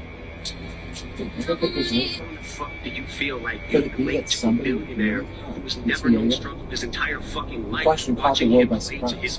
People didn't know what to make of it. You'd think that if there was ever a leak this magnitude, it would be at least a bit more dignity. After all, Snowden sent his stuff records of journalists instead of just posting on social media. Yeah, that is a healthy response. But it was made by somebody who looked like a link reading on Twitter. It was a good storyline, a perfect enigma, flavored with some anonymous-style internet culture. Maybe the Shadow Brokers really were a scrubby team of basement-dwelling hackers, like in the movies, or some foreign superstars hiding behind masterful obfuscation. The media had a blast. Articles with guesses and speculations were abundant. And of course, each Twitter would-be expert had a contradictory explanation for everything. The buzz was there, but despite that, one thing was lacking. Everybody could see how much money was deposited to the linked Bitcoin. It wasn't a lot. People were hesitant to send their money to the Shadow Brokers, and apparently, it's made them angry. So the account began posting links, something the Shadow Brokers loved to spend their time. The following posts were leaks, but barely coherent racist ramblings about a fan fiction involving U.S. officials, accusations that the mainstream media was trying to cover up their story. Is this an attempt to grab more attention? Or just to convince the investigators that the Shadow Brokers were a bunch of edgy teenagers without an original thought in their heads? Maybe both. In the third round, they lowered the auction ceiling to just 10,000 bitcoins. And in the fourth one, they dropped another dump of top-secret files. That was the last out of Joe Biden, then Vice President of the United States, who promised the CIA would respond to Russian election matter. One is that we're going to fight the CIA cyber war with Russia. All this control treaty book, yes. When it flagged, gave the problem for external sources, but taking responsibility for failure. This new dump wasn't about exploits. The file had references to some of them, sure, but it also contained information on hundreds of domains and IP addresses of Equation Group victims. You could clearly see what TAO attacked, what proxies it used, unravel its entire operations. This looked like a masterful promo ad. The Shadow Brokers had just shown that they were more than legit. that they really had internal access to the NSA secrets. But the would-be buyers were still hesitant, so the shadow brokers changed their tactics. They got themselves an account on a dark web platform called ZeroNet and began selling the files separately, 10 to 100 bitcoins per exploit, several hundred for hacking frameworks. And although it didn't attract as much attention as previous rants, this is when things got even more serious. Among the files now for sale were Dander Script and Fuzzbunch, entire platforms tailor-made for infiltration. They included exploits described in the Snowden files, exploits that would make any security analyst sweat. It was like selling hand grenades in a convenience store. If these tools ever reached a wider user base, if they got into the hands of common low-level hackers, the world would go to burn. Coincidentally, at approximately the same time, a lot of large companies began to frantically patch their systems. Microsoft delayed their usual Tuesday patch, and in several weeks came out with a massive update. Others did something similar, as if they knew something was coming, or rather, as if TAO suddenly informed them about all the vulnerabilities they found and kept secret. Vulnerabilities that might soon end up in public. In January 2017, shadow brokers posted another rant, complaining about the lack of attention and promising to the only to return 3 months later and drop another one. What are you doing? The shadow brokers voted for you. The shadow brokers support you. The shadow brokers report the safety. Mr. Shadow Broker helps you. You're failing. You're abandoning your faith, your movement, and the people who get you elected. The post came soon after the beginning of Donald Trump's first term, and his announcement of a missile strike in Syria, the strike was targeted the Russian military base there. This one was even edgier than the previous one, embracing pretty much every conspiracy theory building public discourse. It also admitted that the auction was a failure. By that time, only around 10 bitcoins had been deposited to the wall, barely enough to pay for just one of the exploits the shadow brokers were trying to sell. At the very end, under all the swearing, conspiracy theories, and outright calls for genocide, there was a password. A password for one of the 2 files updated back in August 2016, the one the shadow brokers promised to release for $500 million. Everything for sale on Israel, and more. Tools to breach nearly every system imaginable, bypass nearly every defense money can buy, from Windows to super specialized operating systems, from industrial firewalls to popular antivirus software, from consumer-grade printers to massive servers that keep the internet running. All this is quick for life. And as if that wasn't enough, a week later, another book titled Lost in Translation. And it's great. It contained a plethora of tools, specifically designed to breach Windows security. Also, a full suite of tools, PAO, Major Infrastructure Threat, the International Health System. And, for the first time in shadow brokers' history, Operation One. PowerPoint presentations were planning on the success of NSA hacking operations, with names of their hackers right there in plain sight. Compared to these 2 last months, Snowden looked like nothing. It's something to let the world know the NSA is super. It's another thing to completely put these weapons in the hands of every cyber criminal out there, free of charge. Again, won't save them convenience. They were handed out as scriptures, along with enough other weapons to equip an entire army. One of the people who worked in the cybersecurity industry at the time was David Kennedy, the founder and CEO of TrustedSec. He was a founder employee in the set, and to recognize what was happening, perhaps better than almost anyone else. It looked to be more and more believable what was going on. And then, we saw all the code then, get released. But I mean, it was, all hands on deck. Boots on the ground. Everybody was really freaking out about this entire thing. It was mass 10 million mayhem that was occurring during this period of time. Among the released tools, the most famous one is called Eternal Blue, from the Lost in Translation book. It used an obscure feature of the Windows operating system to implant malicious code that opened up the target without attracting any attention. It's essentially a master key for any Windows device in the world to essentially unlock it, give you access to that specific system, and then from there deploy it back to a Pulsar, which allowed anybody that had access to that framework to connect to that and then essentially fully compromise that entire machine. So it's essentially secret magic code that would completely exploit any fully patched Windows system at the time that would be completely undetected for years and years and years. Eternal Blue became famous because it enabled two of perhaps the largest cyber attacks in the world, WannaCry and NetHacker. In the coming months, two state-sponsored hacking groups, Lazarus and Sandberg, would take this exploit and bring the world to its knees, inflicting billions of dollars in damage and causing very real harm to millions of people. Remember the three different roles a state-sponsored hacker can play: defense, attack, and exploitation? This was a tool for exploitation. The skeleton was designed to let spies into a world without being known. What followed was hackers taking this tool and using it to sneak the equivalent of a nuclear bomb into society. A network attack, unrivaled proportions. And Eternal Blue was just the tip of the iceberg. We looked at the Linux exploits, the Linux exploitation frameworks, the kernel exploits, like everything from start to finish was really massively done, and it really dealt a huge blow to our capabilities worldwide during that period of time when it was leaked. Take gamer scripts, for example. It was post-exploitation framework, a tool that basically allowed a threat actor to stay in control of the target device after it was breached. Prevent an exploit, but a platform that could either capture or other exploits and apply them wherever needed. With gamer scripts, you could maintain a threat to the target and monitor its movements. In the background, it would routinely check if any antivirus software was neutral, swatting it away like an annoying fly. It would monitor the device's parameters, looking at keeping the intrusion from direct, preventing you from accidentally giving yourself away as you perform surveillance. It even had a tool called territorial dispute, which automatically checked the infected device for the traces of other known state-sponsored attackers. And as a bonus, a Swiss Army knife of learning tools that would allow you to replay a real attack over and over again in a training. And I'm asking, the Eternal Blue is a university in New York. Gamer scripts was a whole infiltration team from the high school. Matter of fact, I'm going to change the prompt because I see that fully automated. People suddenly understood not only how TAO managed to pull off God-tier hacking operations, but how it managed to stay entirely undetected for so long. Its tools didn't just make hacking almost any target on the planet possible.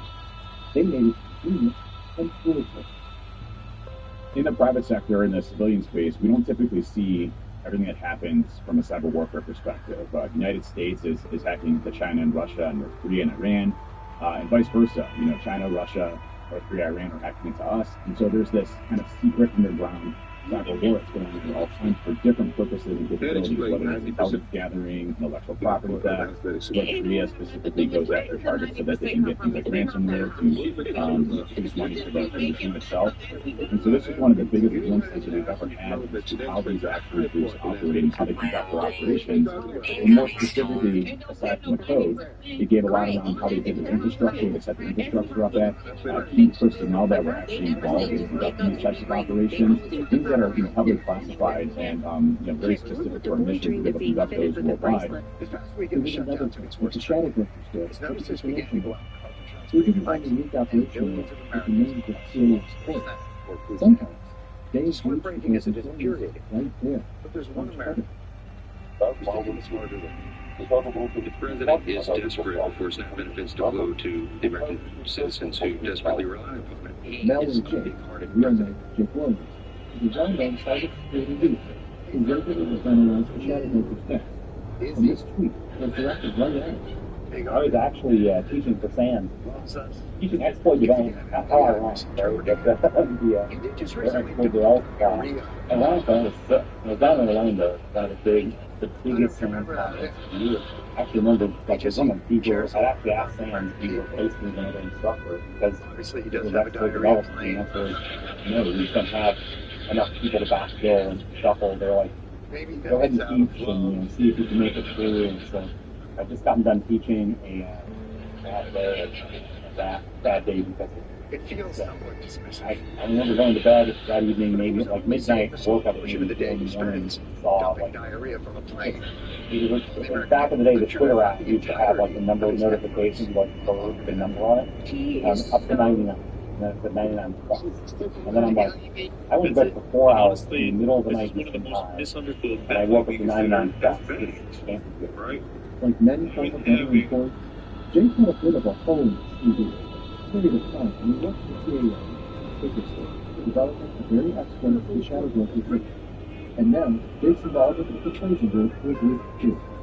6+ months into this, that they never outed somebody like you and made specific claims about them. And look, it's still a top tier clearance.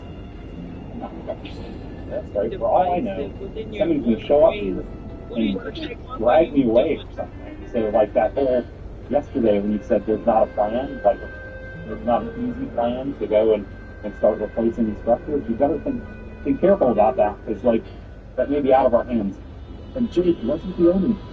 In subsequent months, Shadow Hunters made a habit of addressing the resources to analyze their dumps and try to protect the world from the weaker. It's either account called enough, complaining, sometimes threatening with us. So my new claim to fame is to have been called a fun guy by the Shadow Workers recently. Covered with the personal information you got. You're spotted and you try to put a child. The Shadow Workers can exploit tremendous information objectively on really careful, no relationship, honestly. Hey, Greg, Trying to mitigate the damage from the so, what could this undeveloped group do all at that part? Oh, did they love it? Well, they did. Get figured the days captured were here and lost in translation camp were the peak of the Shadow Workers activity. And it was all downhill from there. In June, soon after one private the world, the Shadow Workers announced a subscription research, promising a new dump every day, only to ignore the promise, and not like anything at all. A few more rants followed, insulting analysts, journalists, and politicians, raising the price of the monthly dumps that never came. And that's it. October 2017 was the last time we saw the Shadow Workers. It simply never returned. Because Bitcoin somebody paid them with drone and without a trace. The accounts weren't the most mysterious tragedy in history simply faded away without ever saying goodbye. And now the world had to pick itself up off the floor and try to understand what's happening. We spent quite a lot of time exploring how TAO was one of the most powerful hacking organizations in the world, and perhaps even the most powerful. So, who can open your source code? Building the breach. Will it tend to get unravel this mystery network? 100%. It's roughly. Like, it's 100% roughly. I've had people come back to me repeatedly, and I'm sure a couple of them will watch this and go, "You're outing what I told you." And it's like, no, because I've heard it from so many different people who channel the information that you know who Shadow Workers specifically are. It's not who we expect. It's not.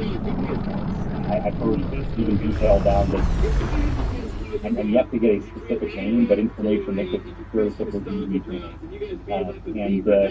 Okay, cool.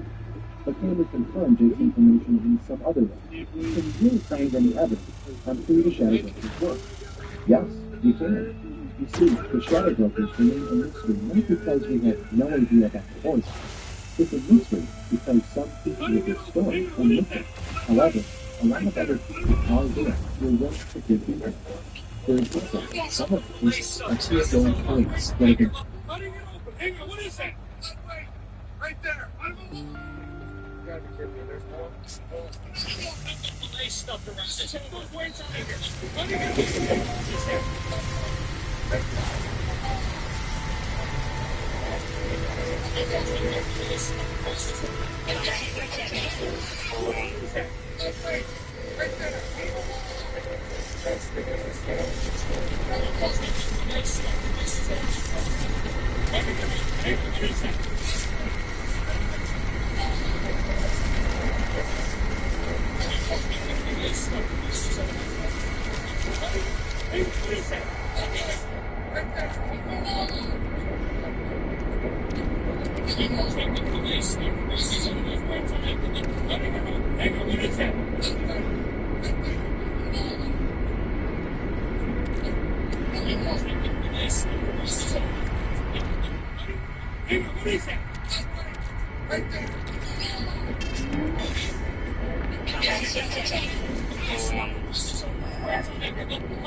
Right there.